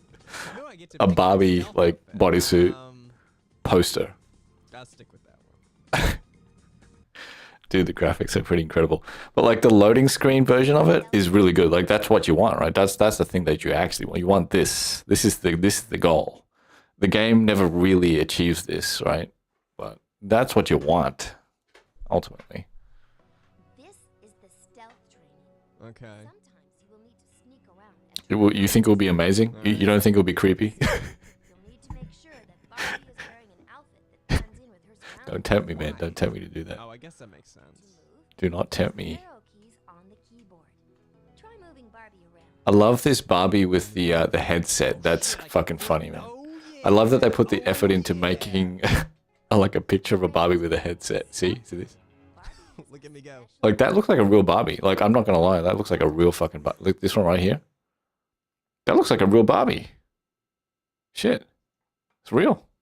It's a fucking real life Barbie right there. Fast move allows Barbie to pass by openings without being detected by She wears it when she's on. You're 100,000% correct, man. Like that, you nailed it. Oh, I mastered the. Because this is the mission mode, man. Like all that other shit outside of there, she's got to be her normal self, her normal Barbie self, man. It's like Spy by night and then like regular Barbie by day. Regular Barbie. There's a camera looking through the hallway.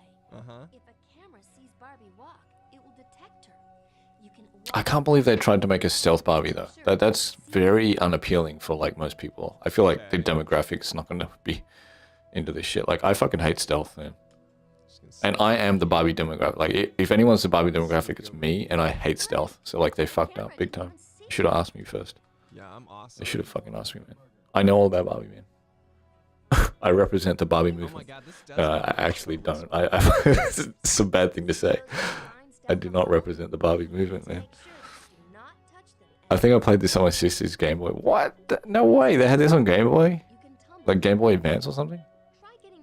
Look how she's stealthily. Look at the animation, man. Look. Tumble under. Are you seeing that? This. So I have to wait till they're not moving. If they're moving, I don't think I can tumble. Oh. Oh, come on. I love that when you fail, Oh, shit. there's no animation. It just, Oh, there's a line. you know what I mean? Like there's no game over. There's no information. It just plonks you. 1 millisecond, you're back at the start of the fucking puzzle. You know what I mean? It's like zero effort to make any. You know what I mean? Like, see that? It's just like, whoa. What is Now that's a sign of a polished game right there. Barbie say That's a polished game right there. as a, like an expletive? Fuck. She probably doesn't say fuck. She probably says. It would be pretty funny if she said fuck. Can you imagine that? Like every time you hit a laser, she's like, fuck, Rat, shit, rat. fuck. Was that I would play that Barbie game. I would play like Angry Barbie. Like if they make a Barbie that they let the Barbie have rage, then I would definitely want. I would play that through for sure. Then I can relate to the rage Barbie. Or the emo Barbie, like a sad emo Barbie. I would definitely play that, man. Give me sad emo Barbie. Shim Shun. Okay, the one I had was Royal Jewel's mission. That's why I don't recognize it. Okay, I got you. So you're telling me that they had a series of these fucking games. That's even funnier, man. Hearts of Stone. That makes this even funnier. Super Barista. Thank you for the I would 100% play Angry. Yes, I'm so glad you agree. Yes, let's play Angry Emo Barbie, man. Like none of this fucking bullshit, man. Like get this fucking happy Barbie out of my face, man. I don't want to see that, man. I don't want to see happy Barbie. Like I don't relate, you know. Like give me something like that I can relate to. You know what I mean? Like don't get me wrong. I'm happy for the happy Barbie to be happy, but to keep our household entertained. Love from Scotia, Ty, Sam the cat. so this is where you're casual, you know. I think that would be the first place to start. Well, Mr. Johnson. Man, the animations are so fucking bad. Like I know this is early video games, but this is beyond. Okay, like the way that the left girl, like she looks down. Just tell me the way to go. Mr. Johnson is in the Give me fashion first Oh my name. god, these animations are. First name? to anyone else but Oh, security. sh- I'll do my best. Holy shit! See how she looks down? Oh my god, You're a real this is Don't worry, Teresa. We'll get your fashions back. this is funny, That's a man. promise. Oh my god. Okay, we gotta go find Mr. Johnson. So this is another mission, I guess, where you have. June? That is an unhealthy body. I can't believe that they do this to Can I girls, sit you in man. front This of is other fucking. people? I mean, no offense to anyone who has different type of body types, but I think it's a zipper. I think I'm wearing. can't help Barbie but think must that be this part of is the a bit costume. problematic. All right, so I let. think it was an exception. I don't Okay, know. so Every vaporwave thing I've ever heard just sounds like someone slowed down a song that already existed. Was this where I was supposed to be? Did I pick the blue one? I'll pick the blue I think one this next. loading screen is my favorite part of the game. I'm not gonna lie. I've got so many outfits I wish Like I I love this. The whole vibe of this shit is top notch, man. Like, I mean, I'm gonna screenshot it, man. Like it's a vibe. It's a vibe, man. I need to show this to Elise, and she needs to see what's going on right now. I wish And then I'm gonna send it to like I'm gonna send it to a poster maker I can't hear what anyone and get is it professionally made as a just kinda poster wandering in around. high I feel like resolution, you probably told and me put it on where my my stream. room Like, was, or make sure everyone can like I said I got understand and see rooted by this. an ocean.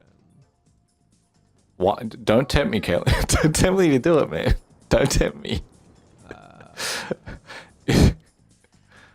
Oh my god. Ooh, Stoner Barbie would be great.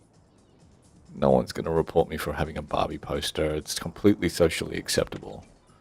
Hey, Ken. Oh my god, it's Ken.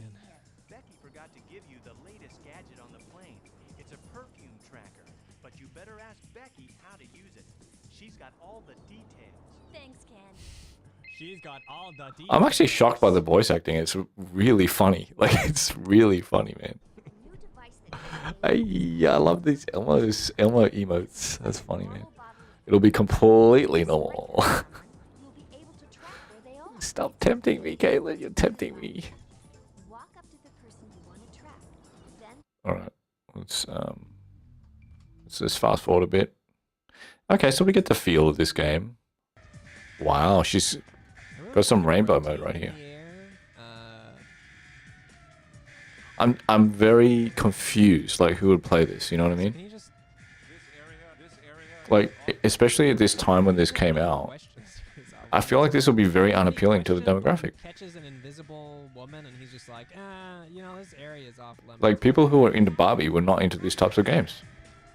Like, I don't want to stereotype or anything, but like, there's a certain trend, right? It moved. I just feel like this is totally inappropriate. Like a stealth fucking game, dude. Like, come on, man. The battle chicken. Thank you. But I appreciate that they went to the effort to make this. There's a whole lot of Barbie games. The shocking thing is there is a shitload of Barbie games. I think there's actually a like a Mario Party Barbie game as well. Like, I tried it on GameCube. I actually downloaded it just to check it out. It's also really bad. Like, it's horrible. Like, it's like really fucking bad. Like, it has a shitload of mini games and stuff like that, just like Mario Party, and you're like driving in your cute Barbie car and shit like that. Like, I love the premise, and the intro was incredible. Like, maybe one day we can all check that out together, because I think it's actually pretty special. The intro has like speech and like animated, like full motion video shit. That's exciting, but the game itself sucks like shit, man. Like, it's really bad. It looks like they put some effort into this game. Like, it's not as bad as some of the things I've seen, but I'm just standing. Barbie, you should follow Chameleon. oh my god, it says, I cannot tell you how many this is from Larry. I cannot tell you how many times I played this as a child. My favorite part was Barbie stopping in the middle of a mission to say, let's change my outfit. Barbie, you should follow Chameleon. She's just running in a circle, right? Oh, okay. I'm trying to wait for her to swing all the way around, but it looks like I have to. Wow. Okay, cool. I'm glad we checked this out, guys. Let's see if we can get a little bit further along with this song. We need to add Barbie movies. For real, it will be entertaining. I would be entertained. And if two people are entertained, that's more than zero, right? That's not bad, right? This isn't the one I played, but I'm kind of obsessed with this. It's so bad. I know it's really bad. Like, I really enjoy the voice acting, man. The voice acting is really great. Like, I gotta tell you, I think that the highlight for the voice acting was Ken, man. Ken really nailed the dead face, like, acting. That was really something.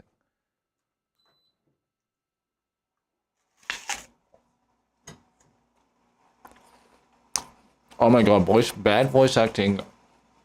I'm so glad that you're. We also get this, like, it is actually a source of joy. You're right. Like, I've never really worded it like that. Like, where it's an actual, like, it's a source of joy. But that's the truth, man. Like, there's something so special about just witnessing and listening to a game that goes beyond, you know what I mean? Like, there's a level where it's just like, it's like shit. And then when they go beyond that, that's when it gets special. You know what I mean? There's like, you cross over to the other side, and then now you're in the zone where you're making something special now, because you're so bad at the voice acting. You've crossed over to the other side. And I don't know what, like, you know, obviously we talk about people like Tommy Wiseau, is it Wiseau? From The Room. A lot of people talk about that guy and that movie. But I would say that movie is in a league of its own, because, like, he was actually putting in effort. And there's a naivety to it. You know, there's a naivety to, like, you know, why it turned out the way it did. So it's a different flavor of bad acting, you know what I mean? And then there's the flavor of bad acting where they're actually a bad actor, like they cannot help it, or they just cannot be bothered, or or a combination of both. Like, they're actually a bad actor and they're not trying. Like, I think that was the Barbie one. You know, the Barbie one sounded like they didn't give a flying shit. I don't understand how this works, by the way. Like, you get paid by a video game company to do voice acting for a shitload of lines. Like, I don't know who's going to take that job. Who's like you know what I mean? Like, usually people who are getting into voice acting, they're kind of excited to do it. I just can't understand why they would be in such a bad mood to record the vocals. You know what I mean? Like, what the hell? Like, what does it take to get that? That's why it's so special. Because, like, I feel it's a weird situation. Like, how do you get there? Like, where you've taken a job for voice acting for a big franchise, and you're going to give that little shits about it. Like, what happened, man? Like, what happened there to the point where everyone is feeling so bad about acting? Like, I want to know what happened. I want to watch like a six episode, like 1 hour per episode documentary on like what happened behind the scenes of that game specifically. And then I want to watch it for like every other Barbie game. Like, every Barbie game gets like 6 episodes of like a behind the scenes documentary of the story behind the story, you know, like the real story of the real people acting for Barbie and for Ken and all those people. Like, I want to see that 100%. Yes, especially when you can tell that they put all their energy into it, is beautiful. Yeah. That's the Tommy Wiseau effect, like, where he's actually putting his whole soul into it, and it's coming out a little bit weird, you know what I mean? Like, that can be special. You know, it can be very special. Because you know why? Because that displays the human spirit. I think that's why it's special. I mean, there's other reasons, and I'm happy to hear those. But, like, to me, the first thing that hits me is that you're really witnessing a human spirit without the stupid filter that everyone else has on. You know what I mean? Like, everyone has a fucking filter on. But these few people that come out in the world, whether by bravery or naivety or by both, like, usually it's a combination of bravery and naivety. These people have this unique quality, and they actually bare their souls for the world. They bare their souls, like, more so than a really good actor, because a really good actor has the filter of being a really good actor. Just the fact that they're a really good actor actually is a filter. You know what I mean? Like, it filters out the real rawness from their soul. In a way.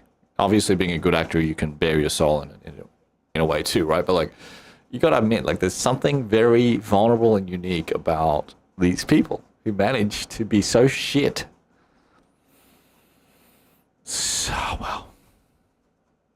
The only reason I can think of it is because there was so many Barbie games being made. Maybe they really...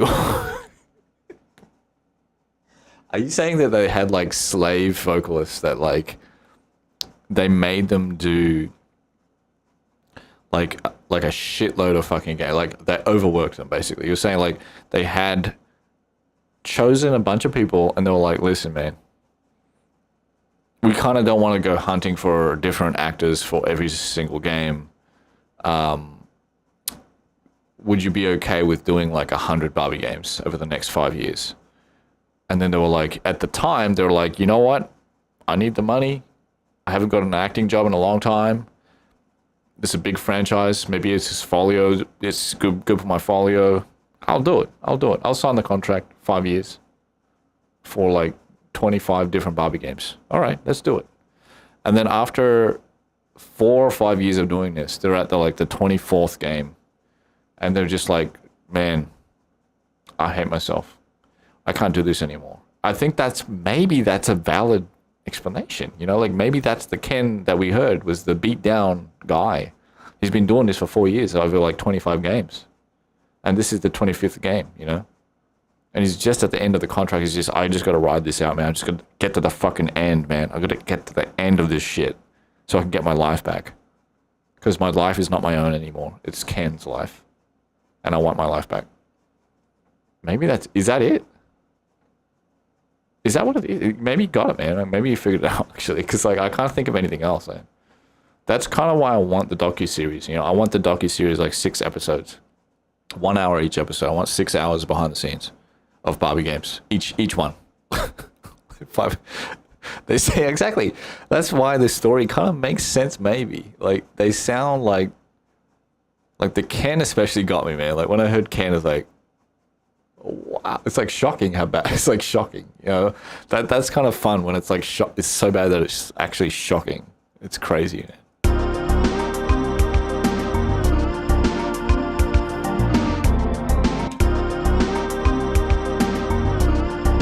Okay, let's see if we can just clean this up a little.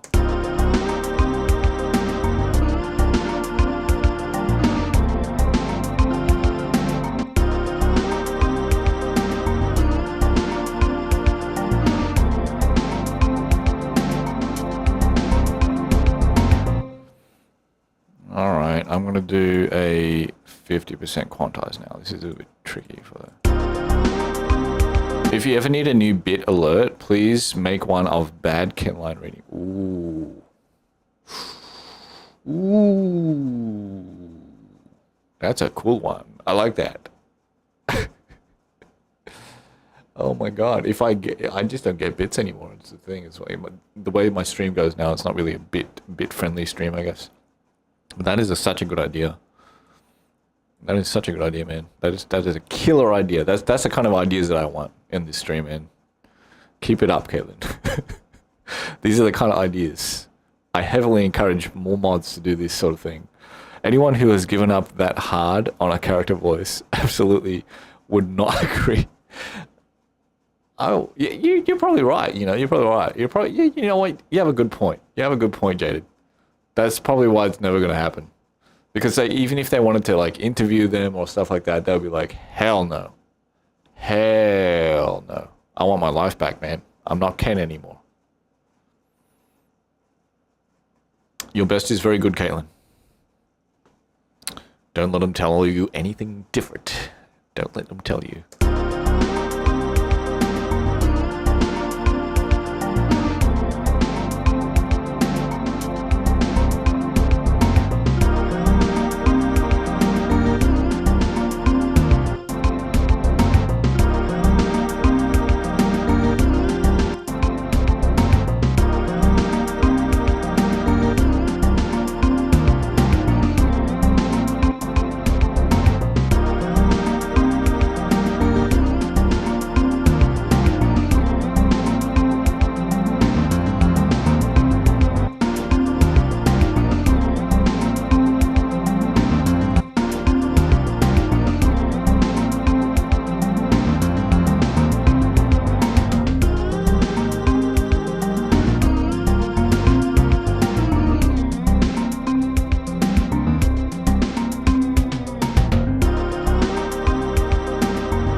play with the delay.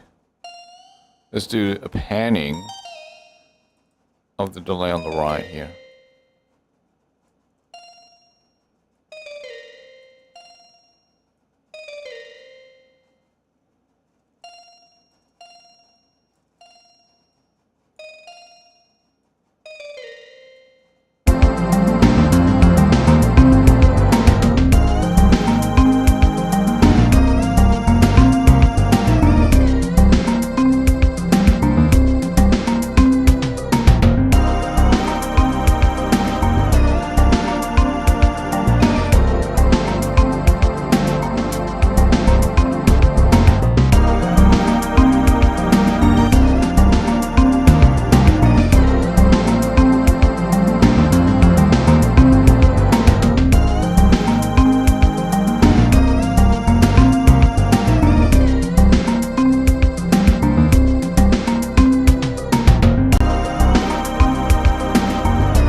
Okay, we're almost there, guys. I just want to... I'm not going to add any more instruments. It's too late for that. But, like, I'm going to add a little bit of a flavor thing that lo-fi's things up a bit. And I got this fairly recently, and it's just fucking awesome, man. Like, it's such a game changer in terms of, like, making any kind of, like, old school kind of instrument sound more old school, more digitally old school. This is kind of the one, man. Like, I've tried so many other ones over the years, but this is the one, man, for me. It does some good shit. So let's try that. It may or may not work in this context, but let's try it.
cheat. I'm gonna put a EQ on here.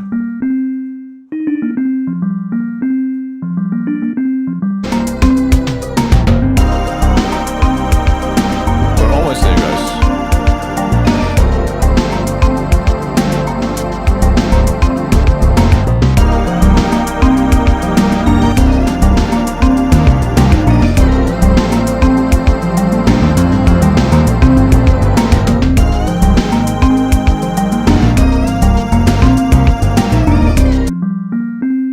Okay, what I'm going to do is these notes linger on too long, so I'm going to try and change the envelope.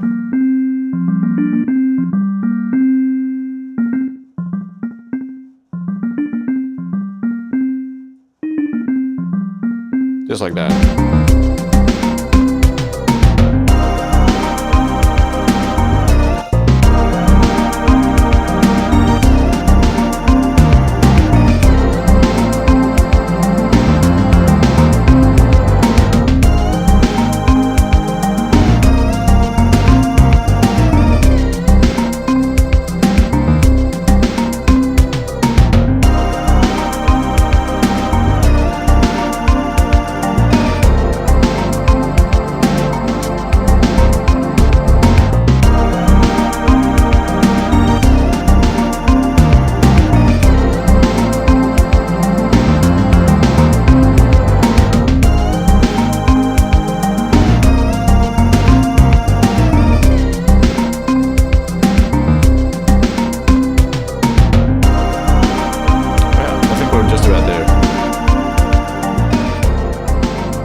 Try a little bit of arranging here.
Give it a little break before the...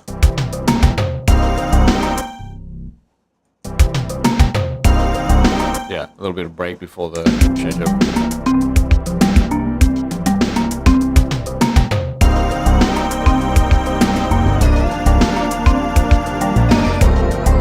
Okay, so go from the top.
I think we got it now. So let's play it through from the top and let's see if we got it.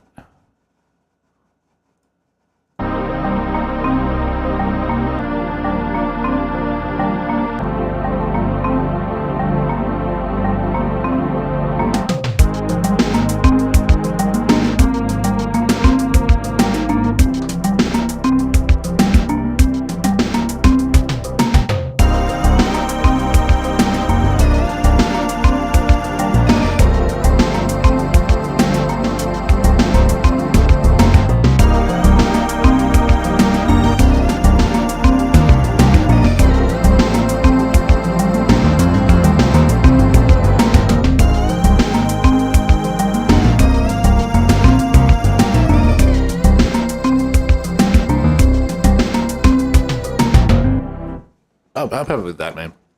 There's like a little detail I want to do on the hi-hats in the beginning, but like, I'm happy with this, man. Let's see how many layers we got. We got 1, 2, 3, 4, 5, 6, 7, 8, 9. We have 9 layers. We are cheating. Like let's see. Yeah, I would say that we're using more channels than the snares allows for, just by a little bit. But we are confined 100% to SNES sounds, man. Like, that's cool. Like, every single instrument in here is just a Super Nintendo engine. And we're not stepping outside of that, which is really cool. And also, another thing is that every single sound here is from a game. So there's no sounds that we've created by ourselves. Every single game, every single sound here is from another game. Hey, welcome back. That was quick, Jada, actually. Wasn't that quick? You got faster at this? That was quick. I'm glad you're back because we're about to probably end the stream soon. I wanted you to be back. So I don't feel like I'm like shutting off the stream when you're away. Yeah. I'm pretty happy with this, man. I guess it's good. Start labeling some of these layers. This is an A1.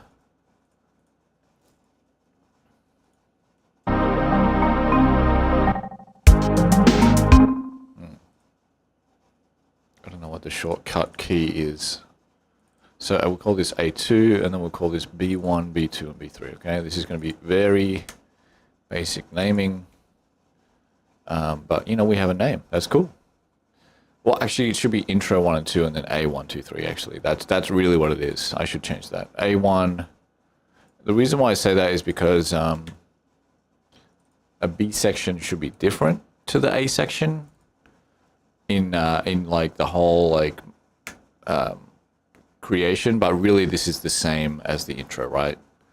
It's the same chords, you know, we're just changing it up a little bit. So I'm just going to say intro 1 and we'll call this intro 2.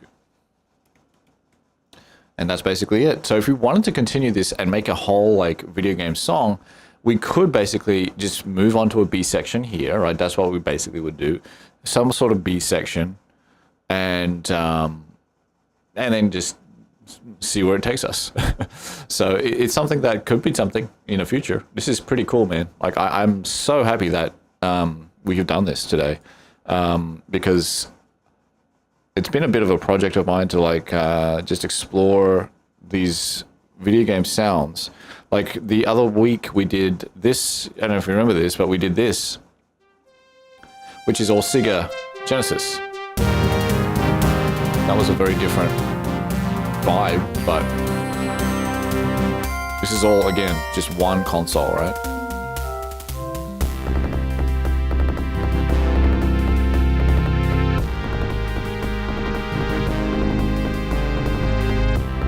Yeah, this is cool. It's cool.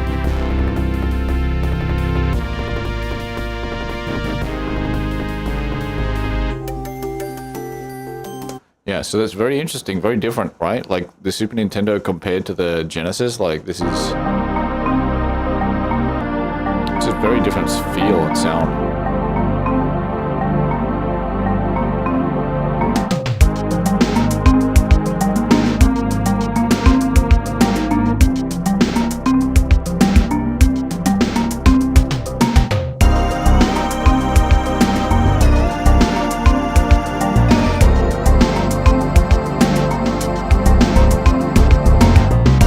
Oh my god, Jaded, that's incredible, man. You took it to the next level with your efficiency. I mean, I can appreciate that kind of cheating is like it's a good cheating. You know, that's an efficiency thing. Nice, man. That's impressive. Because that's a significantly shorter time, I feel like, right? Significantly. Yeah, so I'm actually really happy. Let me just give me 1 second. I'm just gonna edit this hi-hat here.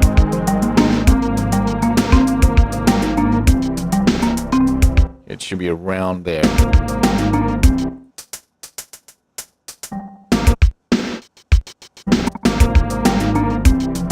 I think it should be here.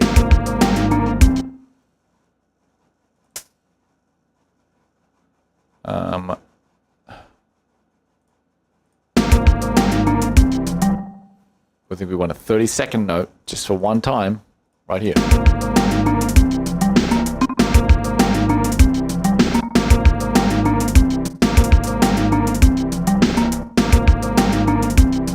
Oh yeah, that sounds good.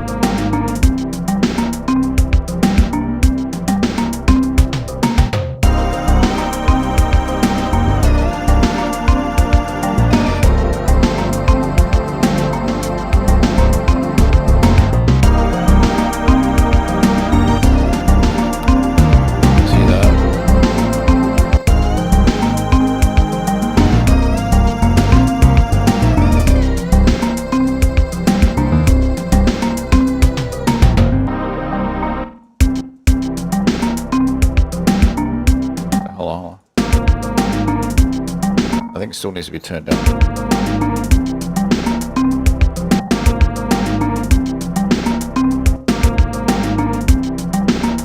There we go, let's do that.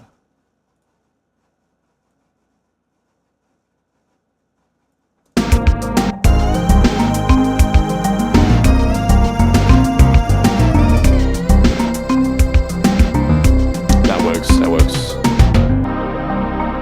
That works, man. This is good. Let's play it in the background and see if it sounds good. Man, this is good, man. I'm happy with this shit, dude. Like, it's only gonna get better from here, you know? This is the first attempt at using SNES sounds. It's the first time, man. It's cool. I love first times. Isn't always fun?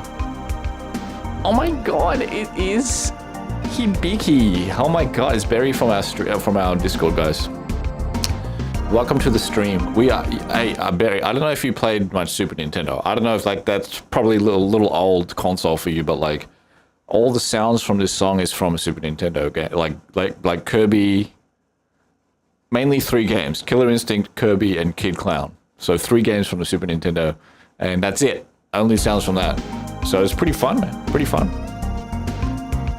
And Hibiki, how am I doing? I'm doing a lot better after doing this stream. This is a nice stream. Like, it's been nice. It's just been a pretty low key, like, you know, just hanging with friends and making some music, talking random shit.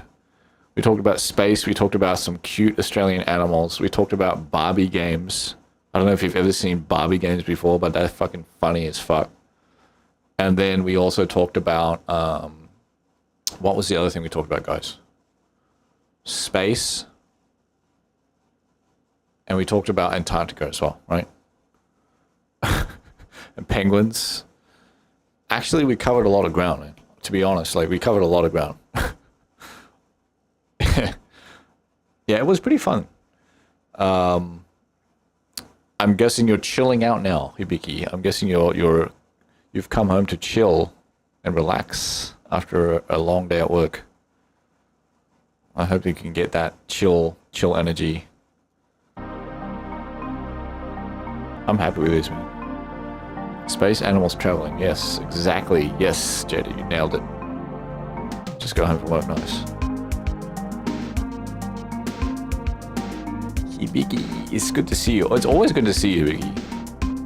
You've been there from the early days, for sure. Early days. Before I started streaming, even. Well before that. Well before. And you got cool emotes too. Happy to be here. Happy to have you here. Always a good time. Okay, so I think I'm gonna export this. Ooh, that's a good call. Hydrate. Thank you, thank you. I'm gonna turn this down. Turn it right down. Ooh. Guys, thank you for joining us for the whole night and just like hanging out and making this just a really nice chill vibe. That was really cool. Yeah, I really appreciate you guys hanging out. Makes it all worth it.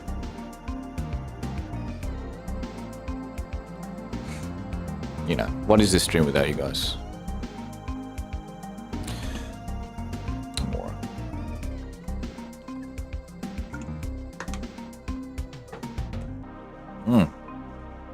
Cool. Caitlin, it is my pleasure hanging out with you guys. So that is very welcome. I'm going to delete these layers so we keep it clean. All right. I'm going to export this. I'm going to export this and then we're going to call it a night, guys. I'm going to call it a night.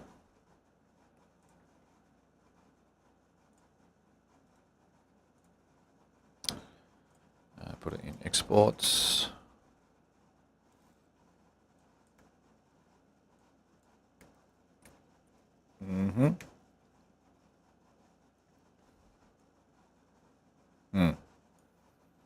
Well, actually,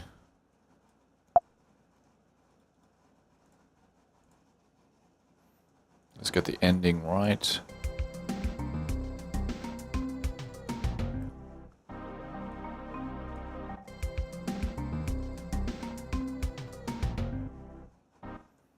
Yeah, we can cut that short now.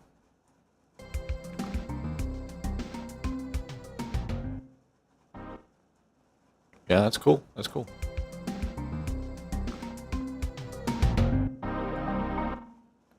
Yeah, I think that's cool.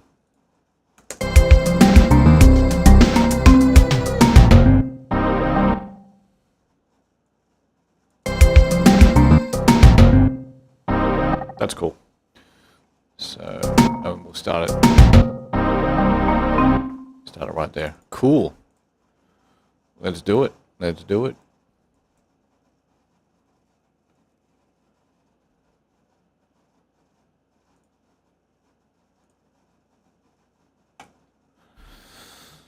All right, guys.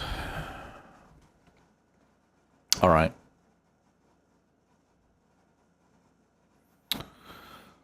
So just a little bit of extra information. I guess I didn't really catch you guys up on like what I've been doing. You know, this time I've been trying to work, finish jobs, finish like gigs that I get randomly, but also like I've been taking some songwriting lessons. I told you guys this before, I think. Taking some songwriting lessons from... Isn't this crazy? Like, I'm taking songwriting lessons from my fucking favorite band right now. Like, it's like literally my favorite fucking band in the world, man. Like, holy shit. And the lead singer's doing like lessons for songwriting. So I'm like learning from her. And it's been awesome, man. Like, I'm learning about like, just, you know, writing songs in general, of course, we start there, but like also starting to drill down into like writing lyrics and working with like rhyming schemes and stuff like that. And just like, you know, just learning like the basic gist of like how, you know, how lyrics and rhyming and rhythm and all this kind of stuff that just works together. And it's just like awesome. It's just so awesome, man. It's so cool. It is really fucking cool, man. Like I'm so grateful for this opportunity. I hope I can keep doing it for a while, because like who knows if they blow up really big and they're not going to have the time, you know, that's the real thing. But like, it's a crazy thing. This band is so kind of unique. Like, I've found that like the more that I learn about this band, like they're just like this weird thing of like being super chill with their fans compared to anyone else I've seen. Like, of course, there's probably other bands that do similar stuff, but like it's pretty rare that like a band would just like go out and have like a meal with their fans, like just hang out and eat food and just chill with them. You know what I mean? Like that's pretty fucking cool, man. This is the kind of band that they are, and it's not even like it's just something that's in their blood. Like it comes naturally to them because they're just like that. That's the sort of people they are. Very down to earth. So we'll see what happens with them because they are doing big things. They're touring the fucking international tour right now. They're supporting Incubus, and they're gonna be playing in a stadium. Like they're gonna be supporting, but they're playing in a stadium. So that could be a pretty fucking big deal for Soft Cult, man. Like for that band, dude. Like holy shit. It was only like about 3 months ago that I saw them, right? In DC, so it's not a small city because DC is like central for gigs, right? For shows.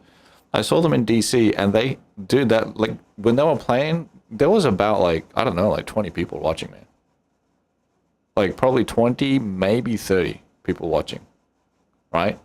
And a lot of them were not there for that band. They were there for the main band, right? But 20 to 30 people. That's so low, dude. And they're gonna be playing at a fucking stadium in England when they're doing a tour there. So this is going to be a fucking huge deal for them, man. And I think it's the biggest gig that they've ever had, even when they were signed to a major label like previously. So we'll see what happens. Exciting times. Kind of saying I love that. I feel like it makes the whole community more chill as a whole when people with that platform do stuff like that. I absolutely agree with that. Like I also want to acknowledge that it's very difficult to do that. Like it's not very easy, like mentally, for a lot of artists to do that because, like, having some sort of barrier between the artists and the fans is somewhat healthy. Being like buddies, like for real with fans, can be problematic, man. Like it can be really problematic, especially if you get like more obsessed types, right? Which is part of the deal. It's called fans, right, for a reason, because usually fans are like a little bit obsessed. But you know what I mean? Like it's kind of crazy. I don't know how they've managed to do it. I don't know how they managed to do it, and they've still kind of got that vibe. I don't understand. Yeah. I don't know how they did it. I think it's very difficult and very unique and special if you manage to figure it out without, damaging yourself too much. I think it's really cool. So anyway, I think what we'll do, guys, we will play this out. I will loop this. And then we will play it out to the end, yeah? I think that's the way to do it. I think we'll just do that for tonight, and we'll call it a night. So, I will play it softly. And just one more time, guys, just really want to thank you for joining us tonight. Can't wait to see your new Barbie Secret Agent background next week. Well, I gotta save up so I can get the premium fucking maximum size poster. So everyone has to see it, man. Like maximum size, man. I want people outside the house to see it. You know what I'm saying? So guys, thank you so much for tonight. This has been like a really fun time. Just chill and just nice, because I've been feeling really shitty, guys. Not gonna lie, I'm feeling really shitty this week, really bad. So this stream has actually helped me. So if nothing else, guys, please remember that you made someone feel better today if you were on the stream. So thank you very much. And yeah, let's just play this out to the outro, guys. Have a great sleep tonight, guys, and have a great rest. Good night, everybody.